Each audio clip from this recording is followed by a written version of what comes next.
This is how we be the sisters. You're asking double eyes. But how we be? Why waffle? Hacka hacka! Following program is of adult nature and may be inappropriate for persons under the age of 18. The following program is a adult nature. May not be suitable for some of my friends. It's time for BeDabblin Live.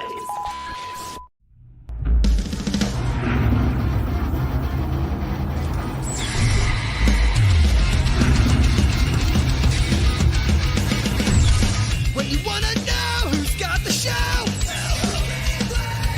his friends ain't talking potato. You can call him on the phone. He lives across from Home Depot. BeDabblin Live with Gallery Play. BeDabblin Live with Gallery Play. BeDabblin Live with Gallery Play. BeDabblin Live with Gallery Play.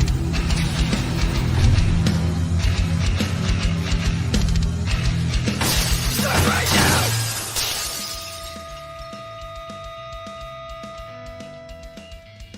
Greetings, idiots, and welcome to an all-new episode of BeDabblin Live. I am your host, 16-year-old YouTube sensation, broadcasting from his kid's nursery high above the Rocky Mountains. I am the great El Horrible, and my God, so much to talk about. Oh, I thought the music was going to kick in there. So much to talk about this week. Kevin Brennan down for 10 days. I actually had a personal conversation on the telephone with Ken Brennan last night. He called the great El Horrible and said, I don't know what to do. And I said, Kevin, yes. Is he 10 days? I think so. That's what Chad was claiming. 10 days, but it'll be even more because it happened on a Friday. So I guess it's 10 business days. There was a full moon. Yes. And the tides were high. Welcome, everybody, to BeDabblin Live. I am your host, El Horrible. With me, as always, is the great Cardiff Electric. And, of course, the great JT the Watcher is on. Hello, boss. He's in the John chair. There he is. I don't know about that. He's waiting for your calls. JT, if Kevin calls in, please put him on immediately. I will do, boss. Thank you. I did invite Kevin last night to call me this morning. I said I'm far too busy. I have to get Chinese food. Is that ban evasion? What? I don't See think we that? can have him on. That's what he was worried I about. don't think we can have him on. And I was like, you're fucking insane. That's only if you, like, do what Cardiff Electric's doing, I think. Shut up. All right. Don't tell anyone. Supertip.gg/Tukey if you want to get involved with the show. Also, 202-Tukey0. Give JT a call. Was anyone at John's show last night? Yeah, we're looking for reports. We're looking for spy reports about John's show last night. Last night was the theater, right? Yeah, it was in Allentown. Was yeah, it looked like a theater setup. Yeah. The night before was that bar. Filled with old ladies. Yes, that I guess he sneezed all over and all that. Oh my God, John was a super spreader event. John was leaking hours before that show. Constantly, and he's like a little kid. How he wipes his nose with his fucking arm and all that. When's the last time you wiped your nose like that with your full arm? Like, get to my show. I mean, honestly, probably pretty recently, but I was probably outside in minus 20 weather and sure. I didn't want to take my gloves off. Right, I get that.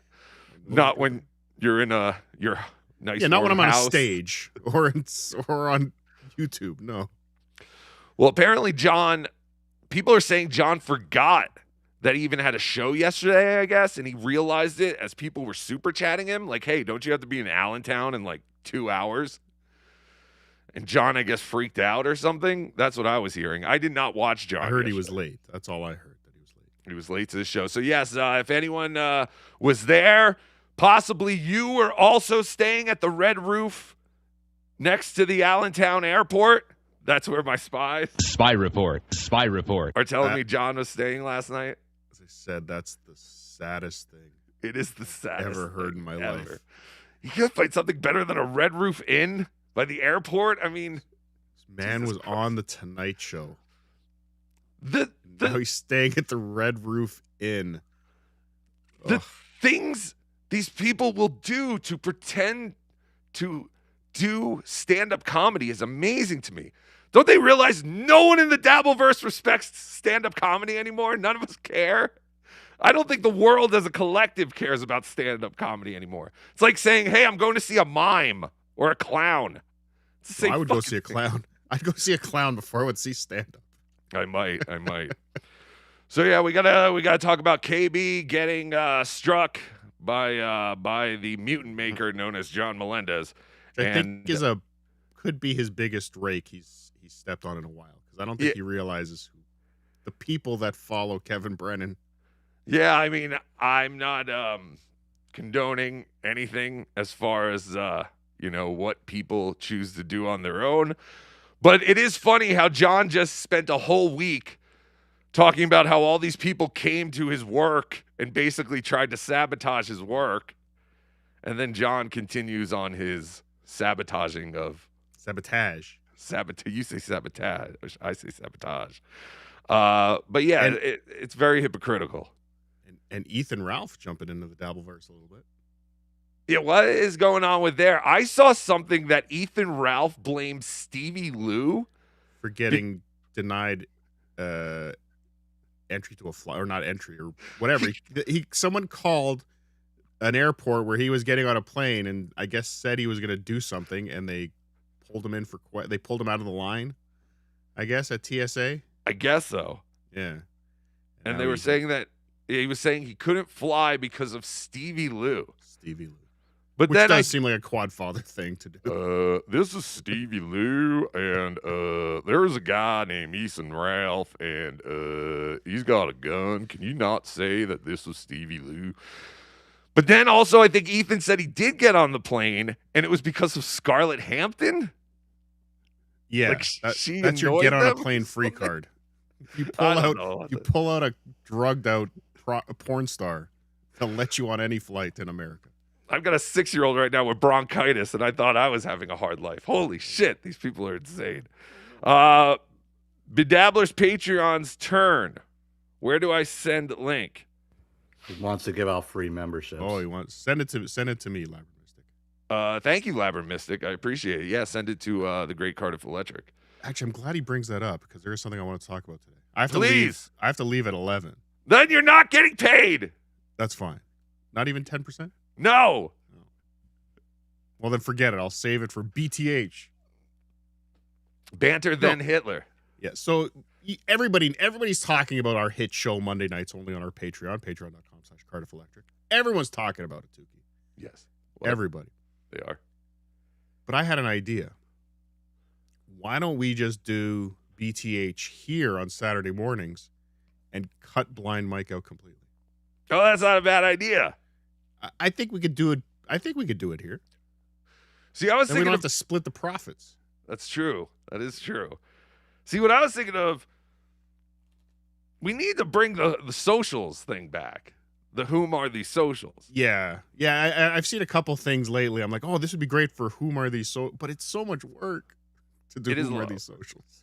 It is a lot of work. I mean, I just use Instagram mostly. I have been getting into TikTok though. Now that I'm doing food reviews.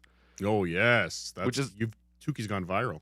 Yeah, it's the biggest thing in the world. There is now a puppet doing food reviews, which is something I have not seen on the internet. Never. Tukey reviewed the new and improved Whopper. You thought you knew everything about the Whopper, but you were wrong. Now they're using real bread, real mayo, and it comes in a box. So that is the new and improved Whopper. And TikTok has actually been pretty good to Tukey. And I did it as myself, as Rocco. I hated it. And then I was like, I got to figure out a way to do it with Tukey. So I think the first one is okay. It's whatever. But yeah, go check that out. It's on YouTube Shorts and Instagram. But yeah, when I do yes. I think your angle's wrong, What? by the way. This not like your angle? camera angle. No. Oh. No. I'm going to post in 1 minute, ladies and gentlemen. Get ready. I am going to post a link that's going to give away 10. I don't know. It's going to give away some Patreon memberships to BeDabbler's Patreon. It's So fantastic. get ready to click the link Yeah. and sign up. I'm ready.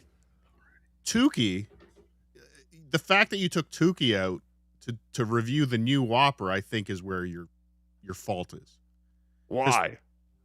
Tukey's never had an old Whopper. Has Tukey ever had a cheeseburger? Has Tukey had anything? Start with Tukey like he's never had fast food before. Oh, interesting. Okay. Learn about fast food through the eyes of Tukey. Interesting. Okay. I'll write this down. I like this. I like these notes. Yeah. Think about it. I mean, you got all your notes from Eric Nagel. You were a I big did. You were a big part of the It's Eric Nagel program the other night. I was ready to call. I was ready to text you. Yeah, I was listening You were live. already messaging me about the same topic at the same time. I think we were listening at the same time. Yeah, I was listening to live. It's Eric Nagel. Thank you, Eric Nagel, for playing my food review and the kind words and the notes. He was very excited about the fact that I was listening to talk radio and eating fast food in the car, which I have talked about is how I discovered Ron and Fez and stuff, because I would go get fast food at night and I would sit in my car and I'd listen to Ron and Fez. So I do understand what he's talking about there. There's the Patreon link, patreon.com/BeDabbler Network /redeem/1CBC54B8EF. Already gone. Stop talking about it. Okay, because I was going to say, I think They've already been claimed.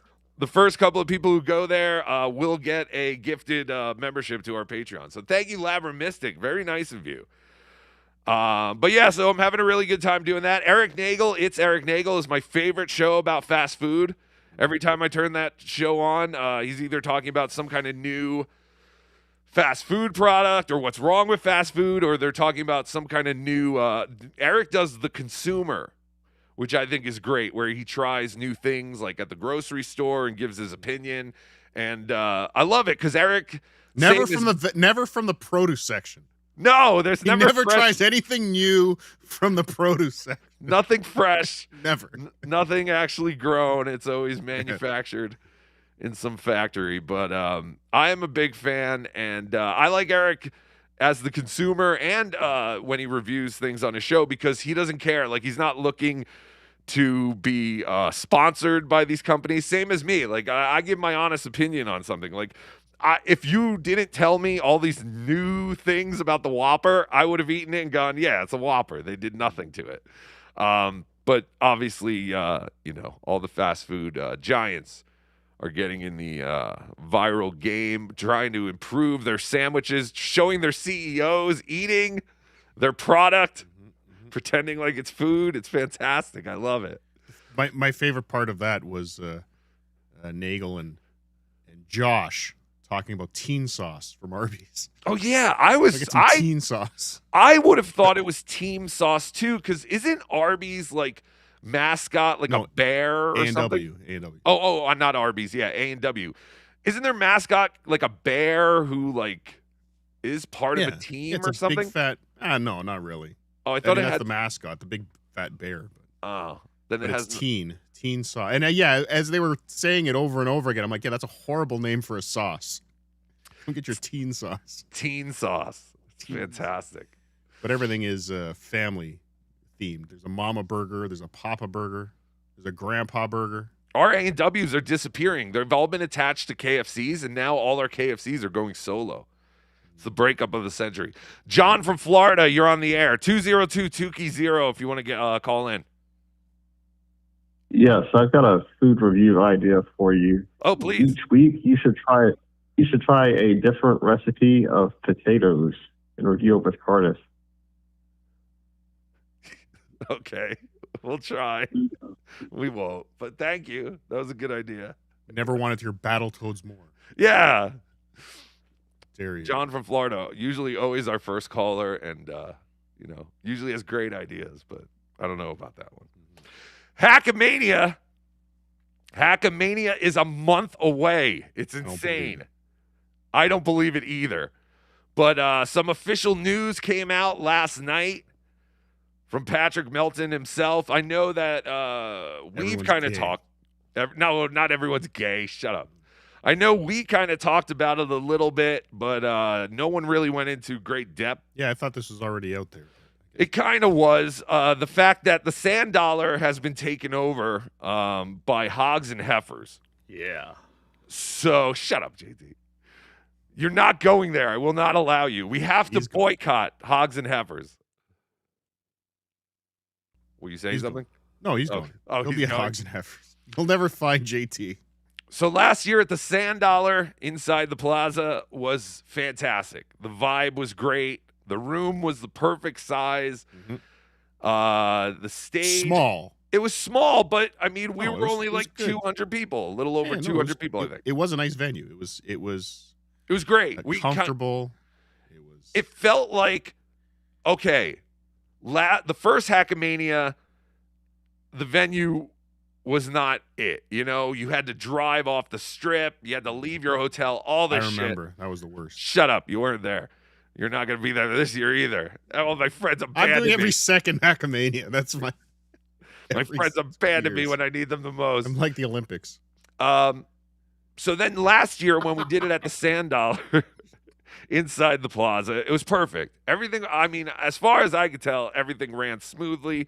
The plaza loved us. They said, they've never had, such a great group for the weekend. Everyone gambled, everyone drank. It was fantastic. Cardiff sat next to me.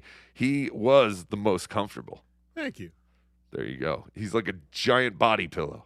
I believe it. But this year, the Sand Dollar, I guess, lost their lease or they moved on or whatever. And Hogs and Heifers took it over. And Hogs and Heifers not only wants a bar guarantee, but they also wanted $25,000 a day. So it would have been $75,000 just for the venue. Then Melton said he went there. They cut off half the room. That whole area where they had booths in the back, on the back wall, Yeah. like next to where Melton and Moody were running the board. Well, they put slot machines in there. No, a merch store, even worse. They put for in hogs and heifers merch. Yes, they Oh. put in an actual store, which I don't even understand. How tiny is this merch store? Because it wasn't the biggest room to begin with. Like where Melton had his board, like where Yeah. he was running the show. That's That's a top store thing there now. is a store now. They cut the room in half, and I guess they still have the stage. I don't know what they still have the stage for. What do you got? 25 people that you can fit? Again, it doesn't. It reaffirms the point that I've tried to make a million times. Everything in life, no matter what you do, no matter what product you create, no matter what content you create, at the end of the day, the goal is to sell T-shirts. That's it. That's That's it. it. T-shirts and coffee mugs. All this shit. Yeah, I mean, think about how many people, including myself, have T-shirts and merch for this crap. I'm wearing an I Hate Chad Zumach shirt. Go to chadboozmock.com and get yours today. ChadBoozmock.com. Damn, Boozmock. Say his name. So it's not happening there. Melton was hoping that, as time went on, they'd realize, holy shit, we don't make $25,000 a day here. But I guess it doesn't even matter now because the room has been cut in half. We wouldn't even fit in there. So the plaza, Basically the venue is saying we don't want you. For some reason. We don't want to sell drinks all weekend. Well, they think they are. That's the other thing. They are banking on some kind of event called Viva Las Vegas that is happening at a casino by the airport. Oh. And now, it took Red Roof Inn. 20 to 25 minutes to get from the airport to the plaza by car. It's not close. They're not close to each other. The plaza's not near the airport. So for some reason, Hogs and Heifers are saying this event is very big for us, even though it's happening at a different casino Like about the a half Strip? hour away. The Strip is closer to the airport than downtown. It's something. It's like the Orleans or something. The Orleans Casino. I think it's probably closer to the Strip than the Plaza. And so they were like, yeah, we do very well on that weekend and all this shit. So the Plaza. They just got there. Well, That's Well, the the thing. other location. They have other locations. Right, I was going to say, wasn't Hogs and Heifers on Fremont Street last year? Like, wasn't it an outside bar as part of one of those hotels on Fremont Street? Which they must have gotten way more customers that way than being inside the plaza, which is just at the start of Fremont Street. Like, I don't know. Maybe I'm wrong. Maybe that was a different one. Graham Wellington, I walked from the airport to the Strip once. Boy, what was I thinking? Yeah, I don't even know how you did that. I couldn't even walk. We almost died trying to walk from the Strip to In-N-Out Burger once. Me and my dad did too. Yeah. We were like, oh, it's right there. And we yeah, it's started right walking. there on the. I had my old BlackBerry, like the like initial maps on a Black. It's literally 5 minutes away. We could just walk. We have to cross a highway. Yes. Yes. So did me and my father. I remember that. And I was like, oh, these burgers are great. You're going to love it. It's totally worth it. He was like, these burgers are fucking stupid. This is retarded. Why'd you bring me in? At Carter's Kids, the girls dance on the counter. I think they were there. Yes, that's Hogs and Heifers. It's like that No, movie. that's not Hogs and Heifers. That's like Binion's bar where all the margarita machines are and shit. Yeah, but that's what I'm saying. I don't know. I think Hogs and Heifers was part of one of those casinos last year. Well, But whatever. she's right. There were the girls, they dance on the bar and shit. It's like that movie Coyote Ugly. I think that's Hogs and Heifers is what they based that movie on, or I don't know. I could be wrong. Whatever. I don't care. I never saw the movie. I've never been to Hogs and Heifers, and neither will you. April 10th to the 12th at the beautiful Plaza Hotel and Casino for Hackamania. Hackamania will now be in the giant showroom of the Plaza, which is 20 feet across from the Sand Dollar. So when the Sand Dollar came out, you're right at the Bubble Craps machine. If you kept looking over to the other side, you would have saw these steps by all the slot machines, and there was the bathroom over there. I believe that is the like grand showroom or whatever. It's like a ballroom. It looks like the Muppets Theater. Nice. But it's Is Melton in there right now taking blankets off of things and blowing off dust? Like, no, they have still used use this? it. It's not an They do abandoned use it. theater. Oh, it's not an abandoned. Okay, good. But it's going to be a totally different vibe. Like, it's very classy, I think. But they have, like, I think Melton was saying they have, like, 40 booths. So everyone will be very comfortable. It also fits, like, 450 people or something like that, which, we hope to get close to that number. But I know that right now we could not even fit in the Sand Dollar in the current state it's in. And We're so fat. yes, because we're also very, very fat. But yeah, so it's going to be a little weird because it's going to be in this giant theater. The stage is humongous. And now Melton has to get like projectors and stuff like that. So, and they got to get lighting guys and all this shit. So This Viva Las Vegas thing looks horrendous. what is it? It's a rockabilly weekend Oh, it's fantastic. at the Orleans Hotel. There's cars. Are the There's super bands. will the there's super burlesque. will the super suckers be there? If the super suckers are there, I might have to go to that, and I might miss Hackamania. But yeah, so a lot more has to go into this show now. They have to get a lighting guy. They got to get new equipment. So it's just been a mess. So our message here is no one buy drinks at the Hogs and Heifers venue where we were Boycott. last year. Yes, you will have to walk probably an extra 10 feet to get to the Bubble Craps table, but it's going to be fantastic. I can't wait. A lot of pre-production going on here at the BeDabbler Network Studios, really trying to put on a fantastic show. I mean, what I'm hearing from you Yes. is you should buy your tickets now using homo code JT because Melton's obviously going to have to increase the prices. Yes. Yes. By now. Prices will go up. Everyone knows that. When you're about a month away from the event, you always raise the prices. But yeah, so go to hackamania.com, get your tickets. It's going to be fantastic. It's going to be a time. Having a time. Let's go to the phones. Les Red, you're on with your heroes. Les Red, are you there? Nope. I can't. My heroes. Oh, there you I go. heard that you might have spoken on it. Yes, sir. Can you hear me? Yes, I can. Can you hear me? Hold on. Yes, I can hear you. I'm sorry.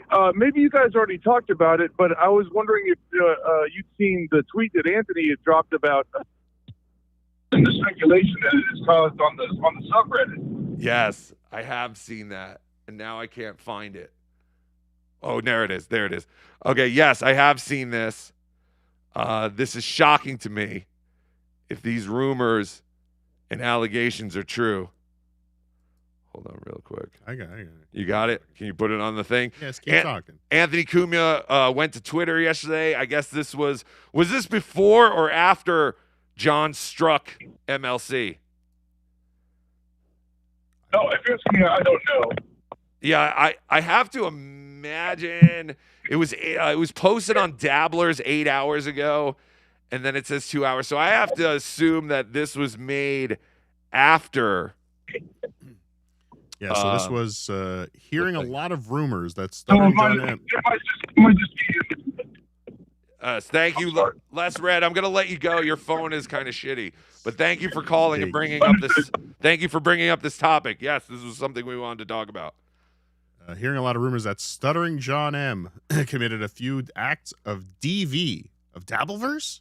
Yes, acts of Dabbleverse against his ex-wife and a few CSA of his kids. What? CSA? What is that? Canadian Sports Association? Canadian Standards Association. I knew it. They test hockey helmets. Would explain a lot. No wonder they've changed their last names and have nothing to do with him for years. Disgusting. And then there's a very flattering picture of him. Yes. Calling him a failure. I would like to stick up for John. Why? Not all his kids changed their name.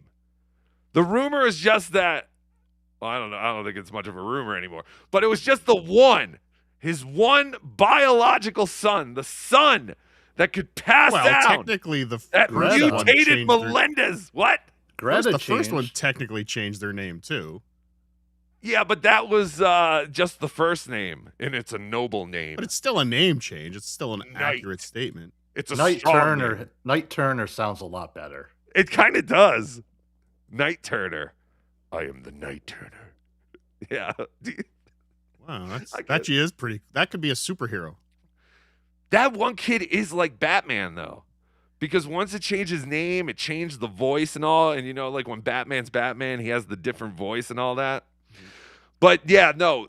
As far as we know, only John's real biological son, the one that could actually pass on the Melendez name as it passes on its mutated genes, is the one that chose not to do that. I've heard that all the kids have had gene transplants as well. Oh, really? They've removed the Melendez gene from their reproductive gene-making organisms. They once had Jankos. Is that how it would work? They once had Jankos, and now they upgraded to Levi's. Yes. CSA. So is that child sexual assault? Is that what we are led to believe? Is that what CSA means? Yes, I believe so. Oh, that's disgusting. Is it true? It is true. Why do I believe it? This is all alleged, of course. But who would know better than Anthony Cumia? I hate to... Then don't do it. I hate to do this. Don't do it. But I just did a quick Google search. Of CSA? No. Oh. I don't think you should do that. Of his middle child's name and the last name Turner. And it comes up on Instagram. No. There's a Lily Turner. Yeah, but is Lily Bell Turner. No. There's a Lily Bell Turner. It's not her, but I got very excited for a second. Oh, is there really, though, a Lily Bell Turner? Lily Bell Turner on Instagram, yeah. Don't bother. Leave her alone. Delabate. So, yeah, John. Let's search Delabate. Let's search Lily Delabate. Lily Delabate. D-E apostrophe. D-E-L apostrophe space. So, yeah, a lot going on with this John thing. Again, if you were at John's show last night, 202 Tukey 0. Please. We definitely need a spy report. Again, the only thing I've heard is that John was late. I don't know if that meant that they actually had to stop the show to wait for John, or if all the other comics did, more time or whatever. But, yeah, I literally know nothing about last night, except for the fact that one of my spies told me John was staying at the Red Roof Inn by the Allentown Airport, which again, And no more Biscontes. The Biscontes are not touring with him any longer. Oh, is that? Yeah. Or were they on? They weren't on these shows, were they? I don't know if they were on these shows. So is this the end? Is this the last leg of the Stuttering John Northeast the tail tour? end of the tour. The Northeast tour. I think he'll be heading back to Cape Coral soon. John, come on. When does it stop? Like, is this? I mean, it's got to be embarrassing. The fact that you flew yourself up for this and then had to do all this explaining of why you were the winner. By the way, yeah, we haven't been on. I guess we were on Tuesday at Tukey Soup, but I was sick of the Rodney thing, so we just did fucking 4 hours of Donkey Lips. People loved it. They did love it. But yeah, I guess we got to get back into the Rodney thing a little bit. Really? Well, no, I mean just the fact that John. We didn't really talk too much about how John took it as a big win, which I agree. This was the biggest win of John's life. I mean, he got in the paper. People are talking about it. Legion of Skanks were talking about it. Bonfire was talking about it. Like real, like internet shows. Besides those, we're talking about it. Like this was a fantastic week, and John should thank Anthony Cumia for every second of it. But I guess John is still pissed off. John's still milky. I say we have to talk about the Rodney thing a little bit because John is still milking this. That's the one thing John is still talking about Isolino.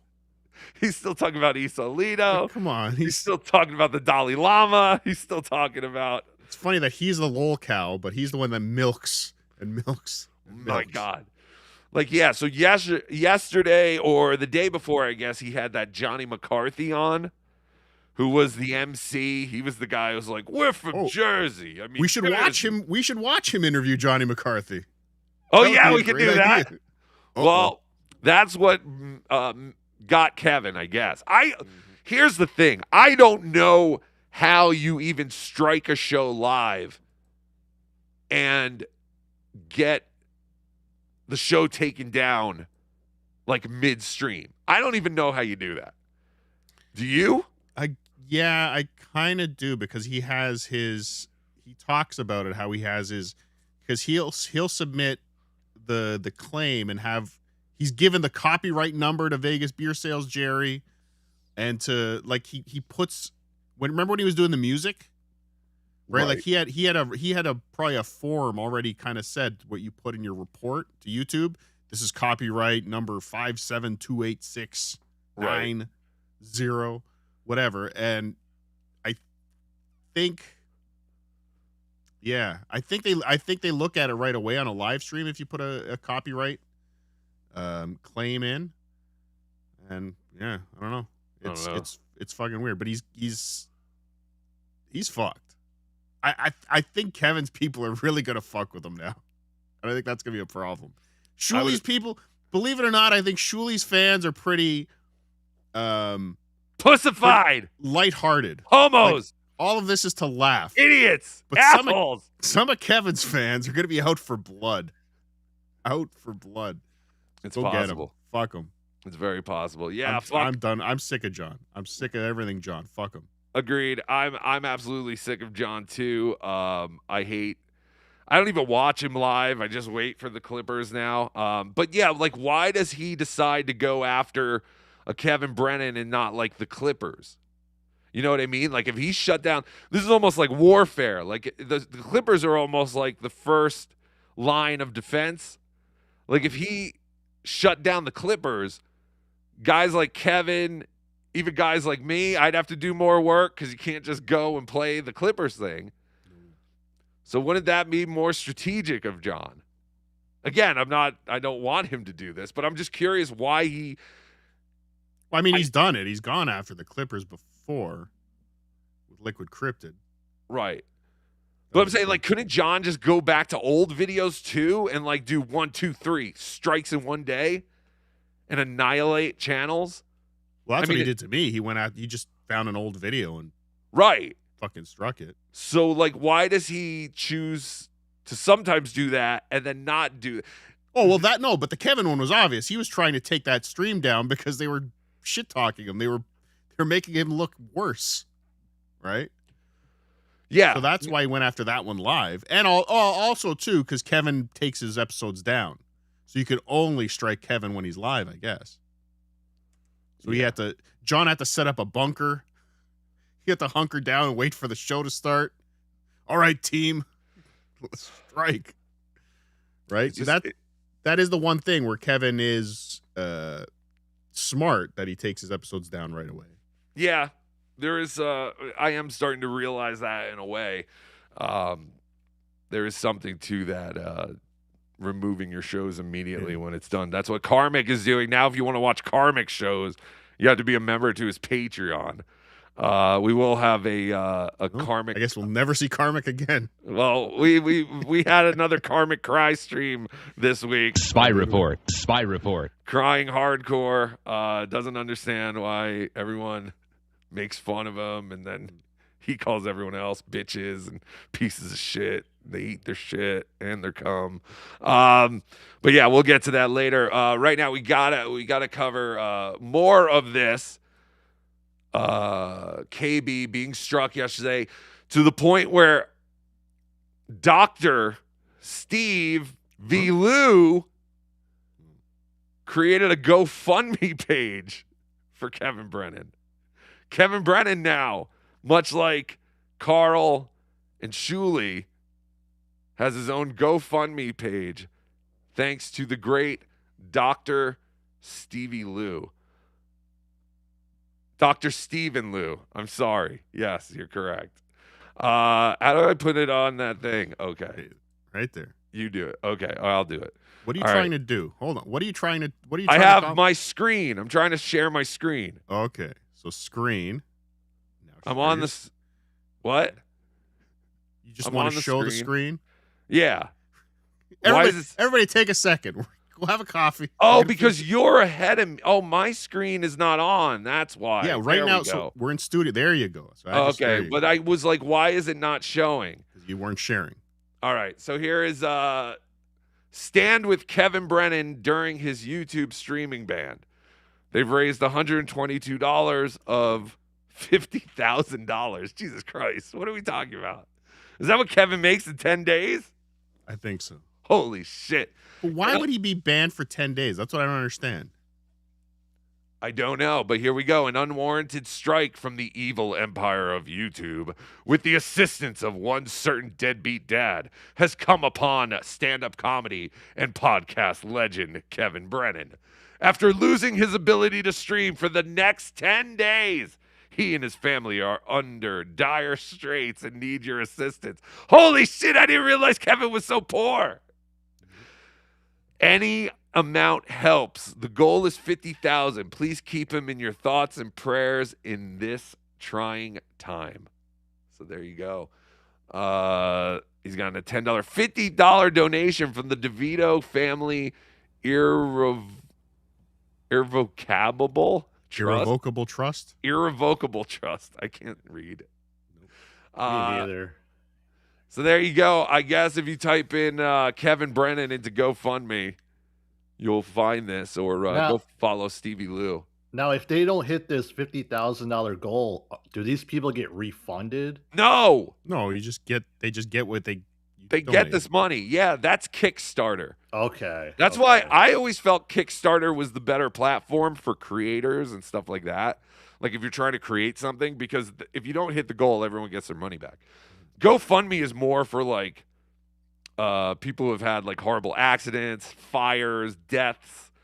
It's like where people channel strikes, lawsuits. Apparently, this is ridiculous. But yeah, you could donate now. You could share. It's a fantastic picture of Kevin. And yeah. Oh, there's Tigger. F. Ray DeVito with $5 11 hours ago. So if you are so inclined, please go donate to Kevin and his family. They are dying, and they definitely need your starving. Support. They're starving. All right, I guess we should watch a little bit of this. This is Kevin Brennan yesterday. This is the stream that got struck down. Thank you to the great Doom for doing this. Let me see what happens when I go here. Oh, of course. I've got this. Okay, because I want both of us on, Yeah, I got this. but now there's a giant screen. Yeah. So I'm gonna go just to the actual screen, and we'll do this, and then once we can get us both together on the screen, I'll switch to that. But here is Kevin. This is from the great Doomspaya on YouTube, and this is Kevin with what was this guy's name? Matt, the owner of Rodney's. Was that his name? Mark? Oh, Mark. I think it's Mark. Oh, there it is. Mark. Yeah, Mark Lawrence. Why is that? Why do I feel like that's the first time I'm hearing this name? I thought he had a different name last week. Anyway, here we go. You seen this clip, Mark? Whose clip? I was just watching it. Columbo? No. If you have anything to say, just start talking, and I'll pause it. This is incredible.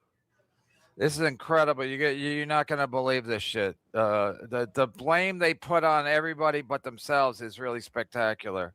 Oh yeah. Oh, here he goes. Oh, you couldn't hear me all that time. Fuck. I couldn't hear you at all. What were you saying? Mark Lawrence is his comedy name. Mark Yusuf is his real name. Oh, I was gonna say, yeah, wasn't his name more Shuley like than Mark Lawrence? Yeah, he remember he was accused of John was accused of doxing him, or Chad doxed him. Right.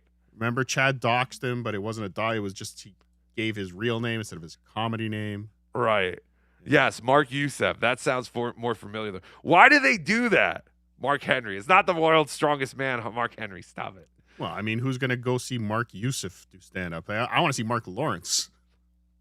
So, entertainment is run by the Jews, but only watched by non-Jews?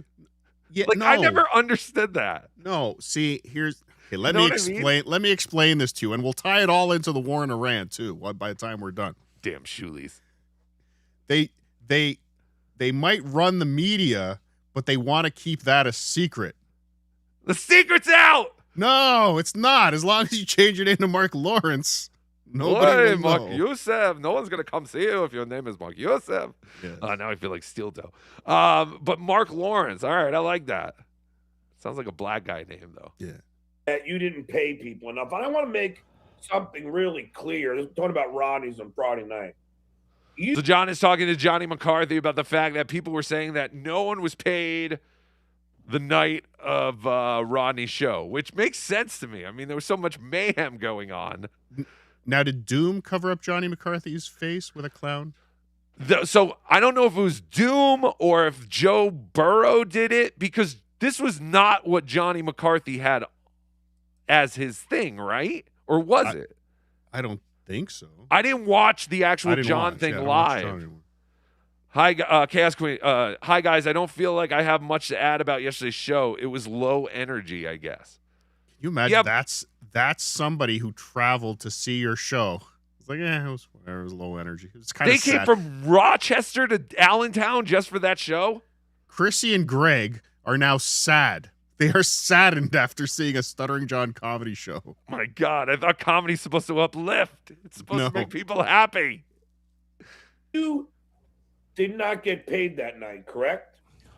I got paid on... Well, that's what we're curious about. We don't know.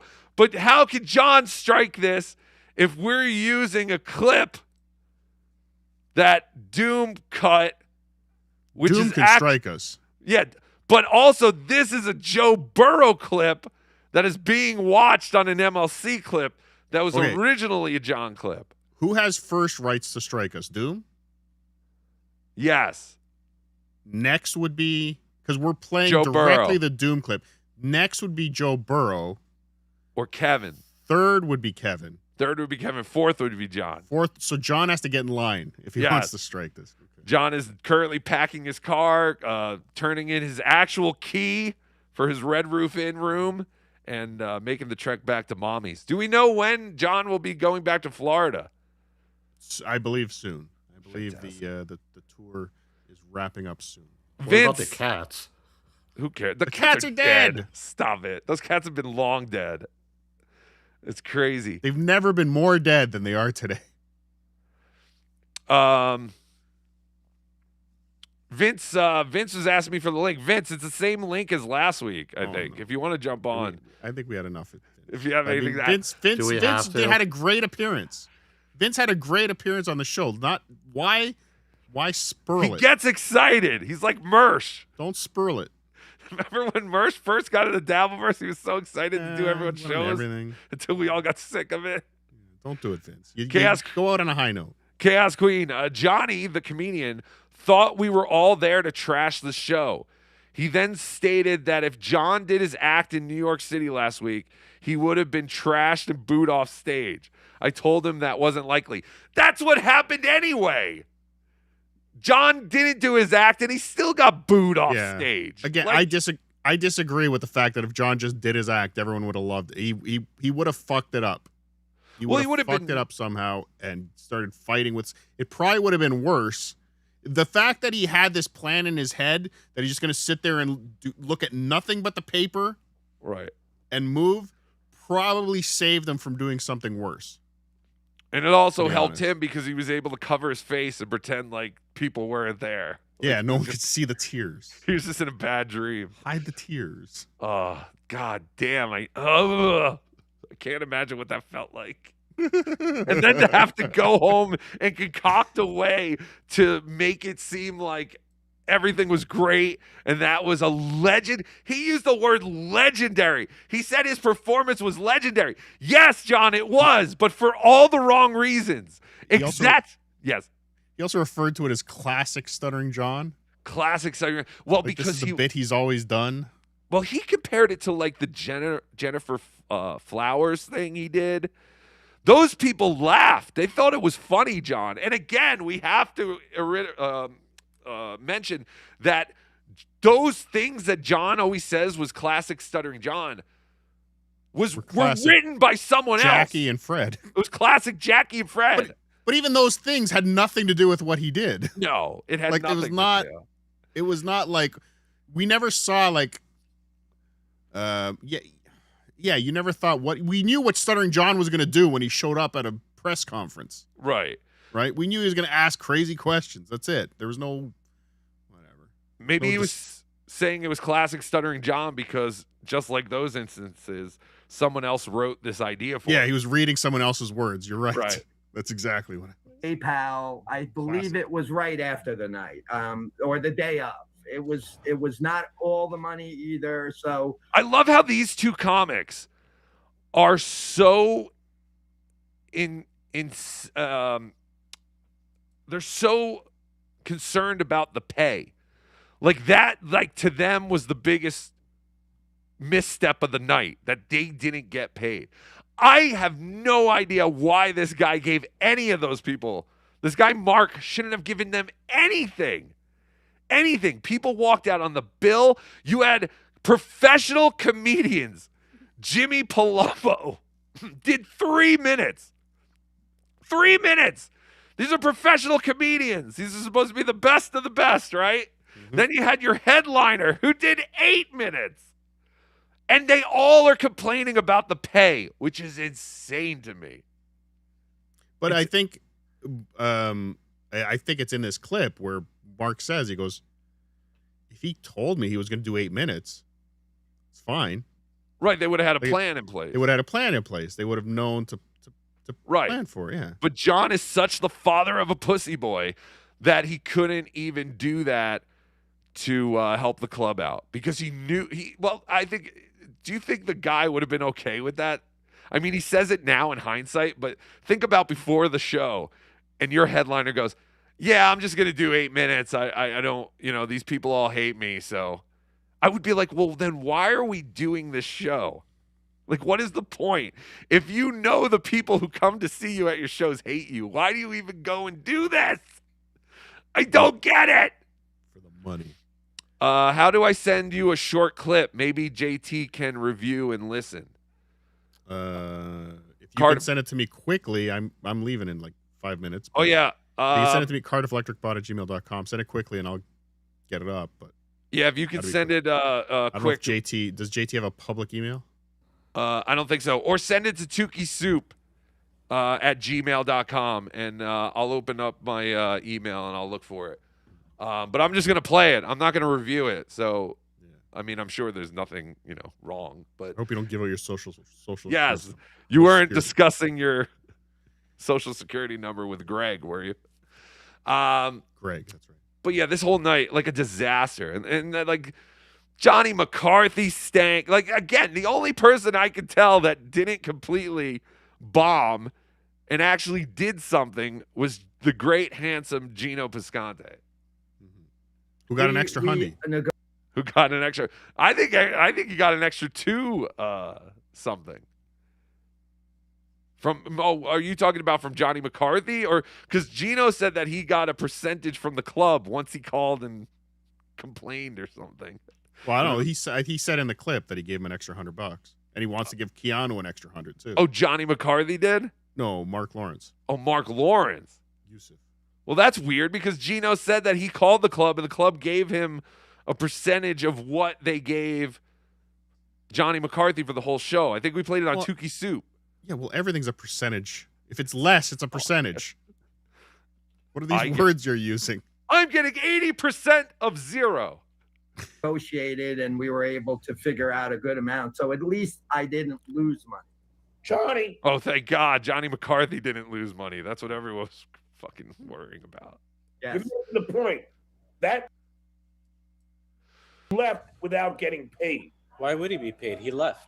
Yeah. So there were some issues with the audio. I think the recording of this. So the audio does drop out for a couple of seconds sometimes. That is not on our. What did Chaos Queen say there? She sent it to somebody. Okay. Well, not to me. I think I could have waited around another hour until that mess ended and probably got paid, but I didn't. I didn't want to. All these guys bailed. Even Johnny McCarthy is saying, I bailed right after the show. This is ridiculous. Because he's saying I probably could have stayed around and got the money. That's why I'm saying all these comics are so delusional. They thought show ends, even if it ends abruptly and not even everyone is paid, we should all be immediately paid. Because we're very important people. I mean, you saw John. John just walked right out the door. This is insanity. None of these comedians did anything except for the very handsome Gino Piscante. And they all are just complaining about the pay. As they should. But it's insane.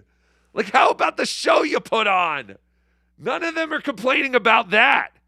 It's all, it was the audience fault. It was the audience fault. It's insane to me. Anyway, I have not gotten it yet. I'm sure it'll pop up. I'm still looking. You saw that freaking shithole it was with all those. All right. So what day did you finally get paid, John? That's the other thing. Now all these, was he calling the comedy club a shithole? Yes. That's the other thing. All these comedians who I believe worked at Rodney's regularly. I think Johnny McCarthy was kind of there. Or would be lucky too. Right. Or be lucky to be there. Again, Johnny, I guess, was the one in charge of putting together the show, so he has some kind of relationship with Rodney's. Now Rodney's is a shithole. All these comedians are fucking garbage. And Adam Bush talked about it a bit on WATP on Wednesday. He's like, were you ever at Dangerfields? Like, they've actually upgraded. It's actually nicer than it was when it was Dangerfields. I would have to imagine, but no, I've never been to either one of those places. Like, I think Dangerfields was something when Rodney was involved with it. And I think it fell apart after. And then now it's Rodney's. 100%. And now they're trying. They're trying. This Mark Lawrence is trying. All right. I still haven't gotten it. Okay. So you hadn't been paid that night. So people were complaining about their pay, but you hadn't been paid yet. No, you're right. And you saw what I did. And by the way, I didn't get paid that night, did I? Okay, so thank you. And that is my point, Johnny. Okay, so no one got paid. She's saying that it's still uploading, and it's a short clip of John giving his opinion on the dabblers. So that should be fun. Yeah, so for people to complain about you not paying enough, it's not really fair to you because you didn't even get paid. No, I agree, and it wasn't that Mark didn't pay me because he didn't want to. He just was so fucking. This is like kids from a high school talent show complaining that they didn't get paid to do their talent show. Like, this is insanity to me. Like, the biggest thing that they took away from this was the club didn't pay us immediately after that disaster of a show. Overwhelmed with 150 people, Dabbleversers leaving at once. 17 of them left without paying. Okay. Now we're only hearing only 17 people left without paying. Well, I assume 17 tables. Yeah, I was gonna say, or is that 17 tables? groups. Because that's a lot. That's a 17 groups. Well, even 17 people. Yeah, right? 17 people's a lot too. 50, yeah. Even $50 each. That's significant. Like 10% of the room. It's a watched this percentage, already. right? I said 100% the 17 people who didn't pay is a. Again, So I'm audio a real cuts comic. out. Yes. I've headlined places. I worked in the city for 1 million years. I've done 1 million spots. Bragger. I've done TV. All So is Mario Bosco. kinds Mario. of credentials. Mario. The point is, no comedy club. I'm just saying from experience, no comedy club would pay the headliner in full if he did 8 minutes. Thank you. And 17 people refused to pay. That's just a fact. There's no disputing that. Any club owner, I'm not saying what you did is wrong or right. I'm saying most 98% of club owners going back 30 years would say, you didn't do your time. People walked out. I'm taking this out of your pay. The 17 people that didn't pay. Agreed. Correct. He should not have been paid. Most club owners would not have paid him. So I know that he's been going on recent streams being like, I should be apologizing to him and thanking him. I don't know what I would thank him for. That was a shit show.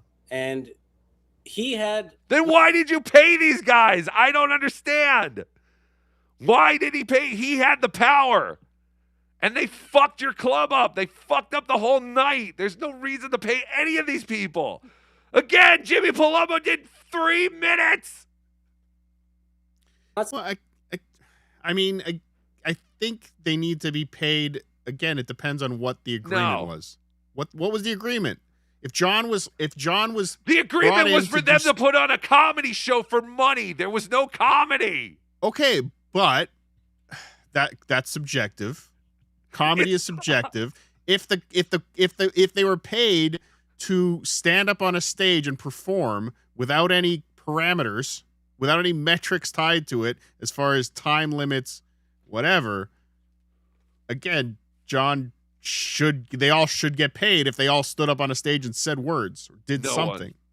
No one should have got paid for that night. No, except for the very handsome Gino Bisconte. He's the only one who should have got paid. And maybe Keanu, because at least, Keanu wasn't funny. She did the same fucking shit she always does. But at least she stayed up the whole time. She didn't bail.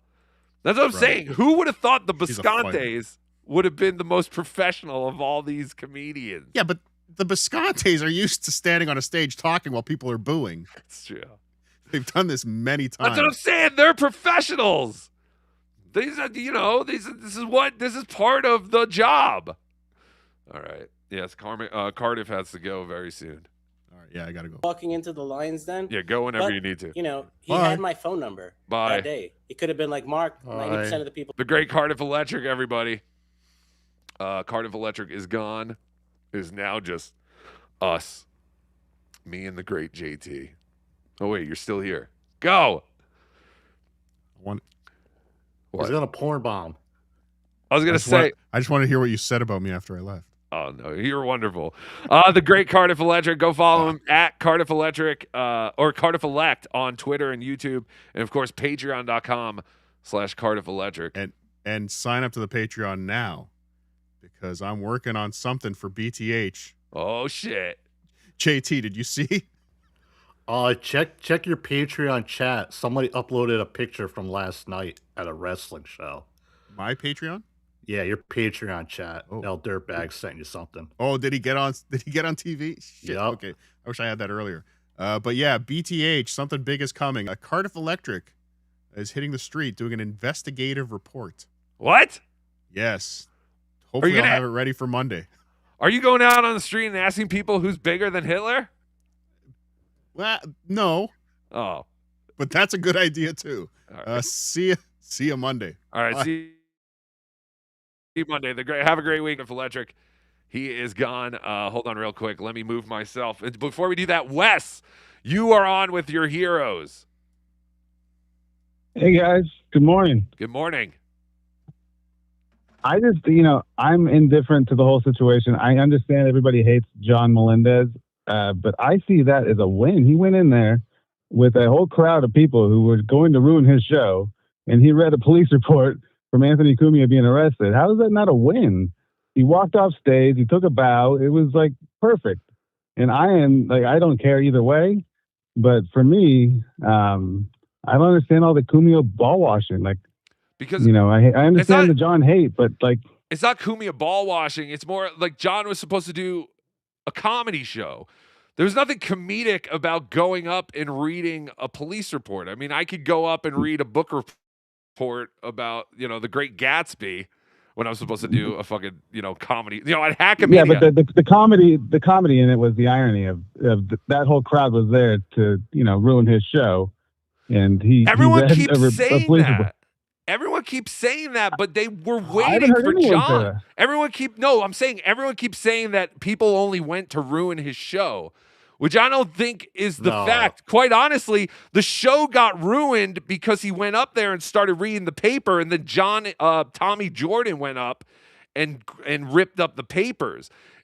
I mean, I guess you could say that's ruining his show, but if John just did his act, it wasn't like everyone was going to be like monkeys and do stage dives off the stage. Yeah, I mean, that crowd was very hot, and if John made it to the squeegee bit, people would have been headbanging in the front row if he got that far and did it. People wanted to see it happen. I mean, but even the openers couldn't even get through their little bits, and how is John going to get through his act? Because everyone was there to see John do his act. Yeah. They weren't there to see Johnny McCarthy and fucking Shmuel Buckman's daughter, or who the fuck the other one was. They wanted to see John do his act so that they could recite, they could yell out the punchlines. Like, yes, it wasn't going to be like a regular comedy show where everyone's quiet and paying attention. But to have all those people going crazy like they were at the beginning when John was coming out, he could have kept that whole energy going if he did his set, because people would have been yelling out for jokes. They would have been, of course, John probably would have gotten a little flustered because people are yelling and all this shit, but I don't know. Is that what's happening in his shows after that night? Like these? Well, no. If you saw his show the other night was, I think you had to have an AARP card just to be there. It was all old women. I think they thought that a bingo game was going to break out during John's show. No, I think John's normal shows. This is the first comedy club I think John has actually played in a while, Rodney's. John's playing bars. He always talks about Bob Levy and how he plays firehouses. John's playing like Irish pubs that fit like 40 people, and it's all regulars or people who drive by and go, "Oh, there's a comedy show today. We should go." There are no John fans. There's no one. Wes, are you a John fan? No, I'm not. I saw that as a no-win situation for him, and I thought he did the best he could. He could have won. You don't think that was a cop-out, just printing out the thing? Like, Wes. Absolutely, but we're talking about a very lazy human being. Of course. Wes, I love you more than a friend. Yes. Hey, I love you more than a friend. On a side note, real quick, I saw Kevin Brennan do one of his last headlining sets at the Plaza, the room that you guys are going to be doing your Hackamania in. Really? It's a big room, and yeah, I drove all the way out to Vegas, and 12 people were there, and he walked 6 of them. Oh so, no! Wait. Kevin Brennan definitely retired for a reason. You're saying in the Plaza's big theater where we will be doing Hackamania? Yep. There were only this was in 2020. Yeah. 2020. He was headlining. He was headlining, yeah, and he was doing 3 days, 3 nights, and maybe even 4 nights. Anyways, I go there with my brother-in-law, And yeah, there's 12 people in the audience, and yeah, he walked half the room. That's and crazy. it was just it was pretty embarrassing. I felt bad for the guy. Well, I know Hackamania has sold more than 12 tickets, so we can say Hackamania is more success in the Plaza showroom than the Kevin Brennan show. Wes, that was a wonderful Spy report. Spy report. and I love you more than a friend. Love you more than a Wait, friend. are you Bye-bye. coming to Hackamania? Ah, you son of a bitch. I should have asked if he was coming to Hackamania. Oh, the great Labyrinth Mystic has an opposite take. Labyrinth Mystic, thank you very much for the gifted Patreon memberships. Yes, and I will be at Hackamania. Fantastic. All the people who I get, people want to give John like, oh, the crowd wasn't there to. No. It's called a hell gig. You're going to hear plenty of the other comedians outside the Dabble. That's what everyone. Take a step outside the Dabbleverse. Right. It's a hell gig. People there to give you shit, but you still do your time. You show that you're a professional, and people will give you credit. The Whack Packers have done it. The Freak from O&A have done it. Bill Burr's the most famous one with the whole Camden. How many comedians have we heard where, oh, all these people hate me, and they'll count down and I got 5 minutes, and you're all still jackasses. Right. And the whole thing with Tommy Jordan's he was within arm's reach. John, you didn't say nothing. You didn't notice the big fucking tripod behind you. Right. You didn't do nothing when he got up. You could have knocked. If he would have not, think he just one punch Tommy Jordan, and he fell the fuck you doing? Right. And then just went right. So anyway, picked up the papers and started continuing reading. John would have got a standing ovation. Anything. But no, and he didn't want to. You're absolutely right, Labyrinth Mystic. That was John. John is always looking for the opportunity of someone to make the first move so that he can then kick their ass. Tommy Jordan literally ripped the papers out of his hand. John would have been justified to just push Tommy Jordan off the stage. He would have been a hero. It would have made anyone think that any of his threats could somehow be true. But in true Melendez mutant fashion, he did nothing. He sat there and took it. And then, as Gino Bisconte said, John was looking for any excuse at that point to get off the stage. He said, all right, the show was interrupted. This isn't normal. I'm getting the fuck out of here, and I'm making this night end. And that's exactly what happened. Yeah, and I mean, something's got to happen is my thought. Because from the Kevin and Stevie Lou, you saw him. He was all amped up. Right. And then either he got drunk. Again, my thing is that Klonopin and alcohol mixed with him, it's going to be the thing that does him in. Because then he's loopy. He couldn't even stand up. It's you didn't stand up. You couldn't even fight to get the papers back. And I know a couple of people said before, too, if he would have then pulled a second pair out of his ass, Tommy ripped that up, pulls another pocket out, okay, and then on November 13th, that would have been great, too. There was a bunch of opportunities, yeah. A ton of opportunities. I agree. Labyrinth Mystic, love you more than a friend, buddy. See you at Hackamania, man. See you at Hackamania. Yeah, I agree 100%. I mean, it's all bullshit. We all see reality. You know what I mean? John's just hoping, I guess the rest of us have the same reality as he does. Because we saw reality of what happened that night. It was a shit show. It was an absolute shit show. And I don't think anyone, except for the very handsome Gino Bisconte and his wife, should have gotten paid.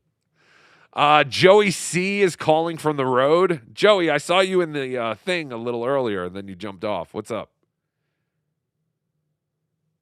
Joey. He might be having connection issues. Oh, my God. He's crashed. I knew it. He's gone. Joey was on last night bitching about Karmic X. I saw that. I don't know exactly what he was saying. I didn't get a chance to watch it yet, but I will watch it today. Thank you. Wait. Let me return Joe. I'm going to drop Joey. Michael Gavin Ali, you're on. Hey, what's up, guys? What's up? So I was at the event on last Friday, and this guy, Johnny McCarthy, is blaming Anthony Cumia, kissing John's ass, saying he's the victim because Anthony took over the stage. And I was just like, Johnny, you're stupid as fuck, Yes, he's very stupid. What did you And think of did that? you hear? We didn't get to talk to you last week, Michael. What was your experience at the show? Oh my God, it was like a dream come true to me. I've been waiting for this for a very long time. You know, I must say it was a fucking train wreck, but I got to see it in real time.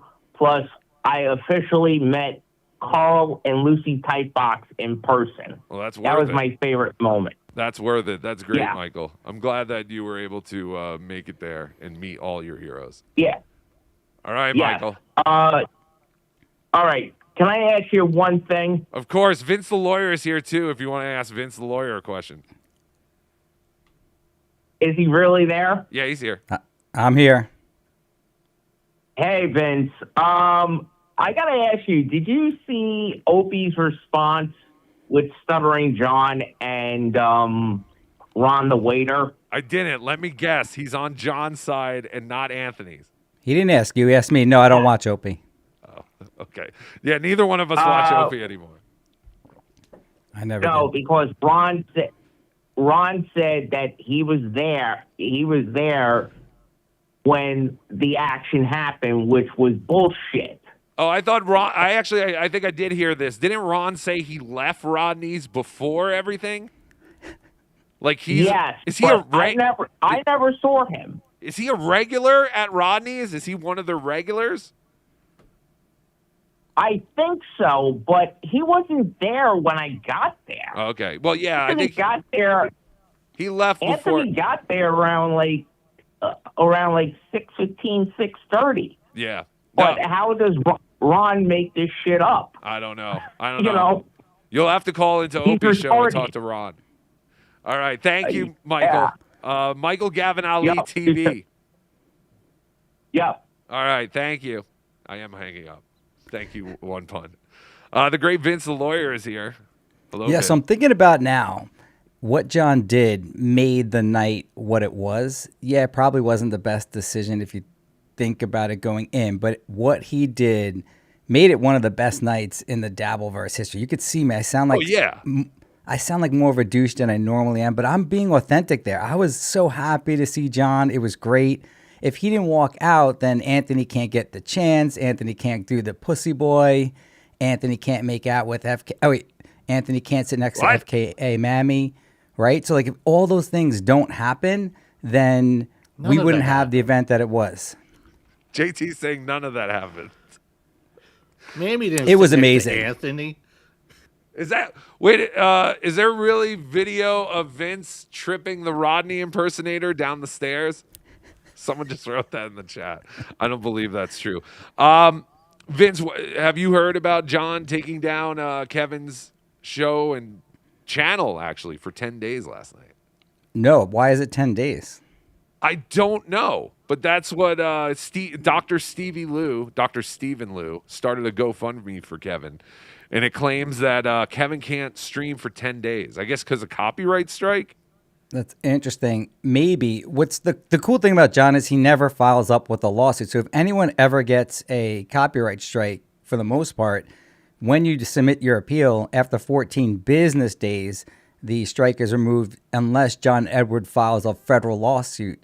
So I don't think he's ever done that before. No. So all the strikes that he's ever issued will eventually expire in 14 business days unless he filed a federal lawsuit. Vince, people were very upset with you last week as you were boasting and, dare I say, bragging that you did not pay your bill at Rodney's last week. Do we have any update? We do. I consulted with a different attorney because, Rocco, I didn't realize that when I got home, my entire lip was completely burnt. And then I didn't understand why it happened. And then I realized it was the boiling hot beer that Jewish owner served me. I swear it was so hot. I didn't realize that it burnt the interior of my lip. So, yeah, I don't know if I have a good case or not. He said definitely that's what caused it, the boiling hot beer. And I did put some Asian Oriental Chinese balm on it that Miss Judy gave me, and it did clear up, unfortunately. Tiger penis. I've used that myself. Yeah. Now, I like that. I like that Jewish attorney when he's doing the shows. But I told you, I watched him privately, and all he cared about was getting that money paid. And I get that's part of the business, but he did not care about the comedy. From what I observed, in my opinion, all he cared about was trying to get people to pay the bill and then trying to blame everyone else but himself for not having a system in place to actually collect the checks. Well, I mean, as the owner of the company, of course he wants to figure out how he gets paid. Johnny McCarthy, as the guy booking the show, probably should have cared more about the comedy and what was going on stage, right? Like, wasn't Johnny McCarthy the guy who booked all this? Yeah, I don't know who any of those people were. And you were bringing up this point that I agree with, is that this show sucked because of the people that came before it. The first three comedians have no business even being on there. I'm not sure what they're doing with their lives, but stand-up comedy is not their cup of tea. They shouldn't be doing it. It bored the fuck out of all of us, but it did create the hysterics outside, right? We get to see John fighting. We get to see Anthony saving that guy from the tarantula that crawled from that tree onto that guy's glasses. And thank God Anthony was so quick. Oh, yeah, you didn't know that? Yes. So I have not heard this. This is a spy report? Spy report. Spy report. The tree outside of Rodney's was imported from some cheesy-ass place. And you know how sometimes they have spiders and nests in them when you get them? So I don't know if you noticed, there's like a potted tree. The spider literally crawled right on the glasses. Anthony acted quickly, took him, and then slammed them right down to the ground. I don't know what happened to the spider, but thank God Anthony was there to do that. So you're saying Anthony actually saved that man's life by ripping Saved his life. glasses? It wasn't a regular spider. It was a poisonous tarantula. Like that brown recluse or whatever Mhm. spider? The black ones are generally more dangerous than the browns, but course. they're both dangerous. Yes. Joey, speaking about the black ones being more dangerous, Joey C., you're on with Vince the lawyer. Only a fucking cheesy lawyer could come up with that fucking one for defense. That's a good one. I That's believe the it. best You one like I've that heard in one? my fucking entire criminal career. What's up, Joey? What's up, buddy? Nothing. What do you What's going want? on? What do you want? What do you want a lot? JT did something late. I quit TV bucks. I couldn't use it on my phone. But most TV bucks won't take on the phone. Yeah, your phone sounds like garbage. I forgot why we wanted you. JT, do you remember why we wanted Joey? What the fuck? You're a fucking idiot, you know? I'm going to tell you the taping later on. Yeah, I got to get with you. Yeah, we have to tape something. Are you around tonight? Yeah. Did you get that text I sent you? Probably, but I probably didn't read it. No, it's something that like I wanted to show you, but don't tell it nobody because you'll ruin my show for tonight. Okay, I won't. Okay, so you wanted to talk to him about his karmic show last night. Oh yeah, I saw you did a karmic Oh, show yeah. last night. Maybe I'll call you later when we do karmic. Then, are you gonna be around? I'll be around. Yeah, I would post on him pretty good. So Okay, all right. I'll talk to you later. Then we'll figure this all out. Thank you, the great Joey C. Catalano TV, everybody. Yeah, but we're talking about John now. But yeah, so I guess John somehow was able to strike Kevin Brennan's channel while he was streaming live and took down his channel. Now Kevin apparently cannot stream for another 10 days. Yeah, I wonder why 10, because I've always heard 7 when you get a strike. I don't know why 10 would be the case, unless somehow it's a second strike and that would make it longer. I honestly have no idea, but I believe it's longer than the 10 days because it isn't 10 business days. So You didn't say that. I mean, I know that the 14 business days is the appeal term. I've never heard 10 days though. I don't know. I'm just going by the GoFundMe that Dr. Stephen Liu put together for Kevin Brennan. Also, there was a spy report. Spy report. Over the week that Dr. Steve, I guess, actually sent the club $200 to cover any. Hello. Who is this? You know who it is. Oh, You shit. know who it is. Mrs. Comia, how you doing? Oh. How much was the bill? Hey, Rocco, I turned my back for 2 seconds. And she's cheating on me, who's cheating on her with her Peruvian friend she's cheating on. Unbelievable.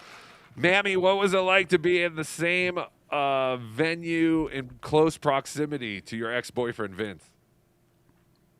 I don't know if you've seen any of his footage, but he got his ass kicked. So it was fine. Worked out great for me. Who got his ass kicked? I had a great night. Vince, he keeps We heard. coming in my face with his phone.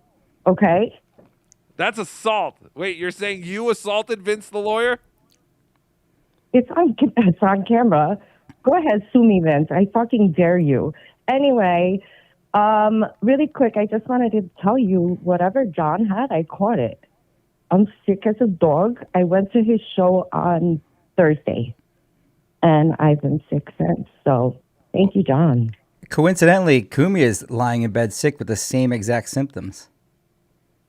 I know. We talked already, stupid. Hey, Rocco, there's a spy report that once the video that I guess F. Mammy put out, which showed her and Kumi together, next to each other, making, I don't know, something, she had to take it down. Whatever. Go ahead. Did you take the video down? Spy report. Spy report. No.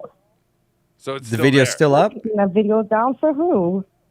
Did you take the video down? That's what Miss Judy said. I didn't take the video down. I sent it to Mensa Math so he could properly edit it. Is that okay with you, Sure. Vince? Or do I need your permission still? It's fine with me as long as he edits out any part. I mean, I like Anthony. I don't want to get him in exactly. trouble. Why are you speaking to me? I don't speak to you. Do you remember we had this conversation? Wait, why did you We call don't in talk? then when he's on the show? I'm talking to you. I wanted to tell you spy report. You I got never pissed. call me. You never call me. You're such a liar. I mean, Okay, maybe once in a goodbye. while. Goodbye. Wait. I want to get you two Bye. kids back together. How do we get you two kids How many? back together? It's easy to count the people she hasn't hooked up with in the Dabbleverse. Why did you ghost FKA Mammy? She Pardon? loved you. Excuse me, Rocco. What did he just say? Yeah, what did you just say? I wasn't listening. It's easy to count the people she hasn't hooked up with now in the Dabbleverse. Oh, shit! Count them. Go ahead. Let me hear. Why did Hey, you... I'll tell you this though. Missy doesn't seem like the type of girl like other people. She seems like a badass. Aw. Am I supposed to be scared? I would say make sure Mensa Math edits that video good. Why? Okay. Well, Why did you... you see the fear in my eyes. Why did you ghost Mammy, Vince? I didn't ghost her. We had an issue. Again, We it's had my an fault. issue? I told you what Don't happened. rewrite history. Don't. Well, what is it? What is the history? There is no history. Whatever she got her said is true. pregnant? I gave him one boundary. Not my man, not my problem, right? This is my one boundary. He fucking She is crossed right. it. Like, seriously, She's so true. I literally didn't ask him anything about his life. I never wanted to know anything. I let him, whatever, text me, don't text me, I don't care. One boundary. What was the boundary? Well, she claimed that Vince. she'll bring another girl into the relationship. Whatever you do, don't contact her privately. I mean, that's the one thing the one thing I couldn't do, and I did it. Why is this funny to you? That's what you said, right? Why is it funny, though? It's not funny, but at least I'm honest about it. Who the fuck knew Vince the lawyer was getting threesomes and all this crap? He's got a giant penis. My God. Have you ever asked your bitch for other bitches, Rocco? No, I have not asked my Bound. for other bitches. It would never happen. Well, that's fantastic, Mammy. Oh, she's gone. And she's gone. My God. I don't know. I did see pictures. I don't know if they're real or not of her not kissing Anthony, but they were pretty close in that video, apparently. Beautiful. That's beautiful. Well, Italians are very affectionate like I you. know. They kiss a lot. Ken, you were at Rodney's. Yeah, it was. I think the thing that you guys are glossing over was that whole tripod with Tommy Jordan. Right, Vince, you can attest to this. You were in the middle. So at the end of the show, you see where Tommy Jordan is, right? He's all the way the opposite side of the doors that you come in. Right. So he, not only John didn't see him, he's saying, the fucking guy had a tripod through the crowd, right behind Vince, through that whole thing that's stuffed, puts it down there. Then he wraps around through the rest of the crowd around the side. So that thing was jumping everywhere. So this guy, it was insane. It was insane. You bring up a good point. I did see in F. Mammy's video before she had to take it down for obvious reasons. Where is that this Tommy, video? I don't know. Miss Judy had sent it to me. I watched it for 2 seconds. I saw, something. I don't want to. I didn't see her and Anthony flirt or anything. I didn't see any of that. But I did see the actual tripod move right from the middle and then to the side. But Rocco, you brought this up before. Stand-up comedy's dead, especially at this level. They should be begging for people to broadcast their stand-up performance live all the time. And I help them out. And the cool thing about Rodney's is the owner's so cool. You can jump up on stage, assault the person that's actually performing. He doesn't care. You can film. You can film. You can film the people assaulting the comedians. He he doesn't stop it. You get to sit right in the front row. It was great. I love Rodney's. You shouldn't. I guess you Hey, can. Vince, wait. Did you guys see? Now, this is a Stutcho show going back to this. A couple of nights ago, he had I think it was a Jersey one the night after. Mm-hmm. He gets on the show. He does this whole thing in the beginning. He's like, I don't know their names, Bob and Jan. They were at the show the night before. Great friends, good people come to these things when I'm there and I'm out there. 20 minutes later, this is a funny thing. I haven't seen it clipped anywhere. 20 minutes later, John's watching a preview, like the video of Rodney's. All of a sudden, it scans through the crowd. Everyone's going, dead beat that, dead beat that. The guy who he's saying he loved and his wife are standing in the middle chanting, dead beat that. So he's like, oh, there they are. There's Bob. Yeah, they like me, huh? So he does this whole thing. It was hysterical. Rocco, yeah, and to that point, I don't know what it is, but it has to be in our DNA. When you are chanting anything in a crowd together, there's something so electric about it. It is so much fun. I can't even get over. I didn't care what we were chanting, but either way, it was just fucking so great. I can't believe you didn't go there, Rocco. You had the chance too. Yeah, dummy. you missed out. I know. It was so great. Thank you. All right, thank you, Ken. I love you more than a friend. I know. Trust me, Vince. I definitely feel like I missed out on something. I really wish I did go there. Speaking of which, Revenge of Penis Wrinkle says VTL got caught in the moment and chanted "Puss that boy." There is something about that. It's addicting. It's so great. And you picked up on how great I was in the audience with regard to my reverse cheering. At some points, I'm calling him a pussy boy. Then I'm telling him to keep reading, not to listen to every single person in the crowd. It was just fun. It really was. And the guy that I'm pushing away, Rocco, in front of me to try and get the good camera view, he's a partner at Ropes and Gray that we just met. I don't know if I told this story last week, but he was paying for everything for us. And meanwhile, I'm like, telling him to get out of the way. He's like, I have $40 million. And of course, like Anthony's handlers, their ears light up when he says that. And at that, I thought he was bullshitting, right? So he's like, no, I'll get us some black cars over there. And they were late, obviously, but we were able to get in them, pull over there. 2 cars. He got us mozzarella sticks, I told you. And that was a guy just clearing up what actually I was doing. I wanted to get a good view for everyone watching at home, which I think everyone did get a pretty good show from that stream. I do. No, it was great. Your stream was by far the best. Some super tips, supertip.gg/Tukey. Sean, love you more than a friend. Here's Obnoxious John. And it's not playing, of course. Whatever happened with you and that guy? I don't know. He got mad at me live on the show, and that was the last time I ever talked to him. Really? I didn't know if that was a bit or not. No. It wasn't a bit at all. I wish it was a bit. I have no idea what's going on. What I loved about him, he was always fundamentally a pothead that would eventually fizzle out on anything that he did, because the live streams were great with John, but eventually he's going to give out and give in to the pot. Right. Well, I mean, yeah, he loved it, but I always had a good time with him. We always had fun, but I don't know. Maybe he got a little, people are saying that John sniping ruined his brain. So I don't know. Yeah, like 2 hours of work a day was tough. Yes, it's very tough. You're dealing with the Dabbleverse. Let me see if this will play again. Hold on 1 second. Get rid of it. Hey, see, this is what I don't understand about the system that you have. How come you're in that corner and there was 2 of the super tip things on there? Because you can do super tip as an overlay on Eevee Mux, but then the volume doesn't come through for some reason. So I use my OBS as a virtual camera, and when I do it there, it seems to work. But I also have to be like in solo mode for it to be full screen. Let me just see if this works. Of course it's not working. Oh, now it's overlaying and overlaying. Fuck, it was working before, I swear. What the fuck happened? JT, what did you mess up?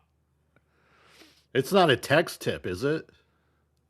Oh, maybe it is. Is that why that's No, I think it's supposed to be reading it as OJ. Oh wait, maybe you're right. Oh, you're right. It is a text tip. Boom. That's why I'm so stupid. Okay, hold on. Then maybe it is working. There's Vince. I'm not on the screen. Oh no, you're not on the screen. There I am. Yeah, there you are. How do I get you off now? Hold on. I don't Thanks, want you there. Alex. Shut up. I got to put you on the bottom. Hold on. It would be great if they can figure out how to make it simple, and then I would actually recommend it to certain people that It's simple for me. It's simple. If you have, It's like, not. I use OBS and it works perfectly fine. No issues. The thing is, people don't know what OBS is. If you use OBS, you might as well use OBS to run your show. That's what I do. But it's not. He's not using OBS, Rocco. No, I'm using EVBox. This is baby. Yeah, EVBox is just as baby as StreamYard. Why can't you use Shut up! StreamYard? I'm not a baby. You're a baby. I mean, High Pitch Eric was running Wirecast 10 years ago on his own while I was doing it remotely. But he could do it at least. Hopefully, people could hear you that whole time. I don't even know if they could hear you. Quite honestly. Right. Shut up.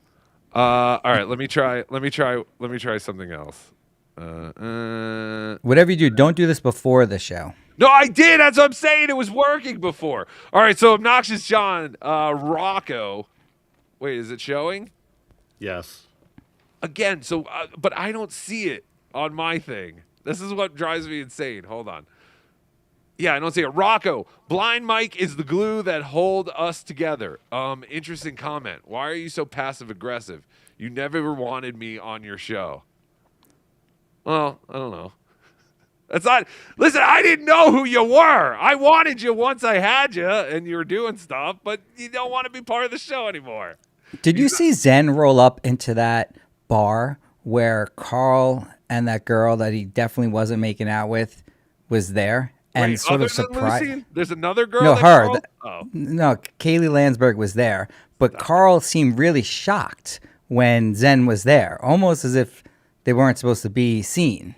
Possibly. Yes, I have heard rumors to that effect. No, and I want to clarify. Everyone was saying that Carl was so drunk and making out with Kaylee Landsberg. He was not drunk. I'm telling you, he was so normal. He was not staggering, stumbling, or anything.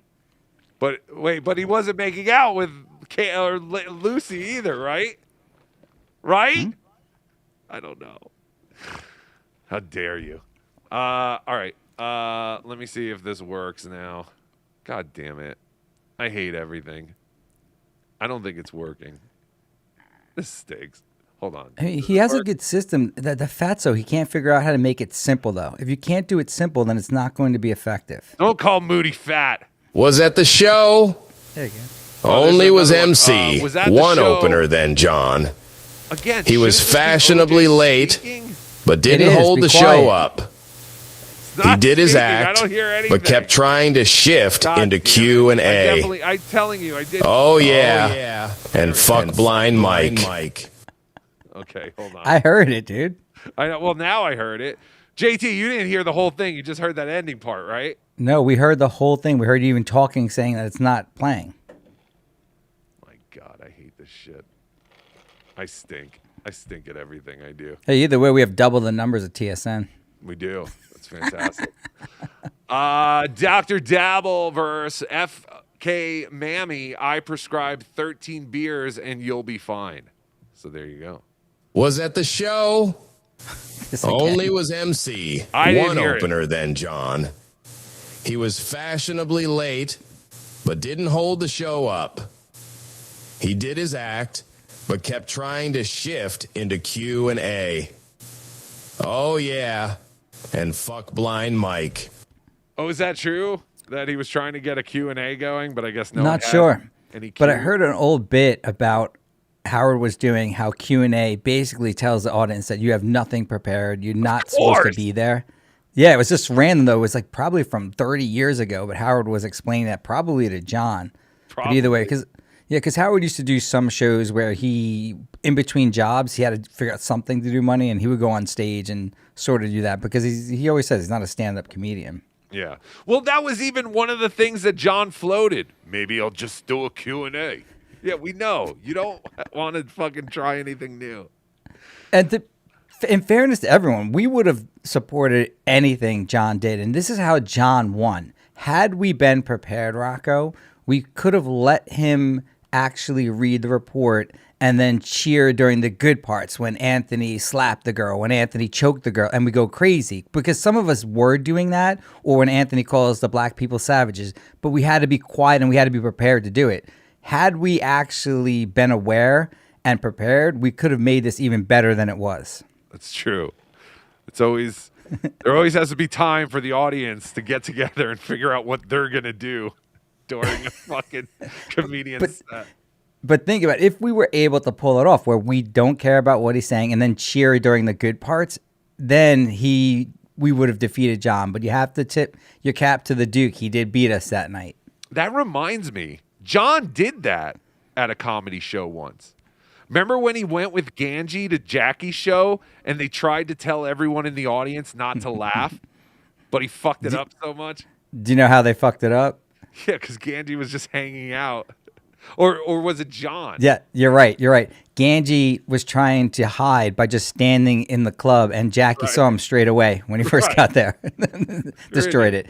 Yeah, John never plans anything. Right.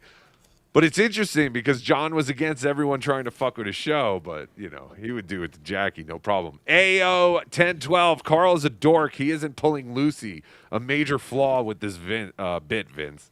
I have to say, though, Kaylee Landsberg in person is super nice, very smart. She is a lot prettier in person. She's the best. She's wonderful. Yeah, she's really cool. I really enjoyed hanging out with her beforehand. And I invited them down to come have drinks with us beforehand, and they did come. That's fantastic. Blabber Mystic, thank you for gifting BeDabbler Patreon memberships to everybody. Really appreciate that. Lucky Rubbish, Carl sucked on Husey. You can't talk to Ava and Dan seriously. And Lemmy yelling shows Husey doesn't have a leash on his 4 out of 10 chat reader. Pat Dixon did it right. Yeah, I saw a little bit of that. I actually texted you guys. 6 people on a show is way too many for it to be effective. And I don't even know, like, I have to say it to my other people too, like, why are we wasting all this other screen with not us on there? Like, above us, below us. It just doesn't make sense from a strategic point.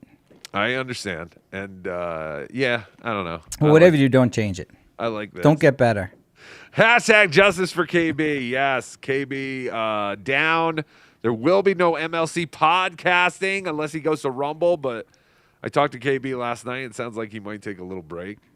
Well, that's the beauty of Super Tips is that you don't have to be at the mercy of YouTube anymore. Agreed. So that's critical. I mean, that saved Shuley. If it wasn't for that, he would have been out of business because that's the thing that sucked initially is when you get struck, then all of a sudden you have no way to actually generate any income. And I was wrong. I did say that YouTube would probably take it down, but there is like some monopoly issues with regard to, so they're probably going to leave the donation type systems up. So if you guys can get it to run simple, not using OBS and all this other bullshit, and it actually works, it has a chance. I did forget to tell Kevin Brennan that he should sign up for Super Tips yesterday when he called me. But yes, Kevin, you should immediately be on Super Tip. Supertip.gg. Vince, you made an excellent point where your YouTube monetization doesn't really matter if you have Super Tip. And then if you get kicked off YouTube, you just go do your stuff on Rumble. You still get the Super Tips. It is a fantastic thing they got going on there. Product. I always say, and I always advise, if you're going to do this, you should have 5 channels that aren't owned by you, owned by corporations. Therefore, there's no ban evasion, and it doesn't matter. I don't know why you guys just stick to one channel. You should always have channels that you can perform on, not own. Maybe your wife owns, maybe an LLC owns it, maybe an entity other than an LLC owns it, and you don't have to worry about that. But it is very good advice. I don't. No one takes it that way until they panic. But it's actually not as important when you do have a Super Tip system because then, yeah, if you can roll it somewhere else, then and your audience follows, then it's all right. Agreed. Tuki's unpaid staff. Mike wouldn't see it coming. Stop making blind jokes about blind Mike. How dare you? But you're right. Joseph Collins, Tuki's Takeout. Oh, that's not a bad name. Maybe I'll use that. I've started doing food reviews with the puppet. So I actually watched it. It was really good. Oh, I watched you eating Shut the up. Whopper. I did. And it has new bread. I was figuring out like what the hell the new Whopper was. I It was don't. good. Yeah, their selling points are it comes in a box now, like the Quarter Pounder and the Big Mac. Well, this And claiming Carl did that on Friday. what? What? What? Who did what? I don't know what you just said. I thought you said comes in a box. Oh, you disgusting. Oh, hacka. Disgusting. Peg leg. He must be afraid of legal action if he strikes TSN, and he had to wait until after Rodney's to strike KB. He is such a pussy. Did John get a cease and desist from Shuley, which is stopping him from striking them? I don't know. I have Because not it heard seems that. odd that Would John even just work? stops. No, it's bullshit. Actually, I looked into this, and you got to get your own legal advice. But these broads struck my law tube channel, which I don't technically own, and I was looking into suing them for tortious interference with business contracts and various other causes of action. But the DMCA takedown is so important to YouTube and everyone else in the law that you really can't claim that they're interfering with your business if they're legitimate takedowns. And John's are legitimate takedown notices. Even if he doesn't follow through with them, they are 100% legitimate. But get your own legal advice. That's ridiculous. JT, I accidentally can't close the call screen, so I'm just going to end calls. Thank you to everybody who called in today. It was fantastic. Rocco, what percentage, and be honest, would you give to Carl hooking up with Kaylee Landsberg on Friday night? 0. Really? 0.0? Yes. But you're a guy, right? So guys always have a percentage unless you're gay. Yes, I'm a flaming homosexual. No, I know that crew's whole thing going on. Like they're just close friends, and she's a part of this. He's a part of this. Vinny Paulino was supposed to go. How come no one ever questions why Carl always travels with Trucker Andy or producer Chris? I think Carl is far more likely to be in a homosexual side relationship than a heterosexual side relationship. And like that other person said, Carl Lucy is way too good for Carl. I disagree, and I don't think that Carl is gay, like you're saying. I think he would more likely hook up with Kaylee than Vinny Paulino. Now, where did they sleep on Friday night? I guess separate hotel rooms. I know Carl was in a hotel when he was doing This Little Piggy. I have no idea. I don't know if they shared one. I don't know. Did they stay in the same room? Disgusting. Not everyone's like you, Vince, and has these extra. I know it is cool. Affairs. This is why I do love, and this is why you're a dork, and I love dorks because you have a true belief that a guy is so dorky or so into his loser podcast that he wouldn't hook up with a female. That's what I love about dorks. You don't think that would happen, so you're putting a 0% chance. 0. I'm giving. Has it a Carl? 0% chance. How many times has Carl rubbed one out to Kaylee? Oh, well, that's different. I mean, that's No, I'm being, a possibility. But what's your answer? Guess. I don't know. 10%? I don't know. 10%? I don't know his jerking off habits. I don't know if he even jerks I mean, off. mine's at 100% if we're just talking percentages. I was saying how many times. Oh, my God. You make me sick. Nimrod waiting for Hackamania, the VR ride. Oh, Hackamania. Yes, there will be a Hackamania virtual reality ride coming soon to you. Yeah, no one cares about that. But you know what Anthony was saying about how this could be a traveling show? The only thing is it needed everyone to be there to be that great. So like if we rented out Rodney's as opposed to them just selling tickets and did this event, could we replicate it somewhat? I said last future? week, we should turn Friday night into the new Tina and Tony's wedding. Yeah. Where you do a comedy show and you have real people come in for a comedy show, but then you have all these plants in the audience. You could totally write a script off of last Friday and make it a fake comedy show type deal, like Tony and Tina's wedding. It would be That's amazing. interesting, yeah. Because I mean, I would want the real deal as opposed to it being scripted. And you wouldn't even have to necessarily do that if you can get the major players there. Right. Then yeah, this would be an amazing event. And that's the thing about the owner of Rodney's probably didn't get, is that we needed to basically just take over the club, which we did. I don't think anyone was papered. I don't think anyone actually was there besides that 2 black people that were there randomly for the show. But if it wasn't for them, then Those the were whole place security is just... guards. No, there's 2 others. I was, as the only black 4? person, besides me, so it's 5. Like, I'm usually looking for any black people when I go into a place like this. It was all white. This is Anthony's dream, right? There was no other black people, and they eventually left. Kojak is back. KB's wrath will be nuclear. Yes, that's what most people feel. Drew Cephas. The blind item I saw was the last of John's kids changed their name to the stepdads, a.k.a. there aren't any kids left that still are Melendez. I think that blind item was wrong because as far as I have been told, it was just the one kid. I don't know anything about it. I hate those blind items, too. It's so lame. They're always about John. The ones about John are so obvious. It's Right. So, like, why don't we just write it as it is? Why are you such a pussy and have to do a blind item? I hate that. Because they know I'm litigious. Labber Mystic, wasn't there a TMC clip saying all 3 changed their names? I don't know. I didn't see that. What's TMC? I have no idea. I have no idea either. But I have not seen that. My spy, when I reported it, told me it was only the one. Kojak is back. If Stuttering John had read Chad's police reports, it would have been a full set. It's true. He would have had to do 2 nights. Spent last night inside of Lowe's crying, so I missed SJ's show. But we used to get rooms at that Red Roof in high school to party. Airport road hotels are lawless. Yes, apparently John stayed at the Red John Roof. was great last night. I actually tuned in right at the end, and he's doing a rendition of Grease Lightning to Pocky Lightning, but basically all the lyrics are about himself. He's like, he's a creep and he's cheap, Grease Lightning. Like, that's all John had. But then someone texted him and said, dude, your show's in 3 hours. Okay, so that was real.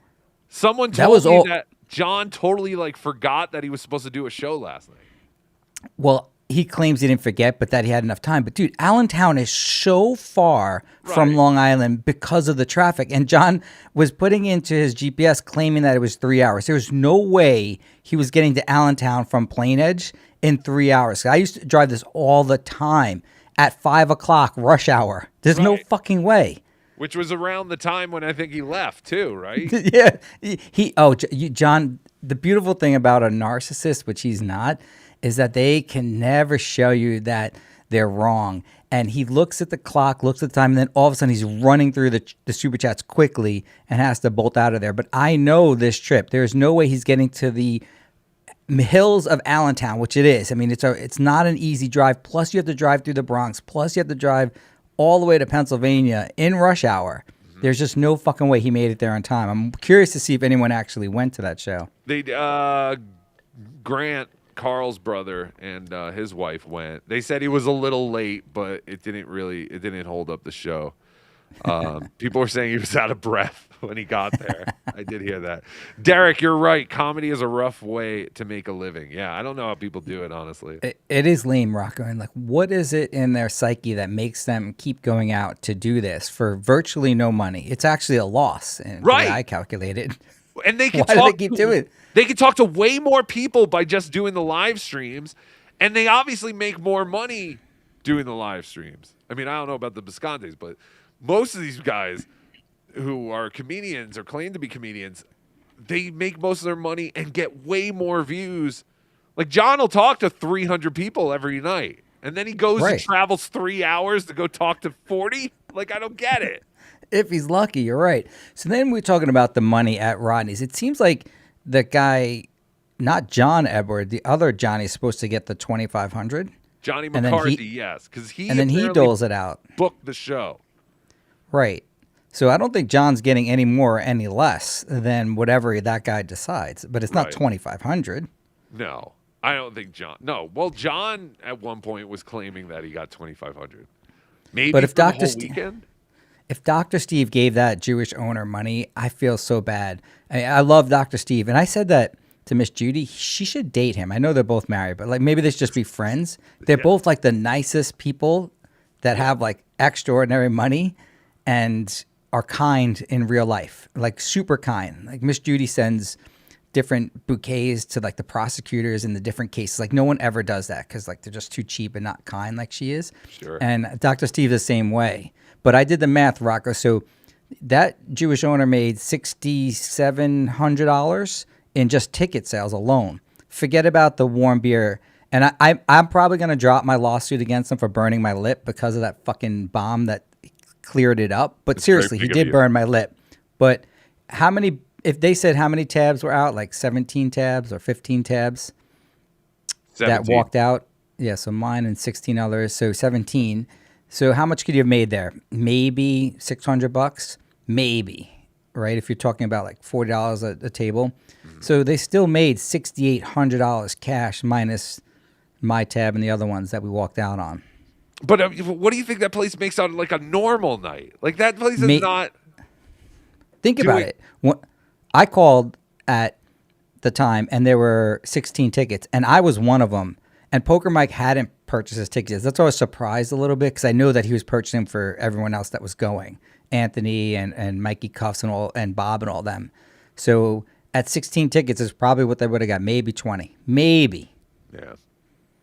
And that place is a dump compared to old Dangerfields. I don't know what the history is. How come they can't use Dangerfields as the name? It was beautiful when we went there. This is back in the 90s, but beautiful. It's not like that anymore. No. I don't trust this bum club owner as far as I could throw him. Took zero responsibility for how shittily run the show was. Security for what? Maroon. Thank you, NJ Ranger. Yeah, I guess. Well, John was saying. What was John? It's in the clip. We should watch more of the clip. We don't need to. And this guy's right. The security was hired just for that night because this guy's never used to having a sold out show. Right. And they were not trained properly. So Mark, the Jewish owner, you have to take responsibility for your employees' actions. They were not trained. They were amazing at patting you down. I mean, he literally gave me a hand job there. Like I'm not joking. He went. So these guys are for black clubs, right? So they're looking for the guns, the knives. Well, because whatever. also someone called in to the club and told them that John or someone was going to bring a gun to the venue. So they were on high alert for a gun. Either way, that's fine, but you have to train them, Mark. Don't ever blame anyone else. Everything stops with you. It's not 99% John. It's 100% you. This is your establishment. You need to train your security guards. If you don't want people to assault the performers, you have to train them to look out for that. The telltale signs, maybe the tripod, maybe a guy running towards the stage, have them near the stage, maybe. I don't know, Rocco. What would you recommend? What a great idea for a comedy club where it's possible that the audience can get on stage and assault you if they don't like your bit. But you get the chance to defend yourself too. Like I would go there for comedy every week. That's why I love it there. No, that is Rodney's. You can literally run up on the stage. It's great. They should market themselves as that, like the live Gong Show, but with assault. Like people can just voice their opinions and jump on stage and all that kind of crap. Are you? Yeah, that's Rodney's. Are you man enough to take the Rodney stage? Sorcerer. NJ knows what's up. Did you see a suit? I did. NJ Ranger was the best dressed guy at Rodney's that night. I will say that. I know some people were looking really good. I don't know. He was the guy in the suit. I think he had a pink shirt. He kind of looked like Yakov Smirnoff. Who was the guy that was doing the interviews? He's really great. Oh, that guy who did interviews before the show and everything and was like a news broadcast? Yeah. I don't know who that was, and we mentioned it the other day. I didn't see anyone really cover it. But did he question you? No, he was out front. I didn't know who it was, but he had sort of a system in place. He looked legit. I think he's from Dallas. A really nice guy who's sitting in the front row with the rest of the people there. He bought a VIP ticket as well, and he was questioning people outside. But he has a good performance when he does it. It was. You talking about this guy, right? Yep. Oh wait, hold on. I could see it in the back there. Yeah. Let me this guy. Yeah, this was I thought at first this was AI because I didn't hear anyone bring up this guy and how they were like interviewed beforehand and all this kind of crap. Where the fuck did it go now? I have so many fucking windows going on. I just fucked this up. Hold on. I know he's here somewhere. I see you somewhere. Oh, there he is. Okay.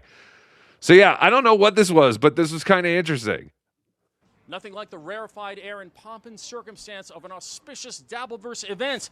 I'm here outside Rodney's Comedy Club in New York City as the Dabbleverse stars are about to come out. Are we Lucy or Kaylee tonight? Always Lucy. The Okay. tits are out. It's got to Okay. be Lucy. Okay. So Lucy, I just wanted you to know you're on video right now. Okay. Thank you for coming. But since you're appearing in my video, I would like to sue you for right of publicity. I feel you're stealing my image by appearing in the same image with me. How would such a lawsuit fare? This to me feels like you might be stealing my image because you have been videotaping me. No, but a guy over there taped us both. Who She might have had a drink or two. stole No, both but of see- our images. No. Would you stop saying that Carl was drunk and hooking up with her? I did it. Carl was not drunk. Carl Baby. was not fucking drunk. I told you 12 times already. She- Look at High Pitch back there. She seems a bit drunk. Yeah, High Pitch, new skinny High Pitch with a Superman shirt. See, John, this is the kind of person who wears Superman shirts. You and High Pitch Eric. We're So both we could, All right. a class You and I action are gonna- suit. Yeah, we're going to get a class action. We got to get everybody over here. It's going to be a class action lawsuit, and we're going to win. First of all, who are you wearing today at this auspicious event? Hey, he stole my question. That's the question I used to ask when I did these pre-show things. No, I'm just laughing at what I'm looking at. What, Carl? He's very handsome. Stop it, you son of a bitch. Wait, what kind of sweatshirt is that? A Bestie shirt. Or wait, Beastie. Beastie Boys, I think. This is what I love about Carl's Upstate. very Hold cool. on. Oh, wait. You can never have your undershirt showing. I can't even think of a situation where you should be doing that, especially with a sweatshirt. This is why I love you dorks, but I'm just helping you out a little bit. I'm not saying I'm that cool, but at least I know not to have the undershirt showing on anything, on a button-down shirt, especially on a hoodie. You're right. I agree. It goes great, though. It's funny. You're right. Undershirts should never be seen. Question: so I do have my Beastie Boys sweatshirt on today. I thought I'd represent, this group no one's ever heard of. Okay. I want to prop them up a little bit. I wanted to ask a question about your colleague and friend, Shuli Egar. Yeah. Turn autofocus off your camera. That's the only thing I would say next time. Nah, they get it. Oh, he has autofocus. Yeah. You're right. Autofocus is on, so it blurs him, and then it right. But it is a good camera. It is a when good it's camera. focused. That's what Yeah. I'm saying. Like the equipment, all of this production, I really thought this was AI for a second because I was like, no one talked about being interviewed by like a news guy at all this night. And the rumors that he might be suffering from a early stage medical condition known as male pattern baldness. Yeah. Do you have any thoughts on that, or is it perhaps just a complex prosthesis that he uses as a character who's bald that he's playing? Any thoughts on that? I don't know a lot about that except for the word early doesn't make any sense because he's like 50 years old. He's a very old man. All of us are very old men. What are we doing? True. What are we doing with What our are we lives? doing? It's embarrassing, right? Should we have real careers and be doing real things with ourselves? No. It's so true, and it's so embarrassing. Miss not. Judy doesn't get. Miss Judy is so obsessed now, and it doesn't make sense because she's an Oriental woman who hated white men for She's a rug. probably 10 years.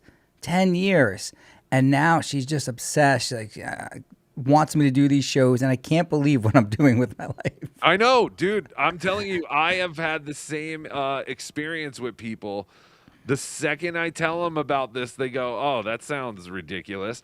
But then once they start watching it, they're like, "I don't know why, but I'm obsessed with all this stupid crap that's going on in your world." I'm like, of course you are. She's like, oh, Mike Morse makes the best, parody songs. This morning, I have to hear how great Mike Morse is. Oh my God. I know. What is wrong with her? No. Chicks don't understand humor. You know that. Of course. Let me ask you this: is it true that Adam Bush was originally the Data on Star Trek, but except now with glasses? True or false? I think that's false.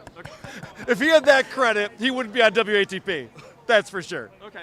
Let me ask you about WATP, and in particular, the first word "who" on "Who Are These Podcasts?" The pronoun "who."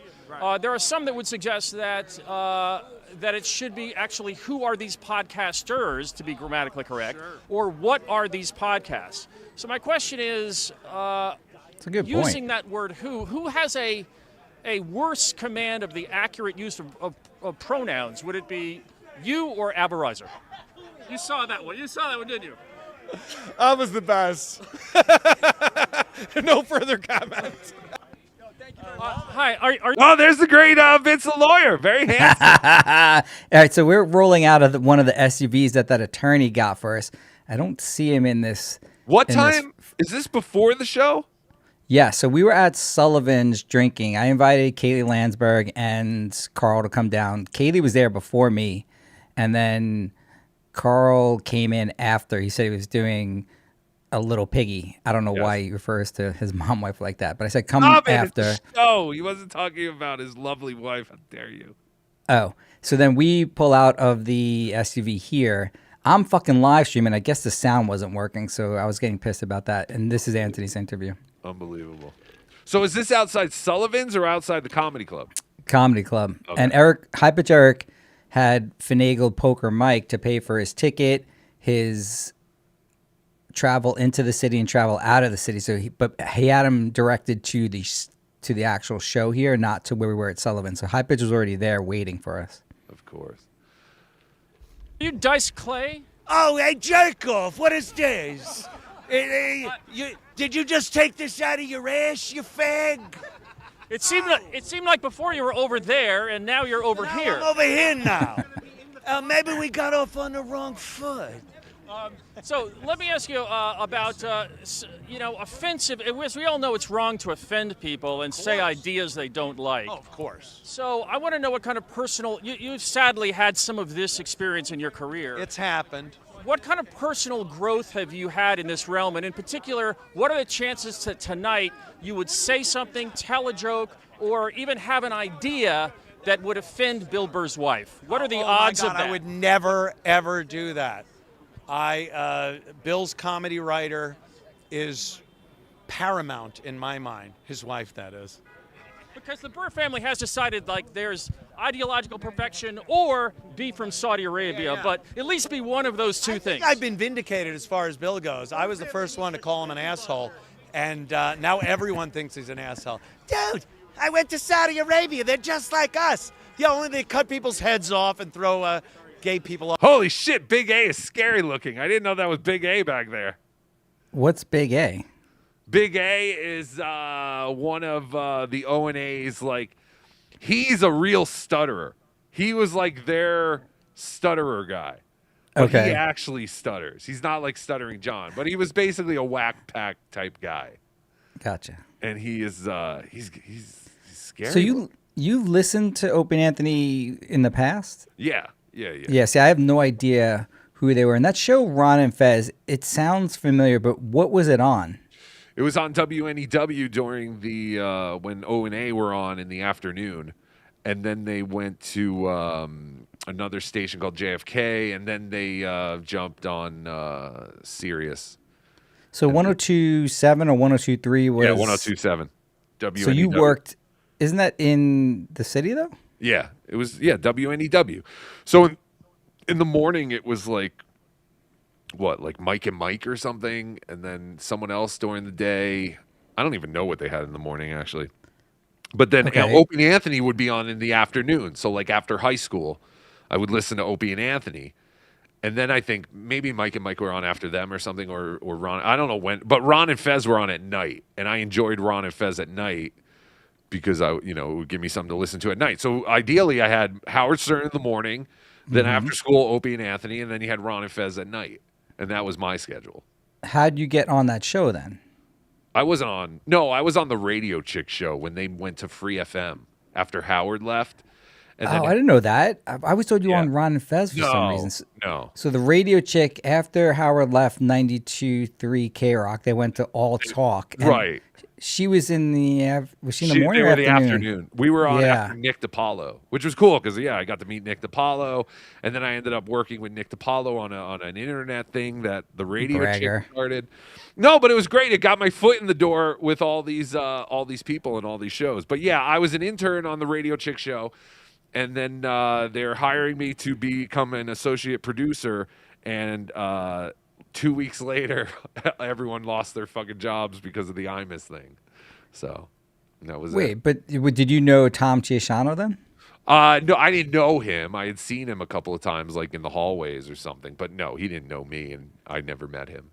When you went there, was David Lee Roth already, his new studio was already redone?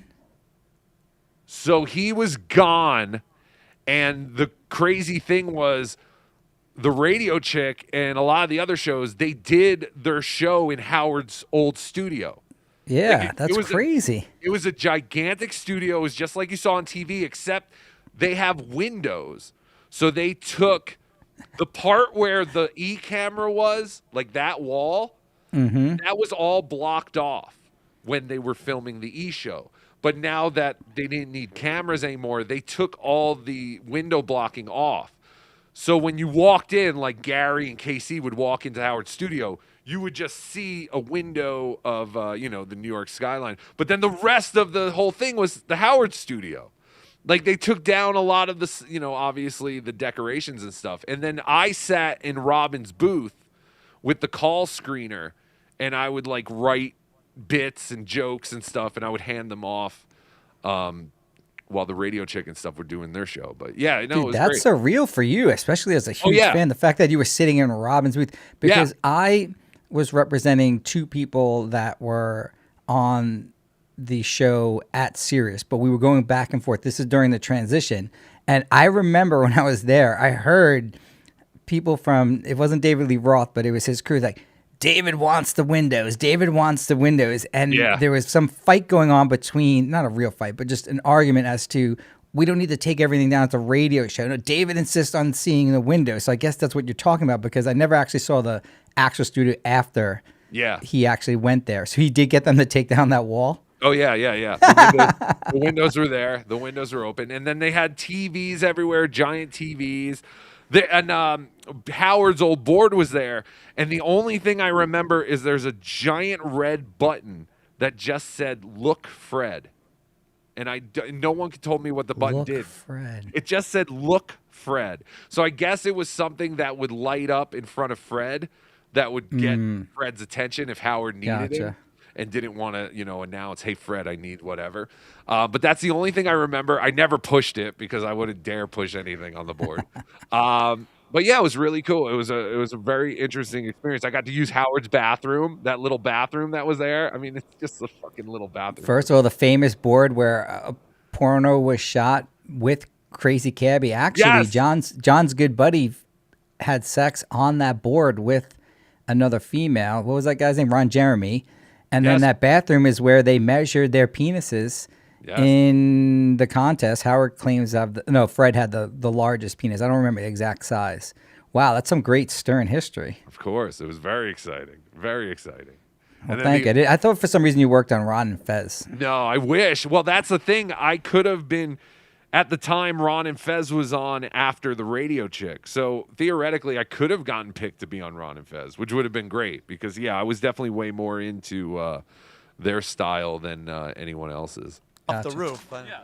It would be wrong to be both a racist and not from Saudi Arabia. Yes. Would you agree with that? Exactly. What are you expecting tonight in terms of comedy genius? Oh, shit. Bob looks good. He looks really good. Those trips to Turkey are definitely paying off. He does. He looks Dude, good. I'm telling you, he does. And Gina looks phenomenal. You have to see her in person. I couldn't believe it.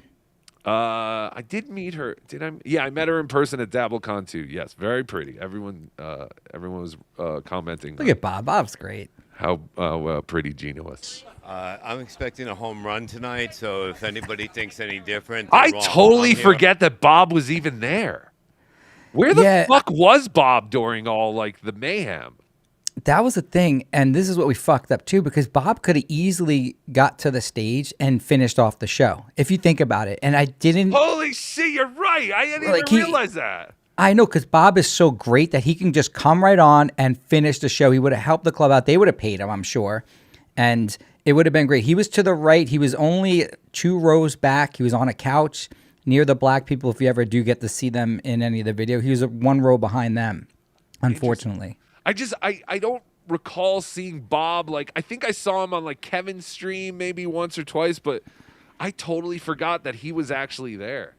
It's painful for Bob because he's a true comedian, and to watch these other dopes go on the stage, it has to hurt him big time. And had we been smart enough, we just could have called for Bob Levy to come up after Anthony. And I don't think Bob wanted to usurp anyone's authority there, but he easily could have finished this show. That would have been funny if, like I almost like know. you pull a goalie and you bring the backup in and you're like, come on, we need someone to finish the show. And again, Rocco, because Rodney's is so great, besides allowing us to assault the comedian if we don't like him, you could walk right up on the stage. The mic was live. It was open. I went on there and I was just filming John's view. Sure. And that broad, who's daughter of one of the Jewish comedians, she's trying to tell everyone to stay in their seats while the Jewish owner tries to give you a green ticket to get out of there. Negro, please. And then Bob could have easily just came up and kept everyone there. I would have watched Bob, but it would have had to been done quickly. Right. But yes, Rodney's is a place where if you are an aspiring stand-up comedian, you can just run up on stage and do a couple of minutes. If you want. Sutter and John team right now. I traded over, baby. It's going to be big. It's going to be big. This is going to be bigger than the Beatles when they came to Shea Stadium. Remember that? He wasn't wrong. Team Skull for life. See, this is what I'm saying. Everyone was there to be a part of Team Skull. They were there to cheer on their good buddy, Stuttering John Melendez. And I don't know And to where that everything point, went wrong.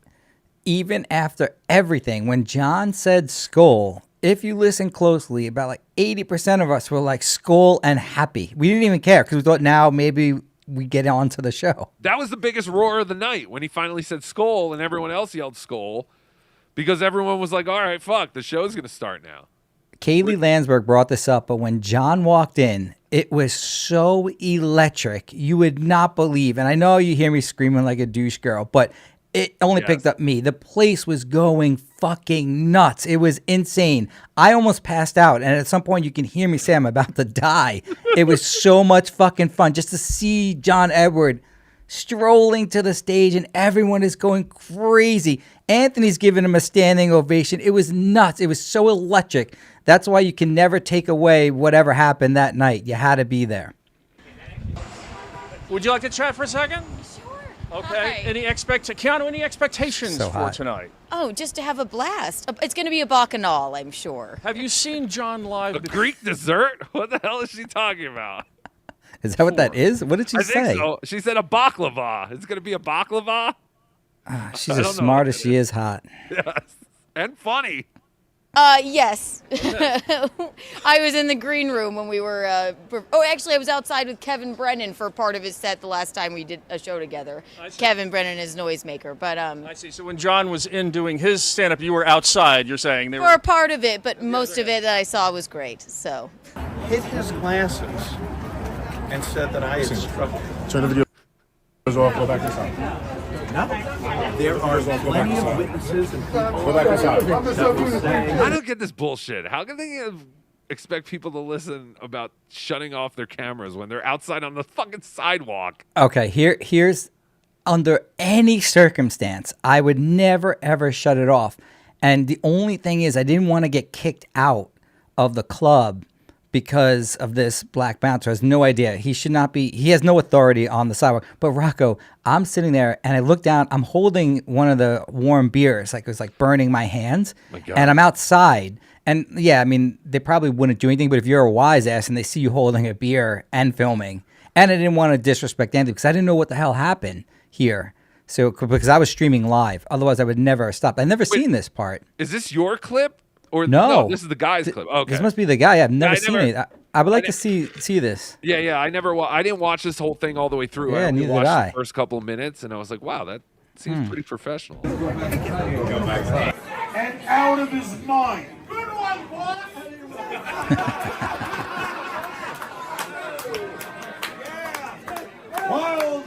legal resolution of the case. I like how John was waiting for a spot in there to continue because it's like, is that guy done heckling yet?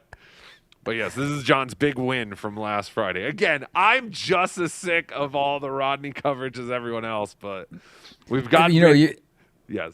I heard Kaylee even say this too, Landsberg, that after this, it was such a drain. Like, I haven't been able to watch really anything. I was hungover / like so coming down from this high that it's taken me this long to really get back into it. God damn it, I need a time machine so I could go back to a week ago. Were you joking about potentially coming to the show? I considered it, but then I was like, the reality of going all the way there, and I think, I just was like, I really didn't picture it being like, no one pictured it being like this. That's why I'm saying, like, if John is really like saying like he had, the hindsight or the foresight that, the show is going to be a complete disaster, and that's why he did this. More kudos to him, but I think John just did this because he didn't want to write anything new. He had a feeling that everyone was going to hate all the old stuff, when in reality, I think that's what people wanted. They wanted the greatest hits. Like, they don't, you don't go see a band to hear their new songs. You want to hear the old songs. You're 100% right. And again, we're criticizing him, but if he didn't do this, we wouldn't be talking about it today. We wouldn't have had such an amazing time. And he didn't plan this, but he did what he did. If anything, he handed a bigger win over to the Dabbleverse because it became such a shit show with all these antics and shit that happened at the end. If John just did his act, there's no opportunity for Tommy Jordan to jump on stage. Like, what would Tommy have done? He would have jumped on stage, bumped into John, and went, "Ow, wait!" And then he would have jumped off. That would have been it. You know what I mean? Like, what else would Tommy have done? Nothing. I'm saying once he brought this book report on stage, Tommy had like a target. He was like, I'm going to get that thing and fucking rip it up. Right. And Tommy probably wouldn't have done anything if the show was going the way that it was going to go. Either way, it would have been great. It worked out this way. In hindsight, it was amazing what he did. If you think about it. Better. No, it could have been, right? Because if we had the show, and let's say, what's the opposite? He does his show and we all love it. All right, are we still really talking about it? Right, yeah. No, I don't. No, we would not. No, we would not be talking about it right now. And that's what I was actually worried about. I was like, oh, is this going to be turned into one big love fest or something? Like, is he going to OJ all these guys? Whatever he did to my poor OJ. Oh, wake up, OJ! In June 2016, so Mr. Cumia plead guilty to reduce misdemeanor charges of third-degree assault and criminal obstruction of breathing. Legal experts note that such plea agreements I like how John decided to sit down. Like, I'm going to sit here and enjoy this bomb. Like, he had good stage presence in this thing. You could sit and talk to the mic in this situation. I couldn't see F. Mammy's hands when they panned over to Anthony. Could you? No, I couldn't. Stop it. I couldn't either. Stop it. in domestic violence cases and do not inherently absolve a defendant of the underlying offense. Oh, no. I must be talking about someone else. This has to be a different Oscar Turner. By pleading guilty, Mr. Cumia formally admitted. Why do they have a nightstand on the... I didn't see that. Where? Behind? On the stage, behind John. It looks like, it's a cabinet for like audio shit. Even worse. I think that was like a nightstand you put next to your bed. John just put this beer on top of it. Court.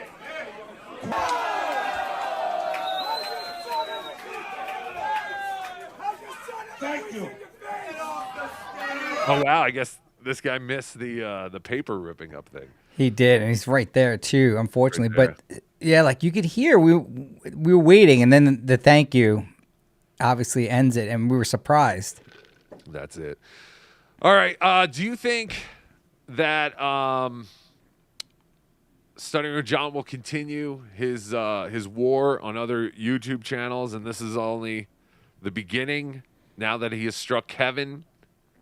Yeah, it is interesting that he went after Kevin. I figure if you're in a lawsuit with Shuli and Carl, you would keep up the pressure because lawsuit is war, right? In the end, you can potentially lose all your personal assets because none of these guys have corporations set up properly. So, yeah, I don't know why he would go after Kevin and then not Shuli and Carl, unless he got scared away by a letter from their attorney. That probably would scare John, even though in my legal opinion, get your own, it would have no weight whatsoever. Of course. I just lost everything. Hold on. I just lost something. What was the deal with Anthony allegedly saying that John sexually assaulted his children? Is that true? I have no idea. Well, I mean, the tweet is true. Oh, the tweet's real? As far as I can tell, yes. It seems I wonder as why though... he would say it. I don't know why he would publish that. Well, he did say it's rumors. So as Well- we all know, you can write that it's a rumor and then you're cleared from everything. No, you're really not. I mean, the way I read it was he knew that he did it. And I don't even remember the word rumor now that I think about it. He definitely put the word rumor in there. But are you sure that's from Anthony's official Twitter account? Yeah. Yes. It Yes. was, Wow. right? Yeah. Yeah. JT saw it. I don't know why he would write that unless it was true, but I don't have any proof of that at all. It's very, very radical to write. Anthony just seems to be going scorched earth on John right now, which is why I think it was a bad choice for John to decide to go after Kevin, because he's already in a thing with Anthony, and you would think that maybe he would want to avoid bringing further attention from these rabid animals who listen to all these shows. But what do I know? Yeah, but why would Anthony just do that at this point? Just to get to John, just to drive John crazy. Seems a little radical, though. I think. Yeah, I mean, it could. Who knows? And it has nothing to do with distracting us from that clip with FK Mammy that the video was taken down real quickly I by need her. this video. Where is this video? Get me this video. Hey, I had it for a second. Miss Judy claims that FK took it down once all the pictures started coming out from it. I don't think she meant to. I don't think she meant to have Anthony in the video. It was only like a few screens of it. I'm not going to play the rest of the Kevin Doom clip because we went through it. Basically, all they do is talk about what happened that night, and then during midstream, John does strike the channel, and it says it's been taken down due to copyright from John Melendez. Johnny Boy shamed Lucy for dildo reviews. Need we remind him of his oldest own dildo review she posted pics of? I don't know why John was so shocked as to why Kaylee Landsberg used dildos on her Patreon account. Who cares? Is that true? I have no idea. I don't even know. But like, he's like, oh, she sticks it in her vagina. I was like, yeah, John, where else do you want her to stick it? Right. But I do Besides know Carl's the other. mouth. I do know the other part of that is true. Unfortunately, people fucking send pictures. What, she used it with Carl? No, that John's oldest has some pictures out there with the dildo. So what? It's not the best. It's not great. But either way. But no, I mean, he wants to use this shit against other people when it's his own fucking family has the same shit out there.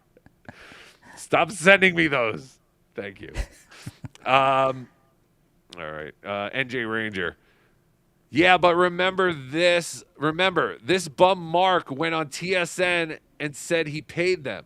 Then recanted and said he has his PayPal. Like saying you have your landlord's address. 100%. So I don't know if you know what he was referring to, but if you watch this little Jew, he said, oh, I paid him. I don't know what he's talking about. Then Mark people Lawrence? whatever his name is, and they press him on it, and they're like, oh, well, I got his PayPal. That doesn't mean you paid him. Now, he probably will pay them, but he made plenty of money. He could have gave away those $1 hot beers for free, and you would make a lot of money, right? You'd rather have $6,700 in revenue come in and not have to deal with the beer sales at all. And you probably could have done it that way. I wouldn't have paid any of these comedians. I would have paid Gino Bisconte. But why though? You made $6,700, and maybe you made some more in the hot beer sales. But aside from that, you did You did as best as you could that particular night. Well, I don't pay anyone, including the people who stay here for 4 hours with me. So, Hey, you have to boss. understand. What? What FKA video were you looking for? The one she recorded at Rodney's? I don't know. I guess. Yeah. Is that what we're talking Okay. about? Do think. you want to see it? How'd you get it? Yeah, if you have it.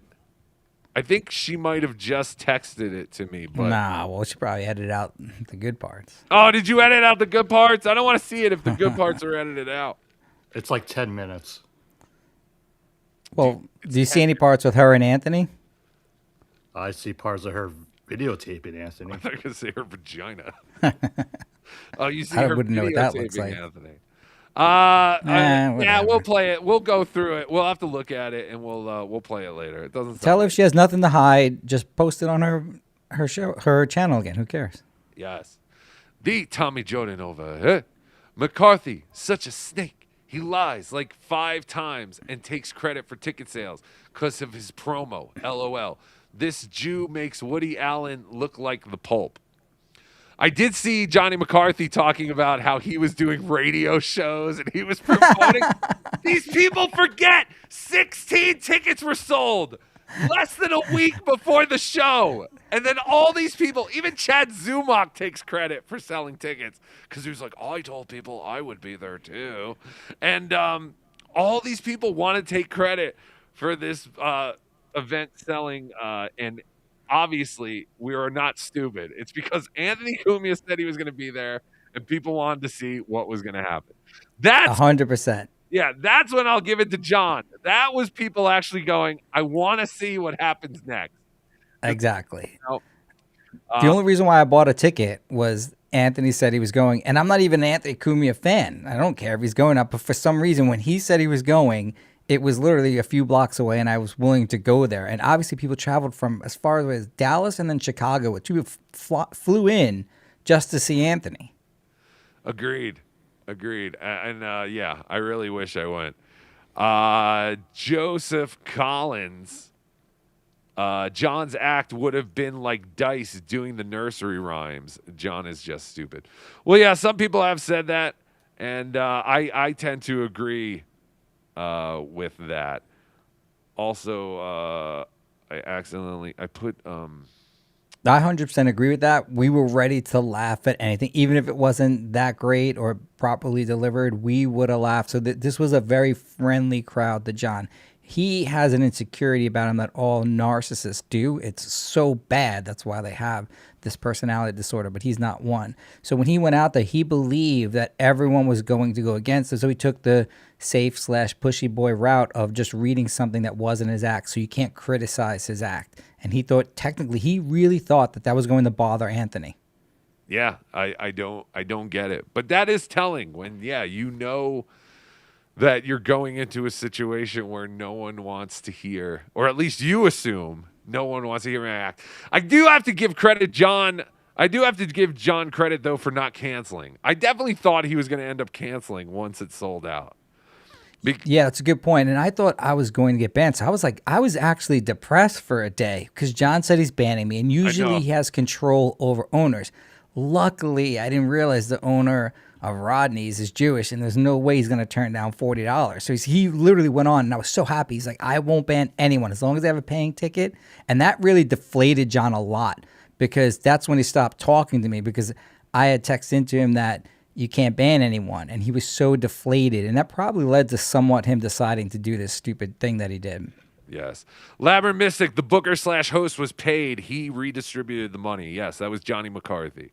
Right. So we just don't know what the distribution is. No, we don't. And don't cry about... Everyone knew the whole act. They were... What? Don't cry about this Jewish guy not getting a few tabs because he didn't have a system in place. He made plenty of money, $6,800 minus $2,500, and then probably pay the black guys $100 each for security. Yeah. So he made out great that night. Drunk and ready to fuck with him as usual. But that didn't stop Perry. from doing his set and winning a crowd of dabblers. Not the best analogy, but Oh, interesting. So they're saying like Perry kind of has gone through the same thing where people go there to hate him or something, and I guess he just barrels through. Either way. Yeah, I guess at the Potsdam debacle, that was the case. Like Shuley and everyone thought that they were there to see Shuley. They weren't. They were all there to see that guy Perry. I didn't know who he was at the time. And then everyone shifted, and to Shuley's credit, they shifted the show just to focus on that guy Perry. Yes, they did. Diablo Sandwich by John's Logic. No away team should bother playing. There's something True. to that. I agree. Is Vince going to stop being a bum and pay his bill? No. And we'll probably work it out in the law. If he wants to countersue for his lost beer tickets sales, then I will consider it. Ewa says, Vince, pay your bill. James says, system was in place. You're just being a bum, Vince. Zach Hoffman says, I smell a VTL and El Horrible show. Skull, JT, you the man. You don't smell it. You're watching it. Oh, Rocco, I'm sorry. After we left, I sort of played a prank on you, and I sent out the link to the show, and it's on Lazy Law's post. I didn't realize that it's the same link for every show. So now anyone who just goes to Lazy Law News and clicks on that link can actually join us on today's show. I had no idea. I apologize. There you go. There you go. Always screwing over my show. Yes, you can come into my back room. You will just sit there. I won't bring you on unless you're someone of note or someone interesting. So High Pitch Eric, if you want to jump on, you're more than welcome. When I sent that out, I had this dream, Rocco, that after I left, there would be like 100 little screens at the bottom here, and that all the fans would be rushing. You told me only 2 people came into the show. Yeah, there were 2. The Tommy Jonanova. OJ left for one reason. Sick rhymes with Nick. Yes.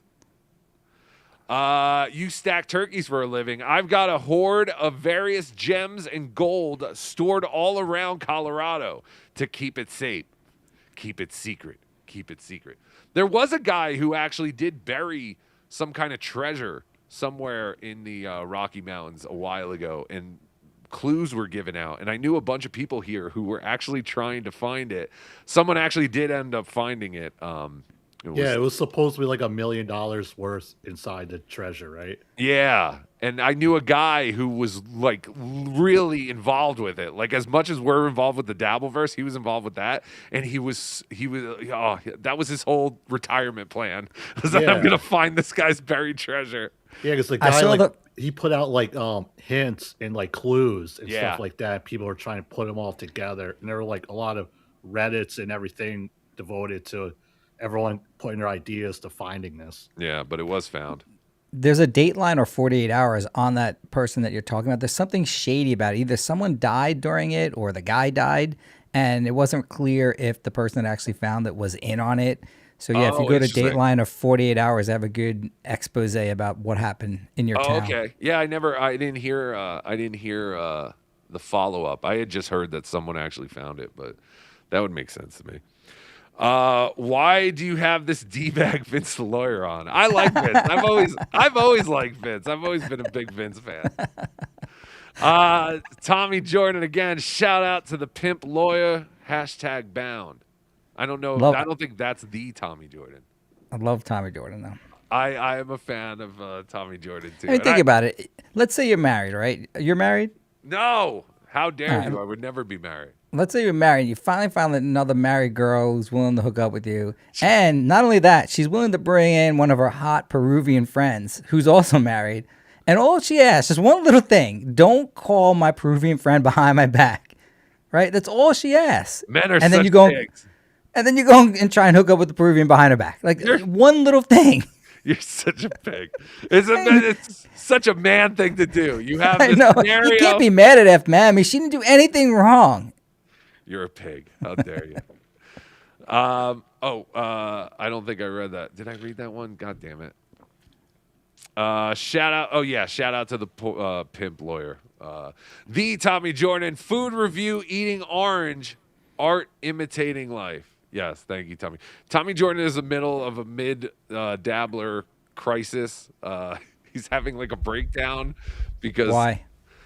I guess Doom went after him a little bit, and everyone was really mad. Or there was a good group of people who were mad that he did what he did at Rodney's, and basically saying that he's just crying for attention and all this shit. And then he even did like a depressing stream where he was eating alone. I think they kicked him out of John's show, so he went to go eat, and he's like, I gotta figure this all out, man.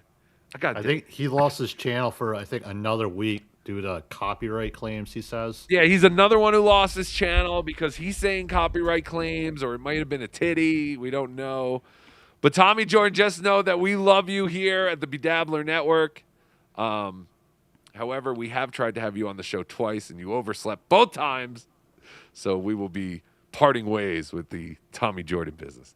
I love Tommy Jordan. Again, if anyone wants to join the show, just click the link that's in the post that I have there. I didn't believe Rocco when he said that it doesn't change. In StreamYard, the link changes, so John blocks me, whatnot. Yeah. So if anyone actually is out there wants to join the show, just go and click the link. Yes. It doesn't quite work like that.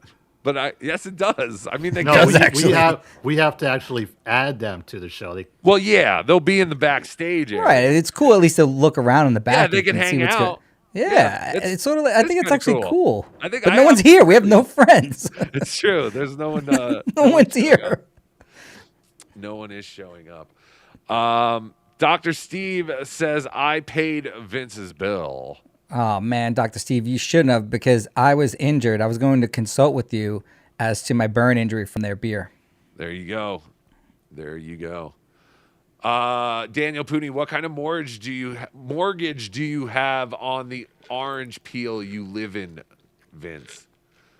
Also, what's it like to get full from a drop of dew from a thimble? FVTL. So there you go. Pooney doesn't like it. Roy Cohn Jr., he's not a Jew, he's Persian. Oh, is that the owner of Rodney's? He's a Jew. Is Youssef a Persian name? That sounds Jewish to me. I mean, my wife's Jewish, my kids are Jewish. I don't care that he's Jewish. Is Lawrence a Persian name? I'm not sure. I don't know, but doesn't the guy look like normal height on video? Yeah, the owner? Yeah, he's about like 5'2". He's about as tall. Wait, he's shorter than wide. you? Literally like half the size of me. It's so funny. I don't believe that. Edmund Stankiewicz. This weasel didn't invite anyone to have a drink. He crashed Sullivan's where Ant made fun of him behind his back all night. Vince the lawyer equals butt of the jokes. No, we invited Carl to Sullivan's, and I don't think Anthony was really saying anything behind Carl's back from what I hear. I was there the whole time. Tim422 says this show stinks with a gif of Homer saying boo. Thank you, Tim. Love you more. Oh, so now they can put pictures up there and GIFs? Yeah, GIFs and pictures. I think at some point there will be video clips, all that kind of stuff. They're revolutionizing the live streaming. It's fantastic. Evan, time for Vince to go. He sucks today. There you go. Well, I am going to let Vince go because we're pretty much done talking about the John stuff. Anonymous loophole lawyer, please consider FOIA on the Lexus telemetry. Cars track when doors open and close, and it might be revealing to the timeline. Actually, that's very interesting. I didn't think about that. This has to do with the Karen Reed case and whether your car, which is collecting all your data. Well, if you have a Tesla, then you even have video on it. But it would be interesting if we knew when a door opened and closed. That's a good point. Actually, do you think she's guilty? Is Karen Reed in the Dabbleverse? What are we talking about? Yeah, exactly. She's not, but she's not guilty. Isn't that Whitney Cummings and Ashley Cummings' third sister or something? No. She did it. Is she the one? A bacchanal is a wild, drunken, and often chaotic party celebration or orgy, typically characterized by excessive revelry. Couple of Rhodes Scholars. She said baklava. Anyway, who's Karen Reed? The Boston. She's supposedly backed up into her boyfriend. Oh, yeah. That one. She's the one who has that horrible voice, right? Yeah, she thinks it's a Boston accent, Oh, Fall it's River horrible. accent, as they call it. Do you think Dr. Steve and Miss Judy could potentially hook up secretly? No, Dr. Steve is very happily married. Who's more likely to hook up, Carl and Kaylee Landsberg or F. Mammy and Kumia? F. Mammy and Mammy and Cumia, definitely. Yeah, I probably agree. I think so. Vince the Lawyer, thank you very much for hopping on today. This was not planned. Right. You're welcome. And again, if anyone wants to enjoyed join the show, just click the link and you can come right in. Yes. All right, Rocco, thank you. All right, no problem. You should probably tweet that out again in case people didn't get it from last week. I'm not on Twitter. All right, talk to you later, JT. All right. Bye. Love you more than a friend. The great Vince the Lawyer.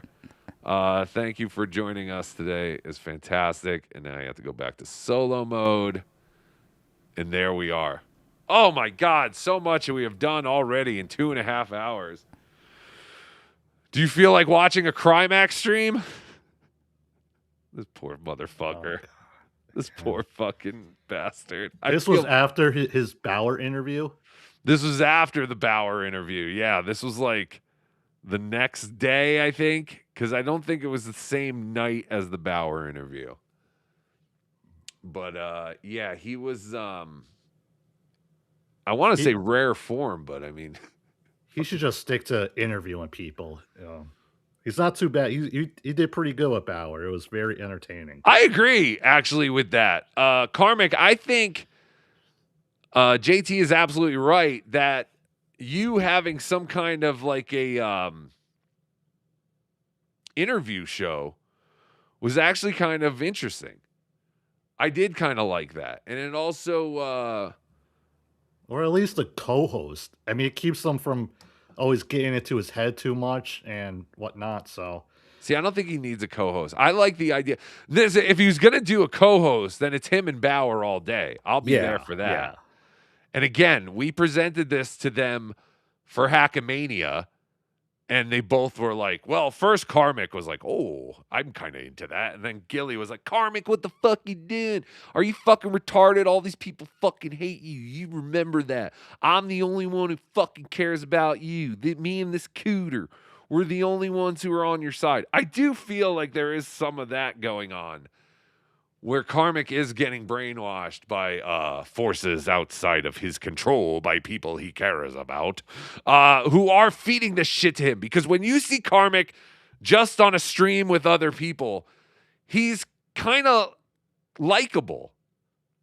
But then when he does his own stream and there's no one else around and he just wants to bitch about people, it's like, he's too much in his own head when he's by himself. He needs to just keep focus. I think someone else is in his head, but what do I know? I digest. But yeah, so he did a cry stream the other day. He did put his he did take it down. Oops. He did take it down. But of course the Clippers are there. The Clippers are always there. And we have a surprise call. Caller, you're on the air. Oh, this is Dr. Steve. Hi, Dr. Steve. Lou. Dr. Steve E. Lou. Oh, Dr. Steve E. Lou. Yes, please promote your GoFundMe you did. Oh, yeah. I just figured that we get Kevin Brennan a little help for all the fluids falling out of his mouth when he streams. Stevie, why don't you host MLC? And do MLC for the rest of the week and have Kevin on your channel. I'm trying. Those are already in the works. Those plans. It's hard to, get the big guy nailed down sometimes. But that would be nice because I'm not monetized yet. So I figure one stream with him would get me over the hump. Thank you to everyone who watched my live stream at Rodney's. I got a shit ton of hours out of that. So that was very, very helpful. That's true. You were one of the I wanted to point out, Vince was talking about how good of a fan, audience member he was. I was the one who yelled out, "Stutter, you piece of shit." Oh! Moments before Tommy Jordan ripped up. And I had it primed and I waited for a perfect lull. You did. And I hit it with them hard and really loud. And I knew that certain people in the crowd would know that reference. Yes. And it's like such a callback. I feel that's. Have you updated your resume with that? I think you should put that on there. Yeah. It was quite a night. It's so funny. There's always people who are like, well, I got this to do this. And that's like, everyone wants a piece of this. I'm so mad I wasn't there. I'm so Yeah, glad. it was like it must have been like what ECW was like back in the first couple of years. It did have that vibe. It definitely had that vibe. All right. Like if you watch old videos of ECW, which are on the WWE network, you see like little fights break out in the stands. People get into fist fights and stuff. Like those old Philly crowds were like not fucking around, man. It was So crazy. it's kind of what we were doing. And we'll never be able to recreate it, even though I do think that there is possibility of success if we turn this into a Tony Rodney's. and if Rodney's just turns into a Tony and Tina's wedding type thing where they do this show every week. I think it would be huge. Stevie, promote your channel and then get the hell out of here. Thanks. Just check out that GoFundMe. That's all we need right now. And I just wanted to call and say thank you for taking my call. It's such a good show. I love this show. This is one of Who my decided on favorites. whose idea was $50,000? That was Kevin. I don't want to give away too much of the secrets here, but that was all Kevin Brennan. It was all Kevin. Stevie, could you put together a GoFundMe? Oh, it was all his. Oh, see, you're not supposed to talk about that. You're just supposed to He reveal probably that. would have did it himself if he knew how to put together a GoFundMe, but I don't think he even knows. That's true. Oh, sorry, Stevie. I literally just tapped my phone and I hit the end button. I'm sorry.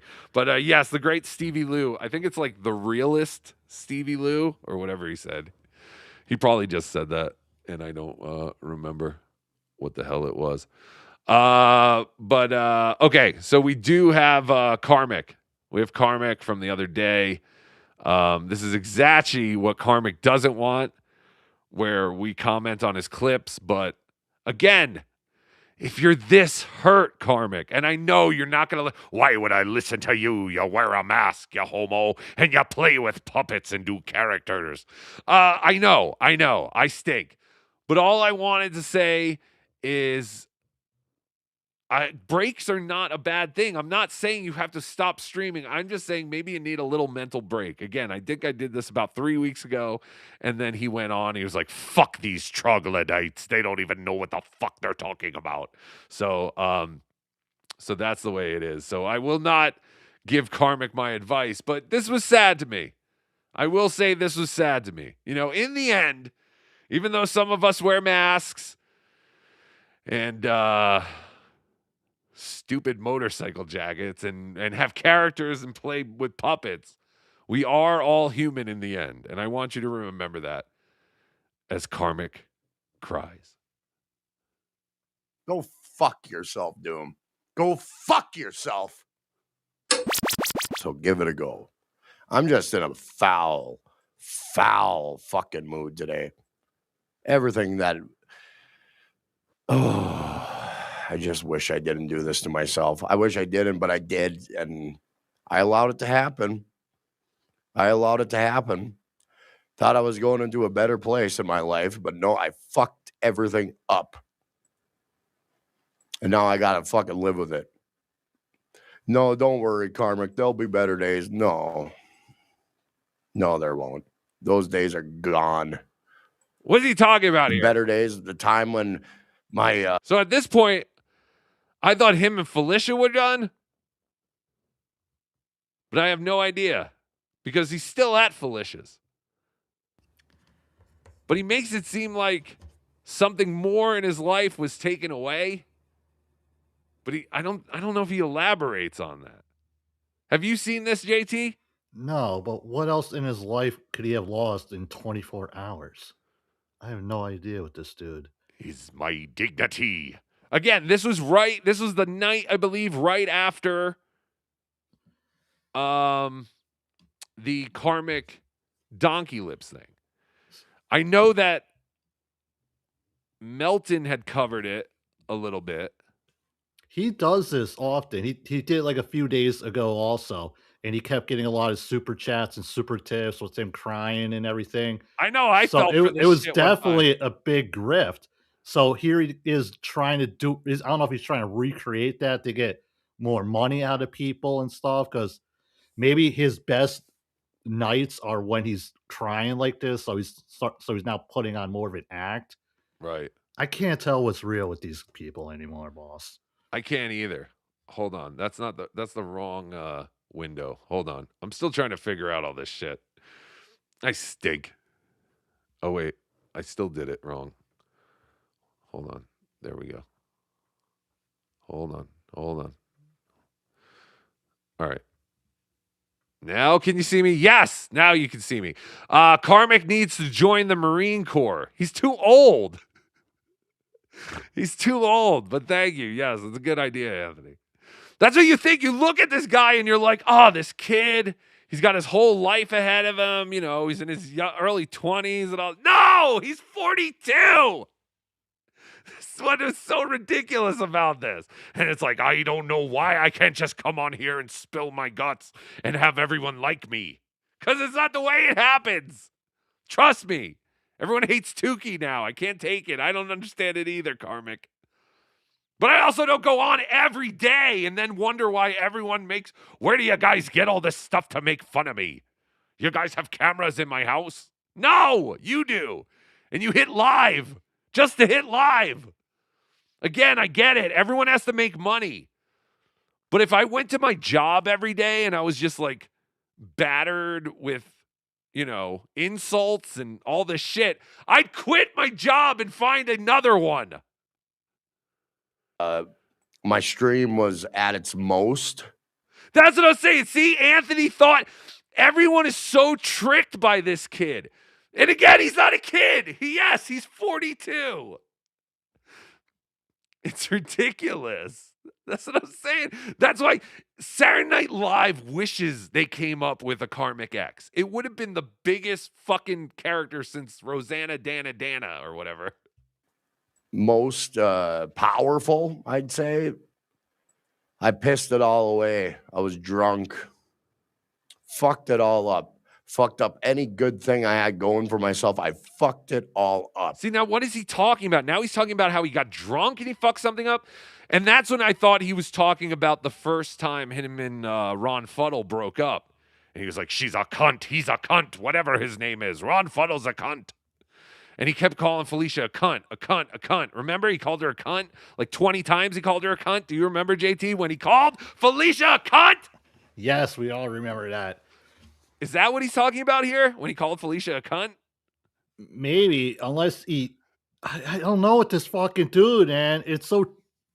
He's an enigma. It's a puzzle. I just can't solve it, man. Don't use those words here. White people are so scared of black people. Just because you saw Anthony Cumia in the chat doesn't mean you have to start going to those low bars, JT. And everybody's fucking laughing at it. Everybody's having a good fucking time at my expense. Because he has said he quit drinking, so this couldn't be a recent event. But then at the same time, he makes it seem like it's a recent event. So I don't know what's going on. And I'm just fucking over it. Part of me wants to throw in the towel. Part of me wants to. Don't do it, Karmic. We need you. Maybe I'll be happy again. Who will read us? Who will read us the news? Is he talking about going to Greenland? Hopefully not. Hopefully not. We say Disney World now, right? Because don't people keep Greenlanding themselves at Disney World? It's fantastic. Oh, I have to let all these fucking monsters in my goddamn world to fuck with my everything that means something to me. Yes, every time you hit live, you are inviting monsters into your world. We all are. We understand this. How can you have been a fan of all these shows back in the day, like Stern and Opie and Anthony, and not realize the audience are a bunch of monsters? Now, I'm not talking about the 1,266 that are here, obviously. Or however many YouTube says, because mine combines the Rumble. Rumble, I have to assume there are 4 people there. Oh, 9. Okay, so I have 1,266 just on YouTube. There are 10 people over on Rumble. I think my dad just logged in. Hi, Daddy. Hi, Daddy. Everything. I have to let these pieces of redundant crap in my goddamn orbit, and I don't know. He's calling other people redundant. I don't know. So I'm trying to figure things out. I am just upset about everything lately. Yeah, he's been drinking a lot of Red Bull now because he says the taste reminds him of alcohol. I saw that. he was talking about that with Donkey Lips.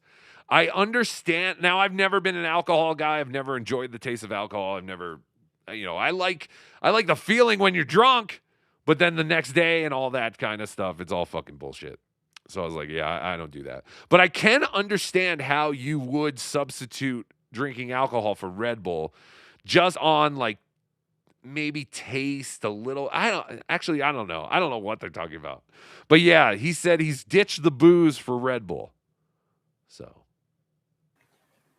healthy choices. I think at the end of the day, I don't deserve to be happy. I don't deserve it. That's not true, Karmic. Because when I am happy, if everything's going well, everything else is falling here it on comes. underneath. Shut up. Stop making fun of him.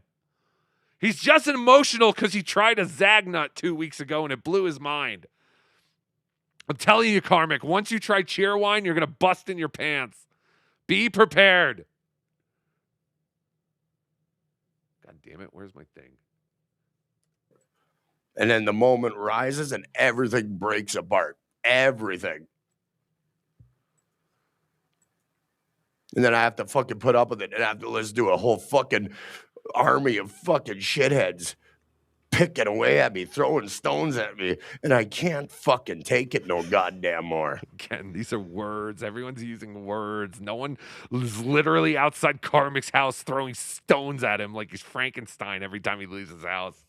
This is insanity. Karmic's basically like, how come when I don't hit live, everyone realizes how great and wonderful I am? This is confusing to Karmic. He is. He's an extraterrestrial. He came here from the planet Melmac. He was the most talented alien life form on Melmac. And the planet grew too small for him. So he had to come to Earth. And then when he came to Earth, everyone was like, what the fuck is this? He's like, wait a minute. I'm a celebrity on Melmac. It's not fucking fair. It ain't fair. It's not fair. I can't get back to Melmac because my his spaceship is actually his modular home. And it's stuck in some mud. And that's why he can't get back home. And that's why he has to go live with Felicia. I'm going to have a domesticated relationship.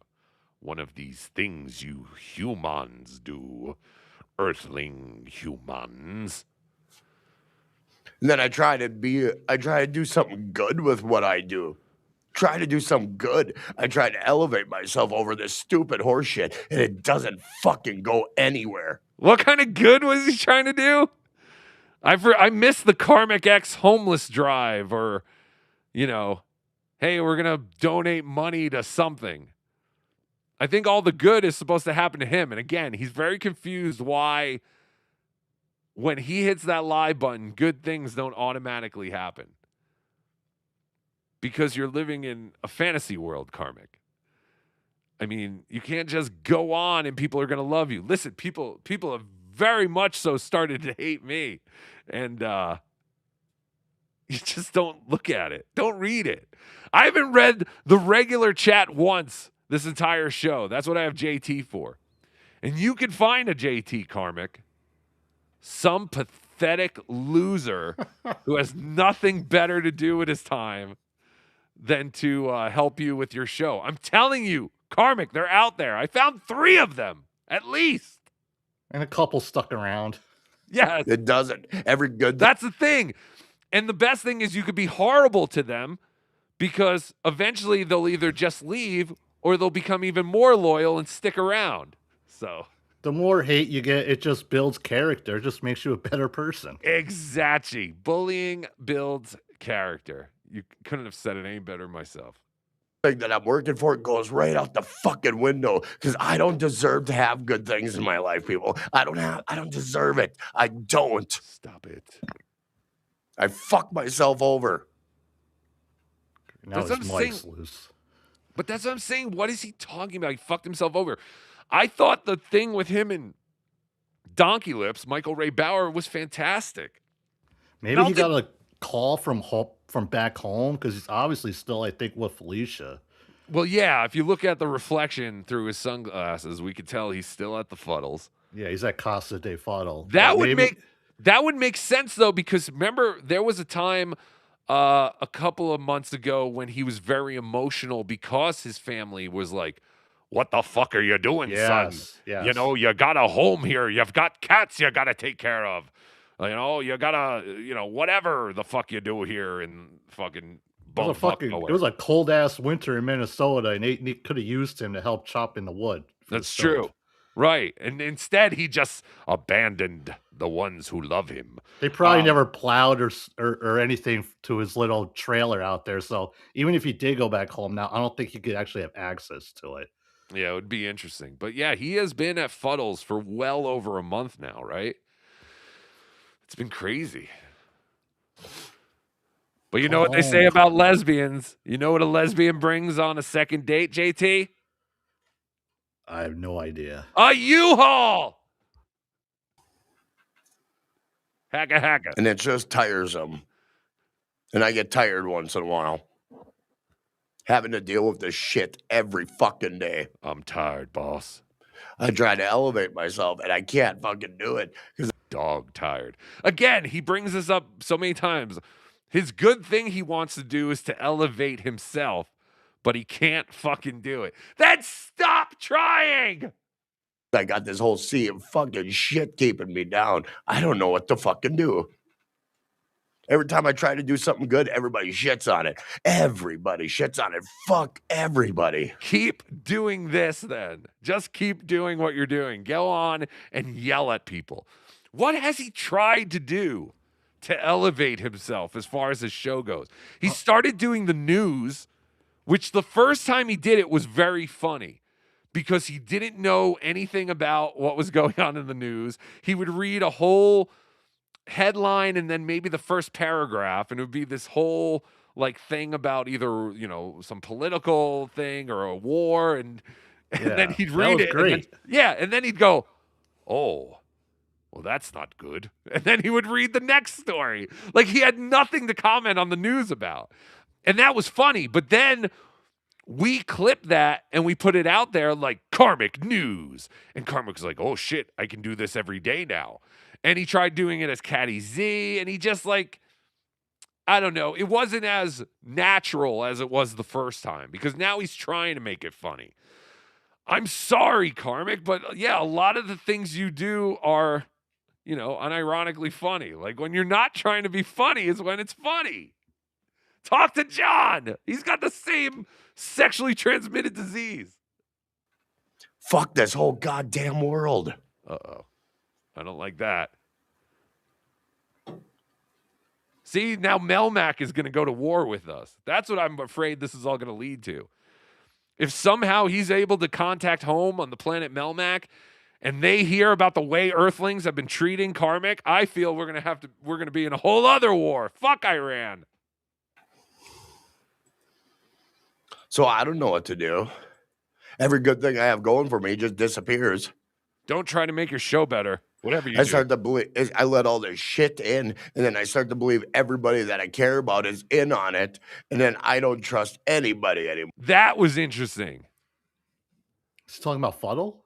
He's talking about Fuddle. Now, was this the day Fuddle went on and said that she found out something about someone who she gave a chance to and she probably shouldn't have? Yeah, she did like 2 live streams herself this week, I believe. Yeah. But she was saying like, she was like, I found out something about someone who I've given chances to, and I can't believe, what they ended up being and all this cooter kind of talk. I don't know. I didn't hear it. I heard a recap from someone who did hear it. I saw a quick glimpse of it, and it looked like, because if let's say they are at Casa de Fuddle, when she did her live stream, she didn't use his setup, his EV Mux and all this. She did it on her laptop with StreamYard, I believe. I think she normally does that though. A lot of times. I thought maybe they were like fighting, and she's like, "I'm not using your stuff, there, Karmic. I'm doing my own." Yeah, no, because sometimes they were pulling double shifts on super chats and stuff. You can hear them in the background. Yeah. Okay. So she doesn't always use the setup that he does. She has before, but a lot of times, she's another one who just like turns on the thing and just like, I don't understand why you guys don't give me money. Like, this is a good show. Yeah, I like mean, it's the not. first 30 seconds, she was listening back to wait till she heard herself on her phone, and then she goes, "Okay, now I think we're gonna start." Now, the other hypocritical thing that she does is she was striking people for using clips of her show, and now she started using clips of other things. She's watching other people's clips.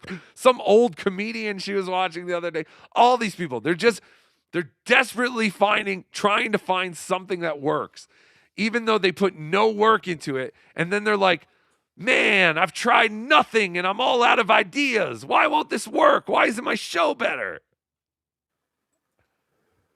I started to believe, I let all this shit in, and then I start to believe everybody that I care about is in on it. But he's making it seem like she's part of the shitting. She's doing the shit of the shitting while they do me dirt. She's the closest person to him the past few months. Right. She's all he got, as far as I know. I let all this shit in, and then I start to believe everybody that I care about is in on it, and then I don't trust anybody anymore. It's getting paranoid. Paranoid schizokarmic. I start to think they are against me too. The ones that they say they love me. If he's talking about chatters, he's lost complete reality now. Well, it couldn't be the fuddle, because we know I don't think the fuddle has ever said she loves him.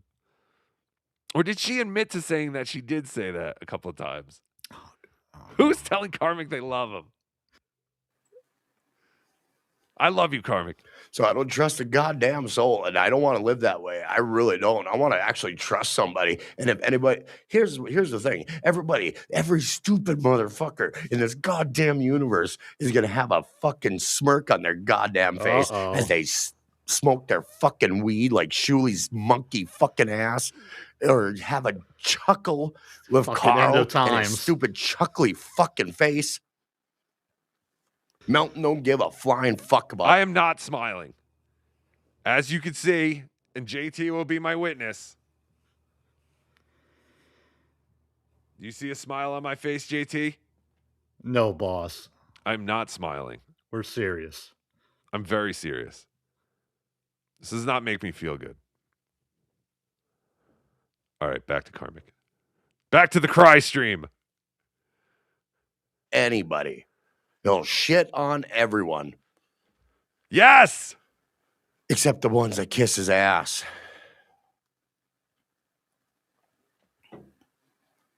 So I hate this universe, and I'm making plans getting the fuck out of it. I told you! He's trying to figure out how to fix his spaceship that he calls a modular home. The disclosure stuff is real. The aliens are here. I told you. Everyone else is looking at this like, oh, God, we got to help Karmic. He's going to, go to Disney World or Greenland or whatever horrible place you want to kill yourself in. But no, I think this is just like E.T., where he's just homesick. And he's desperately trying to figure out how to get back to Melmac. Carmack, go home. We all know Melmac is in a different universe. So this all makes sense to Tukey. Or whoever I am. Who am I? I tried. I failed. Tried to elevate myself over this stupid fucking shit. It got me nowhere. I could just see Karmic talking to his parents on the home planet, and they're like, oh, son, this experiment isn't working out very good. All the Earthlings seem to like to call you a homo. And then Karmic's like, well, Dad or Mom, you gotta understand. I've found human love here. I need to stay. And they're just like, well, we don't think that's gonna work out for the better of humanity, Karmic. We need you home right now. All the space cats need their litter boxes changed. And every time I try to get a little bit higher, I sink back down.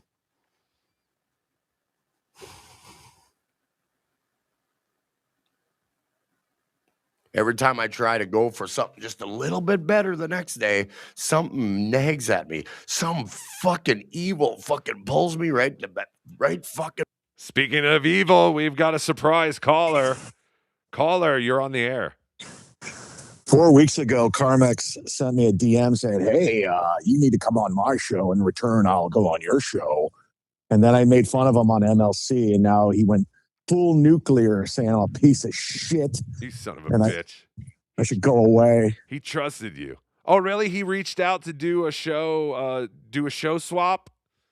Yeah, he reached out to me in DM, and then I was poking fun at him with MLC with Mr. Kill Everything, and he's now I'm a piece of shit, garbage, nobody, and he doesn't want anything to do with me. Yeah, you're one of the piece of shit troglodytes who try to impropriate on his improprieties.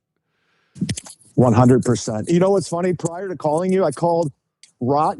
I have 2 Roccos in my phone, and the other one was Rocco Whalen, who's a celebrity chef that I know.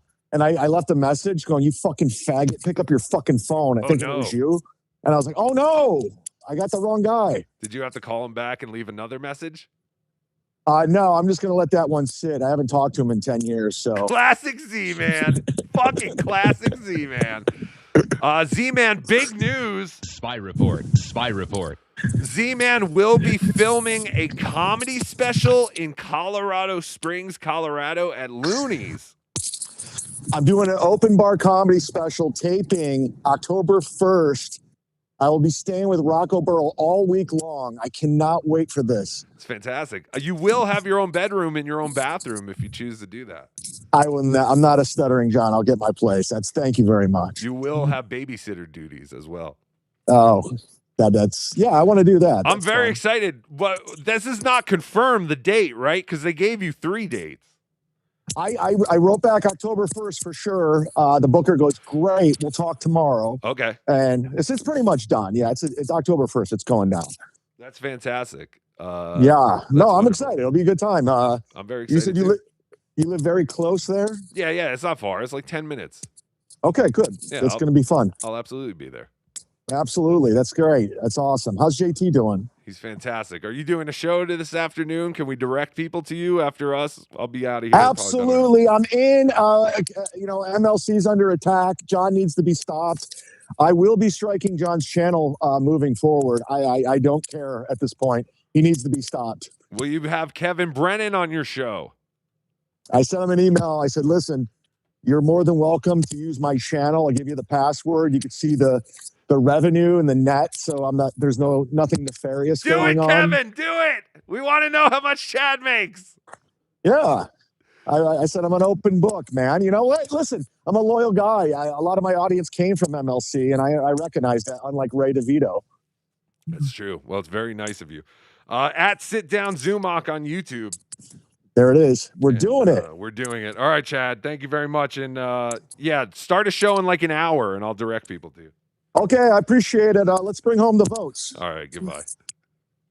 He loves having friends. All right. Again, Karmic, I don't like this. I want you to buck up. There's no reason to feel this horrible, Karmic. No one is doing anything, which leads me to believe this is just, how come you guys don't give me money? You seem to give other people money, but I'm here pouring my goddamn heart out for you, and you give me nothing. Because what else would this be? Like, why would you be so affected by people saying you suck, you're gay, you're fat, fast food's going to kill you, your wife is too good looking for you, your kids hate you? Boss, you're talking about yourself again. Oh, I was talking about Karmic. Fuck. I got sidetracked. Thank you, JT. Don't take it to heart, Karmic. No matter how much you want to just grab your computer and strangle them. Back down. And I can't. Then I just become this goddamn laughingstock to all these piles of shit. And I don't know what to do. It's funny that Karmic like dresses like this and all that shit and goes, no way they're gonna laugh at me. What the fuck? How the fuck are they laughing at me? Look at me. I'm the personification of man. It's insanity. So I'm at a crossroads. What should I do with my stream? Should I try to advance it? Should I try to do something better with it? No. Exactly. You haven't. I know you think you have, but you haven't. That's exactly what you should do. and go meet the Bone Thugs in Harmony. Meet you at the crossroads. Can't do that. I gotta mix it up with fucking losers. Yeah, that want me to fucking jump off a goddamn cliff. These piles of fucking shit every fucking day. No, you do that, we won't have this. We won't have any more of this. Right, and that sounds very messy.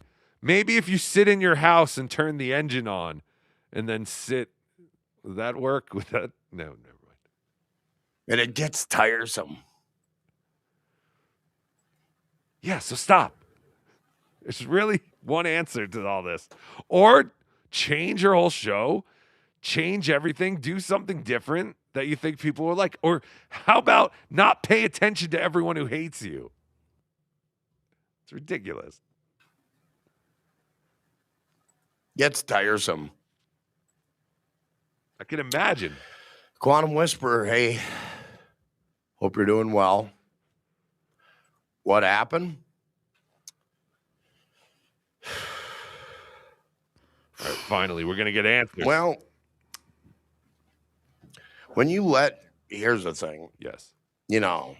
Just block people, just mute them, keep them out of your orbit. Right. When they glad-handedly just shit on you together and have a fucking pussy powwow over having fun at my expense, it drives me crazy. So he's angry that there are discords where people get together and talk about. He's definitely referencing the chatters and the viewers. It's definitely and the shit chatters like because that. he's like, you can mute them, you can block them, but it doesn't kill them. You gotta kill them. Like, what are we talking about here? Again, These are the people that watch his shows and send him super chats and super tips.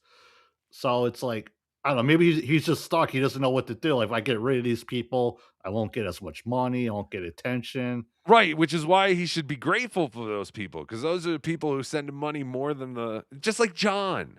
Again, it's whatever role or whatever hand life has dealt you, play that hand. Right now, you're the heel. John's a heel. And you're not even really a heel, Karmic. You're kind of a tweener. You're in between a heel and a baby face. Because you could be a baby face. If you went back to Minnesota, forget about all the other people you love and you care about so deeply.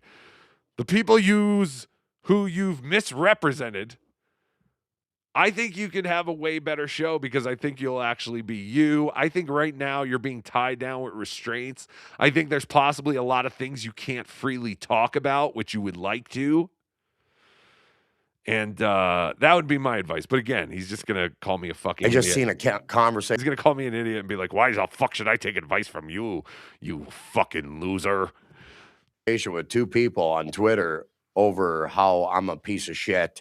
And I just realized. Oh, so this is literally over a conversation between two people on Twitter about what a piece of shit Karmic is? That's what's got him like this? Holy fuck.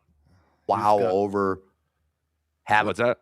I say he's definitely got somebody's making him feel out there. And I don't think he gets like who it is. But I can't imagine going live and being like, you won't believe what they're saying. Oh, I'm just gonna fucking end my life right now, everybody. I fucking can't take it anymore.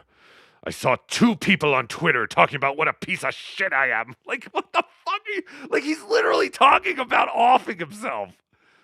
And we find out this is because two people on Twitter. It's probably Kinky Loco and fucking Chico Ruizing or something. They're like, yeah, Karmic should die. Yeah, I totally agree. He sucks. Karmic's like, fuck, the word is out. Fuck! The opinions are in. They all want me dead. When they glad-handedly just shit on you together. Glad-handedly. And have a fucking pussy powwow over. I just seen a conversation with two people. Okay, on yeah, Twitter. there it is. I just seen a conversation with two people on Twitter over how I'm a piece of shit. And I just realized these people, they turned on me. So many people turned on me over the last year. And then, I don't know, it just... Those two people were his parents. Now I understand. Oh, okay. My mom and my dad were on Twitter talking about what a piece of shit I am. And it's like, if these two people think it, what does the rest of the world think? Triggered something in me. And then I just realized, yeah, maybe everybody is just having fun at my expense. And then I just can't fucking take it no more. Fun at my expense. And then I just can't fucking take it no more. Now, again, we have seen Karmic in this state before. Like when him and Ron Fuddle broke up the first time. That was the famous Sunday stream where I went on and Mersh went on and we tried to, cheer him up and, tell him everything's going to be all right. And on that stream, he made like $1,300 or something. And he was on the next plane to Fuddleville. That's why I'm like, I don't know if this is real. I know. Legit. Well, that's why it's hard to feel bad too. But I will say that when this is over, he did end it and take it down. And then he was like a totally different guy he did another stream and he was like, oh, hello, everybody. I'm doing all right. I had to take that last one down for obvious reasons and improprieties of, that sense, if you know where I'm coming from, people. And it's like, what? Weren't you just crying 5 minutes ago? And now it's like, well, now we're going to do a show. And it's like, oh, I fucking hate this one. Oh, this guy's an asshole. He doesn't understand what I'm doing here.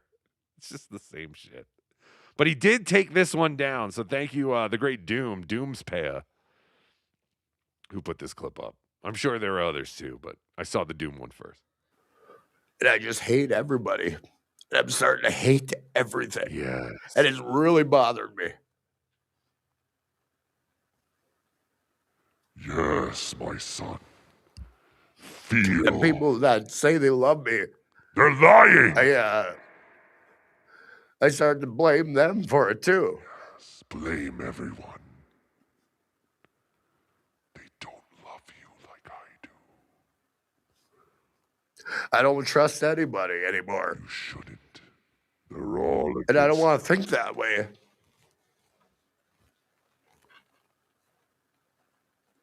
So it sucks.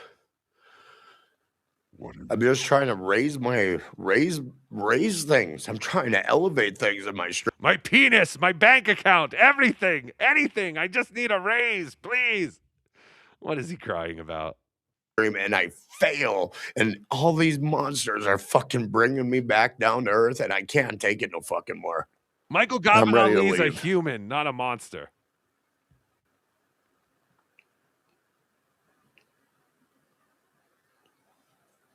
We're still here. And I just hate everybody. Well, we love you, Karmic. And I don't want to feel that way, and it's driving me nuts. I love this. I hate everybody. Why is everyone so mean and hateful towards me? I hate you all. But why don't you love me? Oh, Jesus. So, yeah, I'm in a weird place. Have a Zagnut. You're not the same when you're hungry, Karmic. Mentally. You were in a better mental state once? I'm just sick and tired of this hatred towards me. And then I try to elevate myself, and no. It's like the fourth time he said elevate himself. I feel like I'm driving around my town. Everything here is like Elevation Coffee, Elevation Pot Shop, Elevation Hospital, the Elevation Diner. No, I got what I deserved. A army of fucking losers. Yes. Shitting on me every day. What about the Zag? Remember, Karmic, see, I don't think he's talking about me anymore because Karmic and I found common ground. I was telling everybody how great Zagnuts are, and Karmic finally tried a Zagnut. And he's like, holy shit, this blew my mind. I've never realized there was such an awesome candy bar out there. And so now Karmic and I are friends because we're both high levels in the Zagnut army. So I do feel like I have to stick up for him now. This will make a great Zagnut commercial. You know, when you're feeling down, have a Zagnut. And then next thing you know, you see Karmic dancing to dude, MJ. I'll rock with you. I'm waiting for the Zagnut song. That's what's going to be fantastic. Just like the Pink Vibrator song. Zagnut, you make me crazy when I bite into your coconut It's tiresome. flavor. Thank you, Quantum. Zagnut. Someone better call the Wumbulance. What's a wambulance, Tim Bullinger? Stop it. You know it's supposed to be wambulance. You're a piece of shit, too. I don't like you. Oh, what a surprise. None of us like I don't Tim give a Bullinger. fuck. Don't give a flying fuck. Hate you I guys. don't care, but I hate it so much, and I hate that you guys don't like me, but I don't care because I hate you. But why don't you like me? I don't get this. Like, at this point, wouldn't you go, holy shit, I'm crying. I need to end this. Like, what am I doing? Like, I'm looking at my phone. I'm sniffling. Like, why do I need a camera on me right now?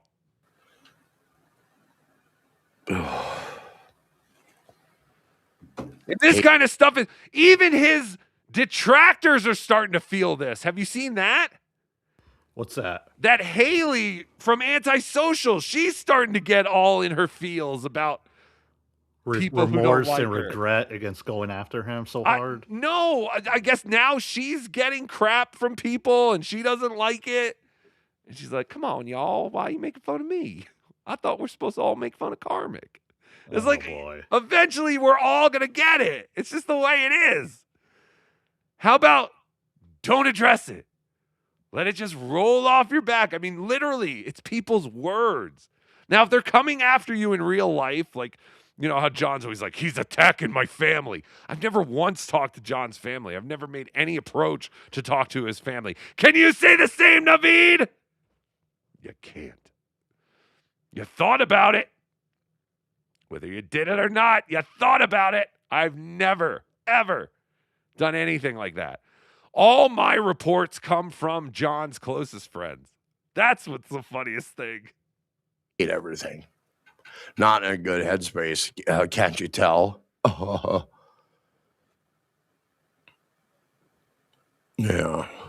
It's a big club, and I am just outside of it, and everybody's having fun. That's what it's about. Thank you, Karmic. We get it. All these guys, the Chows, the Mears, the $2 Dans, they just want to find their own clique, and it's fine. But that doesn't mean that all the other cliques are retarded and gay for not liking you. Maybe that's what he needs. He needs like that BY. Why wouldn't Karmic join the BYB clique? The Dan from Nice Podcast, the Chows, the Mears. These people might embrace you. They'll definitely have him on if he sent them in. But they can't make fun of him. That's the only rule. Oh, my God. If you boys make fun of my Carmi, I'm going to find out. I'm going to tell all your mothers. You're not going to be able to play podcasts anymore.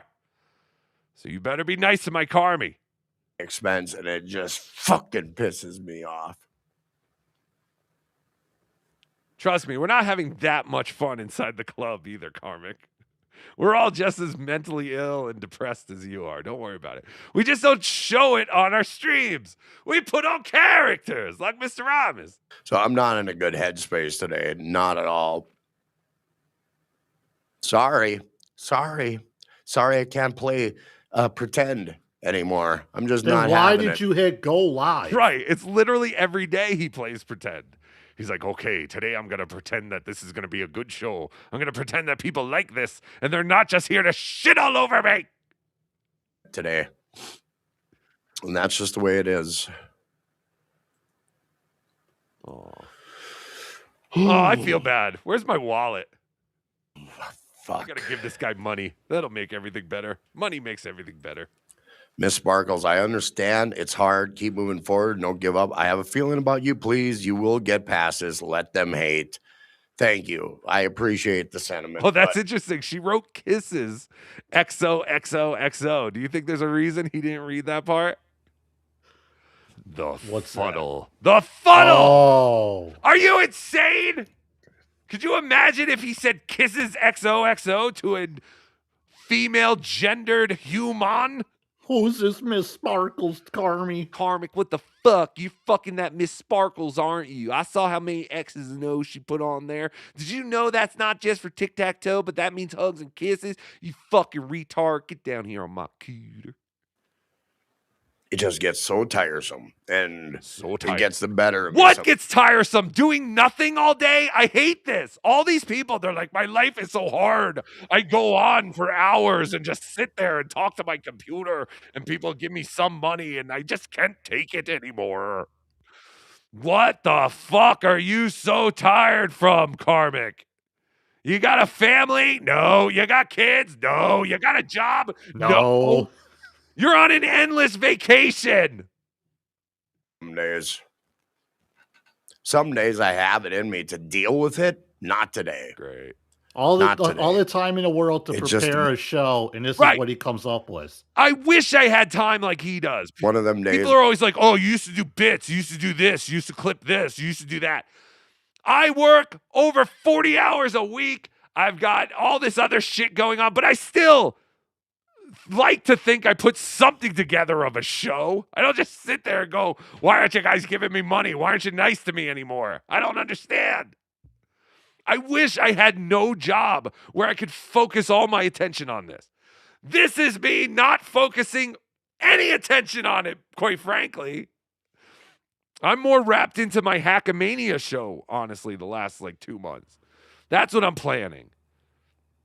These other shows, I mean, yeah, I agree with the rest of you. I'm lazier than ever. But it's also because I've been busier than ever. I'm so tired that I can't do a show where I just watch other people's clips. You know, it would be ridiculous if I was constantly said that every week. Oh, I can't do this anymore. I'm so tired of literally just turning on the computer and talking to you fine people. You pieces of shit troglodytes. Where everything is just nematodes. kind of compounding, kind of becoming worse than it should. And it just Again, this seems almost like more in the personal life thing is going on, but he's not allowed to talk about it, so we'll never know, I guess. We'll know once him and Felicia break up. Then we'll find out what's going on. Tim Bollinger, I'm glad you will finally put some effort into Hackamania. Shut up, Tim. But yes, I'm putting a lot of effort into this year. Trust me. Also, if you didn't see the beginning of the show, Hackamania is still at the Plaza. Hackamania.com. Get your tickets April 10th to the 12th. We're in the Grand Ballroom. The Hunchback Lounge, baby. Hunchback Lounge. They could not contain us to that tiny little sand dollar. And also, do not dare step foot in the Hogs and Heifers. Don't spend a penny on Hogs and Heifers. Fuck Hogs and Heifers. I'm not talking about Ron Fuddle. I'm talking about the actual bar. Private life, all this fucking garbage, and it's making my life miserable. And I'm not having it. I'm not having a great day, let's just say. So. Have a Zagnut. Oh, fuck.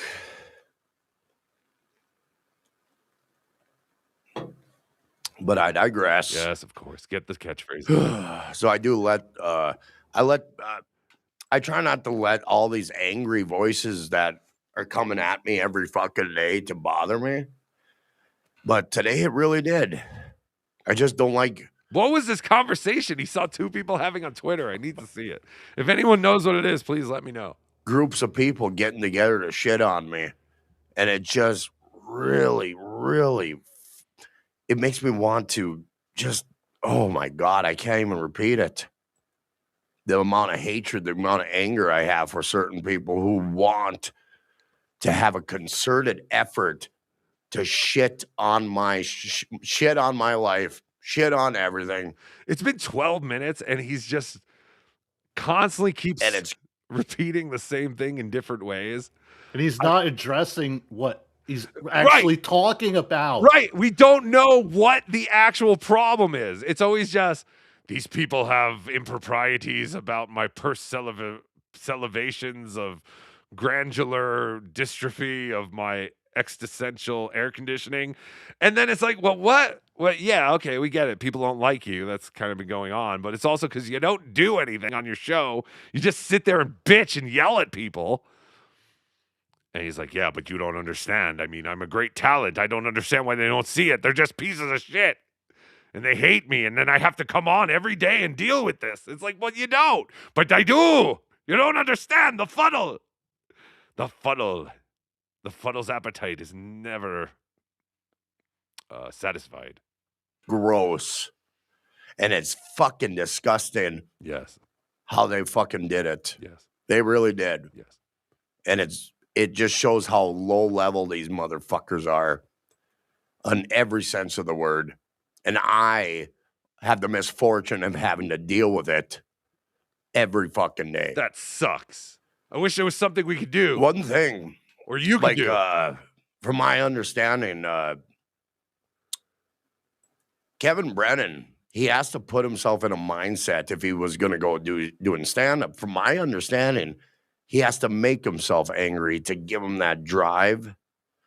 And when I'm not angry, my show sucks. It sucks.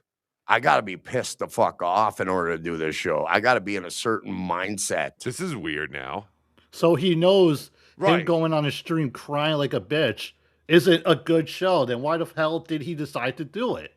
No, but he's actually saying the opposite. He's saying, I know my show sucks when I'm not angry. So if anything, he's saying that all these people are actually helping make his show better. But that's not, I guess, the show he wants to do. He wants us all to like his shows when he's not angry.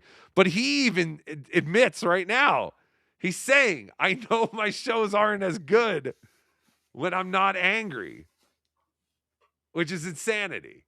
So I'm gonna do a show telling you how it's not good and why another show is better, but I'm still gonna do it anyway. I don't understand. It's like anytime he gets a thought in his head, he's just gonna hit go live for an hour. Exactly.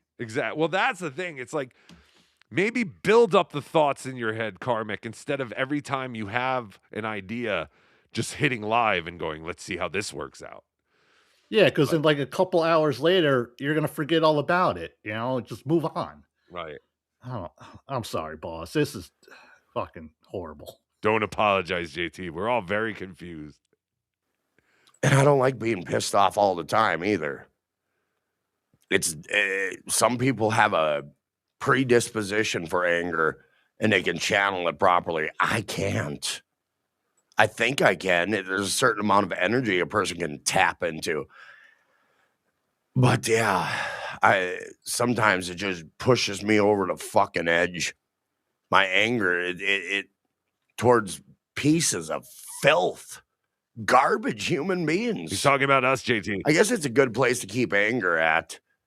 If you're gonna have anger, have it in a worthwhile or after a worthwhile thing. Like pieces of fucking garbage. What? If you're going to have anger, have it in a worthwhile fucking thing. Like these pieces of garbage. That don't amount to shit. But I thought we were I thought we were shit. I thought we were pieces of shit. Now we're garbage who doesn't amount to shit. Fuck. Is shit better than garbage or worse than garbage? Shit's worse than garbage, right? At least with garbage, you can maybe find something. Yeah, but which one would you rather eat, garbage or shit? Garbage. Exactly. Yeah, exactly. Garbage is better than shit. He's right. But Quantum Whisperer, you are definitely top tier in my book. Thank you. And yeah, logistics was much harder. You give me money. So it's all about perspective, and that perspective is very helpful. Very helpful. I like friends who give me money. But yeah, I just let it get the better of me. Yes. And it can ruin my day. So I'm just stating that unfortunate fact. I don't sound But like yeah, that. I gotta be. What? I don't sound like that. Yes, you do. That sounds exactly like you. You piece of shit garbage. Real. I gotta be real. And I know a lot of people hate that about me. They hate the idea that. Who hates that? Who hates when Karmic's real? Like, this is ridiculous. I think Karmic hates when Karmic's real. Like, let's say some people, I ain't gonna name names because they don't He's talking about you, JT. Deserve to be fucking named. I agree. Have a resentment towards me over the type of stream I do. Okay. It's not. And I they don't know what is this? Wait a minute. Yeah. Okay, so now we're all jealous and resentful of the type of stream he does. Even though earlier you're saying, I don't know what I'm doing anymore. The only time my show is good is when I'm angry, but I hate being angry because it makes the people happy because I'm angry and it's also a better show. So fuck you guys. I hate when I do a good show because then I'm angry. I don't know. Whatever. Tell their audience how to destroy me. Yes, if you sign up to my Patreon, we have a specific blueprints on how to destroy the mighty Karmic X. Karmic, this is what happens in every alien movie. The alien is never accepted at first, unless you find some young kid or group of friends. They might accept you. But the rest of us, yes, we don't understand you, and we just want, we want you to go to Disney World. You're right. We don't understand. But this is how every great alien movie starts out. But then eventually, the alien plays the talent show at the high school and blows everyone away with his guitar and singing abilities. Unfortunately, you just have AI, and we've all seen AI, so it won't be as impressive when an alien actually uses AI. And it disgusts me to no end. Yes. That's the level of fucking hatred out there. Yes. When I heard certain things about certain people. What? Working. Tell us. What did you hear? Why? Maybe if we understand exactly what you're mad at, we'll understand why you're so mad. When I heard certain things about certain people working behind the scenes to run me out of town, it made my fucking piss boil. His piss? That type of evil exists. It just does. Uh-oh. I think that's the same boiled pish they were serving at Rodney's. Watch your lip. You could burn your lip on that boiled pish. So I want them. I want. Oh, this is another time where he's like, I want them all to die. I just want horrible things to happen to them. Why won't you all be nice to me? Oh, I hate them. I want them all to suffer. But please understand, I'm trying to entertain and do a good show. So please be nice to me. Karma to be just a real thing. I want them to feel it. I want them to feel what happens when you fuck with good people. You come and go. And I know they're out there. You come and go. I know they're watching right now, and I want them to fail. I want it. Red, gold, it and would green. Warm my fucking heart. See? If they failed. He has just as much hatred inside of him as everyone else that fucks with him.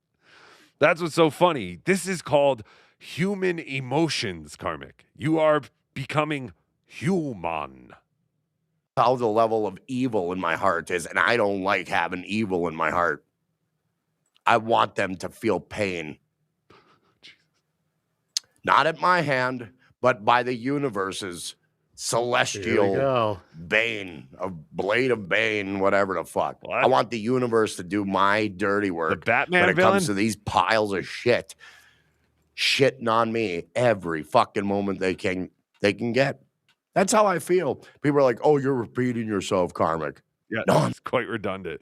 But yeah, so for saying mean things to you, you want people to suffer in the bane of the universe of existence. Suffer. What?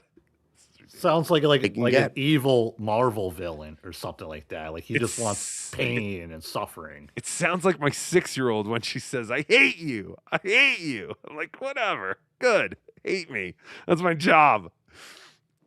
It's just ridiculous. It's a child just screaming out. Again, Anthony Cumia thought he was like 23. This is a 42. Change the letters around. He's 40, or the numbers. Sorry, I'm retarded. Grown men have retired from professional sports by this age, and he's just now like experiencing the world and all these emotions and feelings. I'm starting to realize my mother was wrong, and not everyone thinks I'm awesome. It's weird. Took me a while, but I'm getting there. Yeah, it's sad, quite honestly. Shitting on me every fucking moment they can get. That's how I feel. People are like, "Oh, you're repeating yourself, Karmic." No, I'm not. No, I'm not, because it's fucking with my life. What? So I have a right to say to fucking shit about it. I don't give a fuck, and it brings me to such fucking anger, it makes me sad. Makes me sad that my life has gotten to this fucking point. Yeah. And pretty quickly, too. I mean, he's only been around for like, has he even been around for 2 years doing this? No, I think a year. Yeah, like maybe a little over. It's definitely over a year, but it hasn't been 2 years. And yeah, like it was a very quick. Well, yeah, he started out doing like live gaming streams, and then he decided to do these live shows from his recliner. What'd you call graduating karmic X history? How do you know all this? I just remember it because this is how everybody, like, I was first introduced to this guy. I remember him sitting in that brown, like, lazy boy or whatever the hell he had. Remember? The first time I ever saw Karmic, ever, I had no idea who the fuck he was when I went on MLC as Little KB for the first time, and he was just there. Yeah, yeah. I was like, who the fuck is this guy? I thought he was the lead singer of Queens from the Stone Age because he had like that downsy redheaded look about him. But and then yeah, they were like, "Oh, this is Carmax," and I thought they said Carmax, so I just started calling him Carmax. But I had no idea. He just all of a sudden, like I had no idea of his history with Pat and all that. I just was like, "Oh, this must be some kind of comedian or something that Kevin knows." Boy, was I wrong. So I do get sad. I do get sad that after everything I've done, there's a fucking group of monkey fucks ready to fucking shit on me. Ooga booga lovers. Ooga boogas. All these ooga boogas just want to shit all over me. That's such an interesting. Like, he's obsessed with that kind of shit. He must think about that all the time. He's like, what's that over there? Is that someone looking to shit all over me? Oh, they're everywhere. I'm telling you, Felicia, you can't go out anymore. Everywhere, these monkey fucks hiding in the shadows, just waiting to piss in my mouth. It's like, what? What are you talking about? Don't you live? Like, this is insanity, Karmic. No one is looking for you to destroy you. Again, like JT said, if we destroyed you, what the fuck else would we have for entertainment? Netflix? To line their own filthy, dirty fucking pockets. Again, it's all about money. Why? If he was making $500 a day doing this, it would be fine. With shit. Because his family must call him and go, what the fuck are you doing? You're not working. You're not doing this. We don't even know where you live anymore. Is your house still parked in our front yard? We don't even know. There's so much snow out there. And they just got to be like, how are you living? Because I know if my kid was, all of a sudden just somewhere else not working and he's been there for a month or... Again, this isn't a kid, though. I have a 20-year-old. I'm talking about 20-something-year-old kid. Again, this is just a retarded adult. And that's hit the follow button. Hit the... Thank you, handsome. I will hit that follow and like button, you handsome devil. Look how handsome he is. Anyway, that was it. That's the great Karmic X. Karmic X, please go be nice to him. All right? We get a lot of crap, especially from people like Karmic who are like, you always tell your fans to destroy me. Again, if you want the blueprints of how to actually destroy Karmic X, please sign up to my Patreon, patreon.com/BeDabbler Network. But yeah, just, I don't know. Go tell Karmic you love him.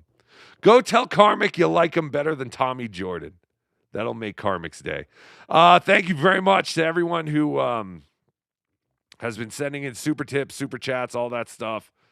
I'm not good at following them as they're going. That's why I need these little breaks. But this is the end.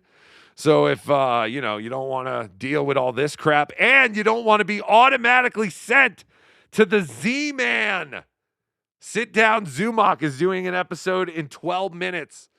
Everyone who sticks around here will automatically be sent over there. Tell the Z-Man BeDabbler sent you. This is from Anonymous. It's picture, you turnip. It's picture. Thank you. I know. Did I say picture again? You said it the Rochester way. See, now why is this fucking doubling up like this? Hold on. Oh, I got two web sources here. Why is that? All right, let me get rid of that. The Tommy Jordan drinking game. Every VTL docks Lucy. Alcohol poisoned. Yes. I did notice that too. Vince does like to say Lucy's full name for whatever reason. I mean, it's out there, I guess. It's stupid. Chad Zumemic, never forget the great Golf War. Yes. Tiger Woods versus Phil Mickelson in the great Golf War of 2002. Set you straight. Call Brennan and see how he's doing. Karmic sucks. It's still doubling. I think you got to hit the transition thing or something. What the fuck did I do? Hold on. I'm taking this down. Okay. There we go. That should work. Compound Media, Anthony Cumia. He's like Philip Seymour Hoffman's character in Boogie Nights. I'm a fucking idiot. I'm a fucking idiot. I love you. I know he just hasn't tried to kiss anyone yet. Any boys. But yes, once he does and he gets rejected, that will be him. But yeah, that's all it is. It's just him constantly just like berating the audience. We don't understand what an incredible talent zoomed onto this planet from another universe. I don't understand why this is doing this because I shut off. This is making me crazy. Is it still doubling or no? Yeah. It is, right? Why is it doing that? Hold on. I'm just going to. Hold on. I'm afraid to even touch anything thinking it's going to mess it up. No, I know. I feel the same way, but I see the two web sources I have. I'm going to remove that one. It's still doing it. No, maybe not. Okay. Daniel Pooney, Karmic's favorite bar is the Blue Oyster from Police Academy. He enjoys the company of leather daddies. Helps get Fuddle's cuter stink off of him. Love you more than a friend. Love you more than a friend, Pooney. I have heard of the Blue Oyster. Or maybe that's the band. Blue Oyster Cult. Yes, the Blue Oyster Cult. Hold on one second. Again, why is it doing this? So it's playing.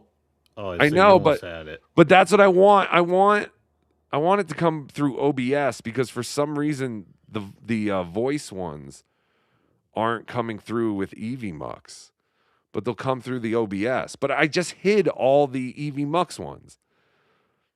Like there's no more web sources on here. I guess I have to remove it completely. I don't know. NJ Ranger Chud when he inevitably gets struck back. He's going to cry, yes. No, I mean, we all cry when it happens to us, but then when it happens to other people, we laugh. Yes. It's just the way it goes. Again, it's still doubling up. I got to just deal with it right now. Roy Cohn, Esquire, can Lady KB and I stay with you too? FCZ. Yes. Yes, the great Lady KB. She will have, if she needs to stay here, she could stay in the Chad Zumach suite with Chad Zumach. KB, I'm going to ruin Chad's gig if it's the last thing I do. Evil laugh. Unbelievable. Behave. Everyone just behave. Please don't ruin this for my friend Chad. This is very important. It's all he has right now. Hold on. I'm trying something new because I can't take it anymore, JT. I need things to be working perfectly, and they never are. Do you understand? Okay, hold on. Let's see what this does now. Thank you, Lady KB. Yes, we will be going to Chad's show. On Melmac every Crom Day Eve, the strongest men of my village gather in the Valley of Men stripped naked. We writhe in a fleshy tangle beneath our two suns until the last man is drained. Then we cry. Where's that coming from? That didn't echo to the people watching. Why did it play there? It was playing on the editor, which I don't think anyone else could hear but us. No, it people heard it watching. They heard. They did. Okay, so they can hear it and I just can't. Okay, well that's good. As long as they can hear it, I don't really care because I don't pay attention to most of these things anyway. Here is leukemia farts. Karmic should do food reviews or just streams of him trying things for the first time. Right. Considering his lack of experiences, it could be entertaining. I'm with you 100%.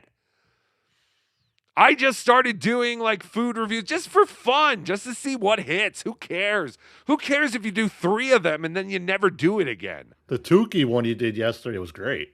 Well, yeah, I'm hoping, because I've never seen a puppet do food reviews, so I'm hoping that turns into something. But if it doesn't, who cares? I'll try something else. But you're absolutely right, leukemia farts.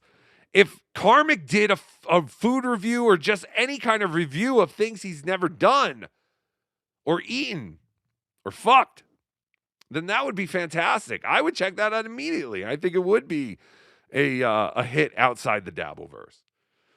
But he's got to rebrand himself as the lonely hick from Hillbillyville who grew up with, parents and a cat or whatever. And that was the only human contact he ever had. The man never saw a chicken sandwich before. My God. It's my hell. Ziggy Kruger says, Karmic always reminds me of Dennis Hopper in Blue Velvet. I imagine him screaming, "Don't look at me!" while he gets it on with Felicia. Oh, does that happen in that movie? I might have to see that movie just for that part so I could put Karmic in that scene. But yes. What are you looking at? What do you find this sexy? Oh, you make me sick. Bugle me this. Less is more. That's why people like you, Rocco. You should try this approach, Tommy Jordan. # love you more than a friend. That's how I've always felt. Yes. Like, there are times when I'm like, oh, I want to talk about this. And I could get on and just, go on and talk about something for like maybe 30 minutes. Which maybe is something I should do for my Patreon. But at the same time, I just write it down and I go, I'll just add it to the things we'll talk about on Tuesday or Saturday. But, again, I don't rely on this, though, to make my living, which is where it's weird because some people do. And some people are very good at it. But then there are other people who are trying to do this for a living. And, I mean, who am I to say you have no real business doing this for a living? Because I don't think I have any business doing this for a living. But, like I said, Karmic won't hear any of this. He'll just hear this as we're making fun of him and all that crap. But I really do feel that if you just took some time off, and I'm not saying like you got to quit for a month or anything. Why don't you just take a few days off, pop up, take a few more days off, pop up, and just figure it out? I don't know. Fucking 43. You're almost fucking... I do my stupid show like once a week. And I can't imagine thinking, I'm going to do this every day. I'll lose my fucking mind. Yeah, the ones who do it every day, I can't imagine doing that. Just the stress of having to figure out a show every day and then not knowing how much, you're going to make every day. It seems insane to me. Panhandler, I'm putting a lot of effort into Hackamania. Also sent the link to little piece of shit VTL to hear the same takes 2 weeks in a row. Job or no job, you stink. You stink. I like Vince. Hey, listen, I had Cardiff leave. Vince asked me for the link, and I sent it to him. I lick Felicia's cooter like I used to lick the windows on the short bus as a kid. On an unrelated note, my tongue has been very itchy lately. Talk about a puddle of fuddle. Am I right? Agreed. Is this not popping up? What's going on? What the hell is happening? It's popping up. You see it? Yeah. Okay, because I don't see it. Nice podcast, stupid. $2. Hackamania drama. No more bar. Nice event, guys. No, we have a bar. We'll have 2 bars inside the showroom. But no, do not go to the Hogs and Heifers. Also, there's a bar right outside. Carousel. There's the Carousel bar that's outside. But I'm saying right outside the entrance to the venue, I think by the blackjack tables and all. Oh, no. I think it was on the other side. They have a bar there.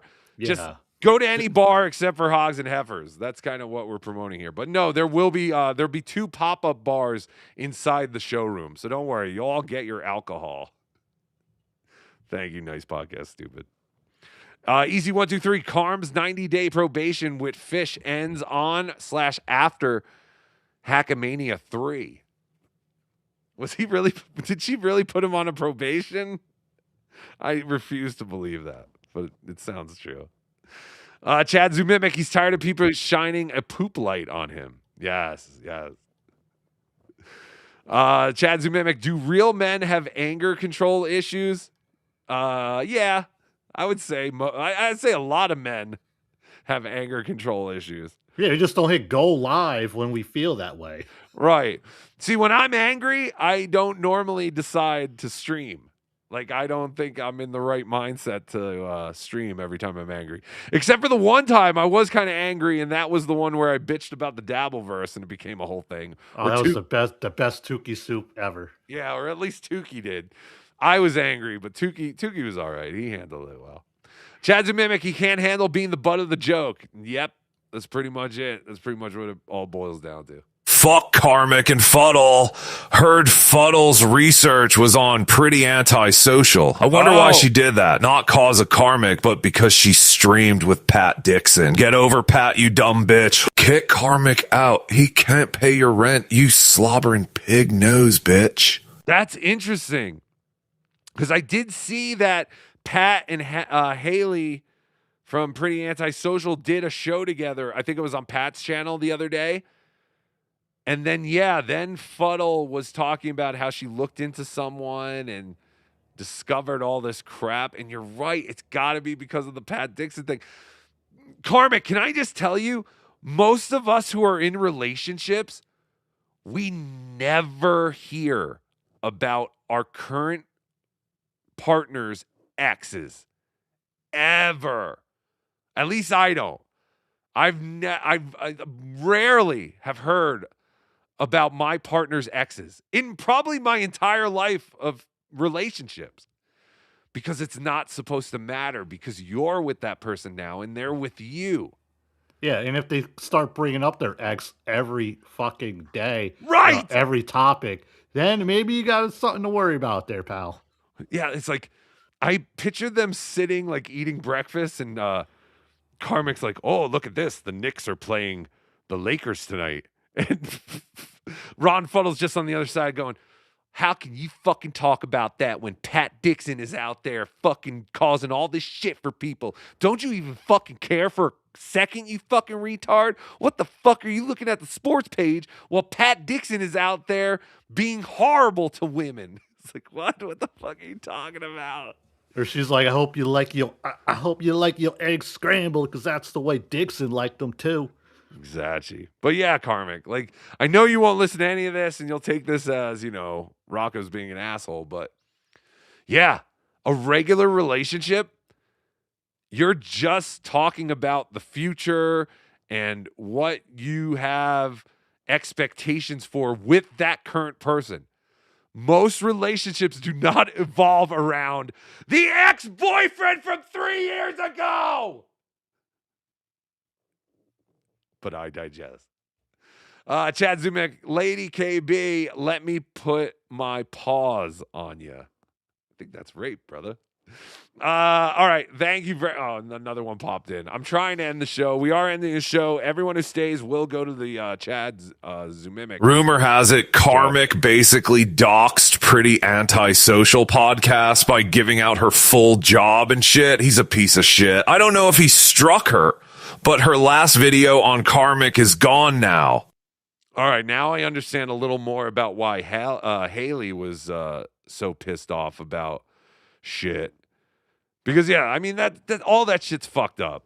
It really is. I mean, in the end, I assume everyone is going to figure out where everyone lives and works and all that shit. Hopefully you work for a place, that understands that this is all just ridiculousness and people trying to fuck with you. And but I did not know that. And Karmic, that's fucking crazy. All these people are crazy. I'm crazy. I gave out where John was staying last night. But either way, I did it hopefully after he was already checked out. Thank you very much, everybody. Oh, wait, we do have... we still haven't figured out the milestone chat thing. I know that what's-his-face showed us... Tommy Jordan, right? Now, if you pick the super chat, because I know there's a star thing, but then there's also a super chat thing. They're not in there, huh? No, they're not anywhere that we can see them. Yeah, it's weird. See, I don't even have any, I don't see any starred ones either. Do we have any like gifted memberships or bought membership things? I don't know. All right. Well, whatever. If you bought a membership, if you gifted a membership, thank you very much. Congratulations to anyone who got a membership. Oh, there you go. Peter Vankman gifted 5 BeDabbler Network memberships. See, where did you see that? It's in it with all the super chat ones. Oh, it is with the super chat ones. Okay. Peace, Love, Happiness became a YouTube member. Happiness. I get it. Hacka. That's fantastic. Everyone, there's got to be a better way, easier way to do this. There's got to be a better way. We'll figure it out. I promise we will. But we love you. Thank you for all you do, all the donations, all the super chats, the super tips. Thank you for the gifting of memberships, the buying of memberships, all that crap. Thanks for just hitting like. Hit like before you leave. My God, I always forget to tell people. But please go follow my friends at Cardiff Elect on YouTube and Twitter. And, of course, patreon.com/Cardiff Electric is where you can get BTH, the new Monday show that is sweeping the nation. Whether you're a member of my Patreon, Cardiff's, or Blind Mike, you will get to see it live. I put it up on my YouTube members after we do it live. So my YouTube members do get a chance to see it, but not live. Also, youtube.com/@JT the Watcher. JT the Watcher also on X. JT will be doing shows. Tonight, Tonight, date night, episode 13. It's the worst Christmas Eve ever. Oh no, this is it. This was the worst Christmas Eve. This is it. Ever. We got it. Thank you, Jackie Marlowe. Thank you to Jackie, the great Jackie Marlowe. So please give my friend JT a follow on YouTube and Twitter, JT the Watcher. And of course, Tukey Soup is the only place you have to go for all things Tukey and BeDabbler Network and all that crap. I guess we'll see you. We'll see Patreon members on Monday and then Tukey Soup on Tuesday, I guess, unless, I'm busy. I got work, all that crap. But either way, love you more than a friend. Get your tickets. If you've been waiting to go to Hackamania, I'm telling you, you got to go and get your tickets now. You're going to regret it. Hackamania.com. April 10th through the 12th at the beautiful Plaza Hotel and Casino right there at the start of beautiful Fremont Street in downtown Las Vegas. We'll see you all there. Have a fantastic weekend. Hacka. And it didn't fucking go. Sit, Eugene, sit. Good dog. Da, da, da, da, da, da, da, da.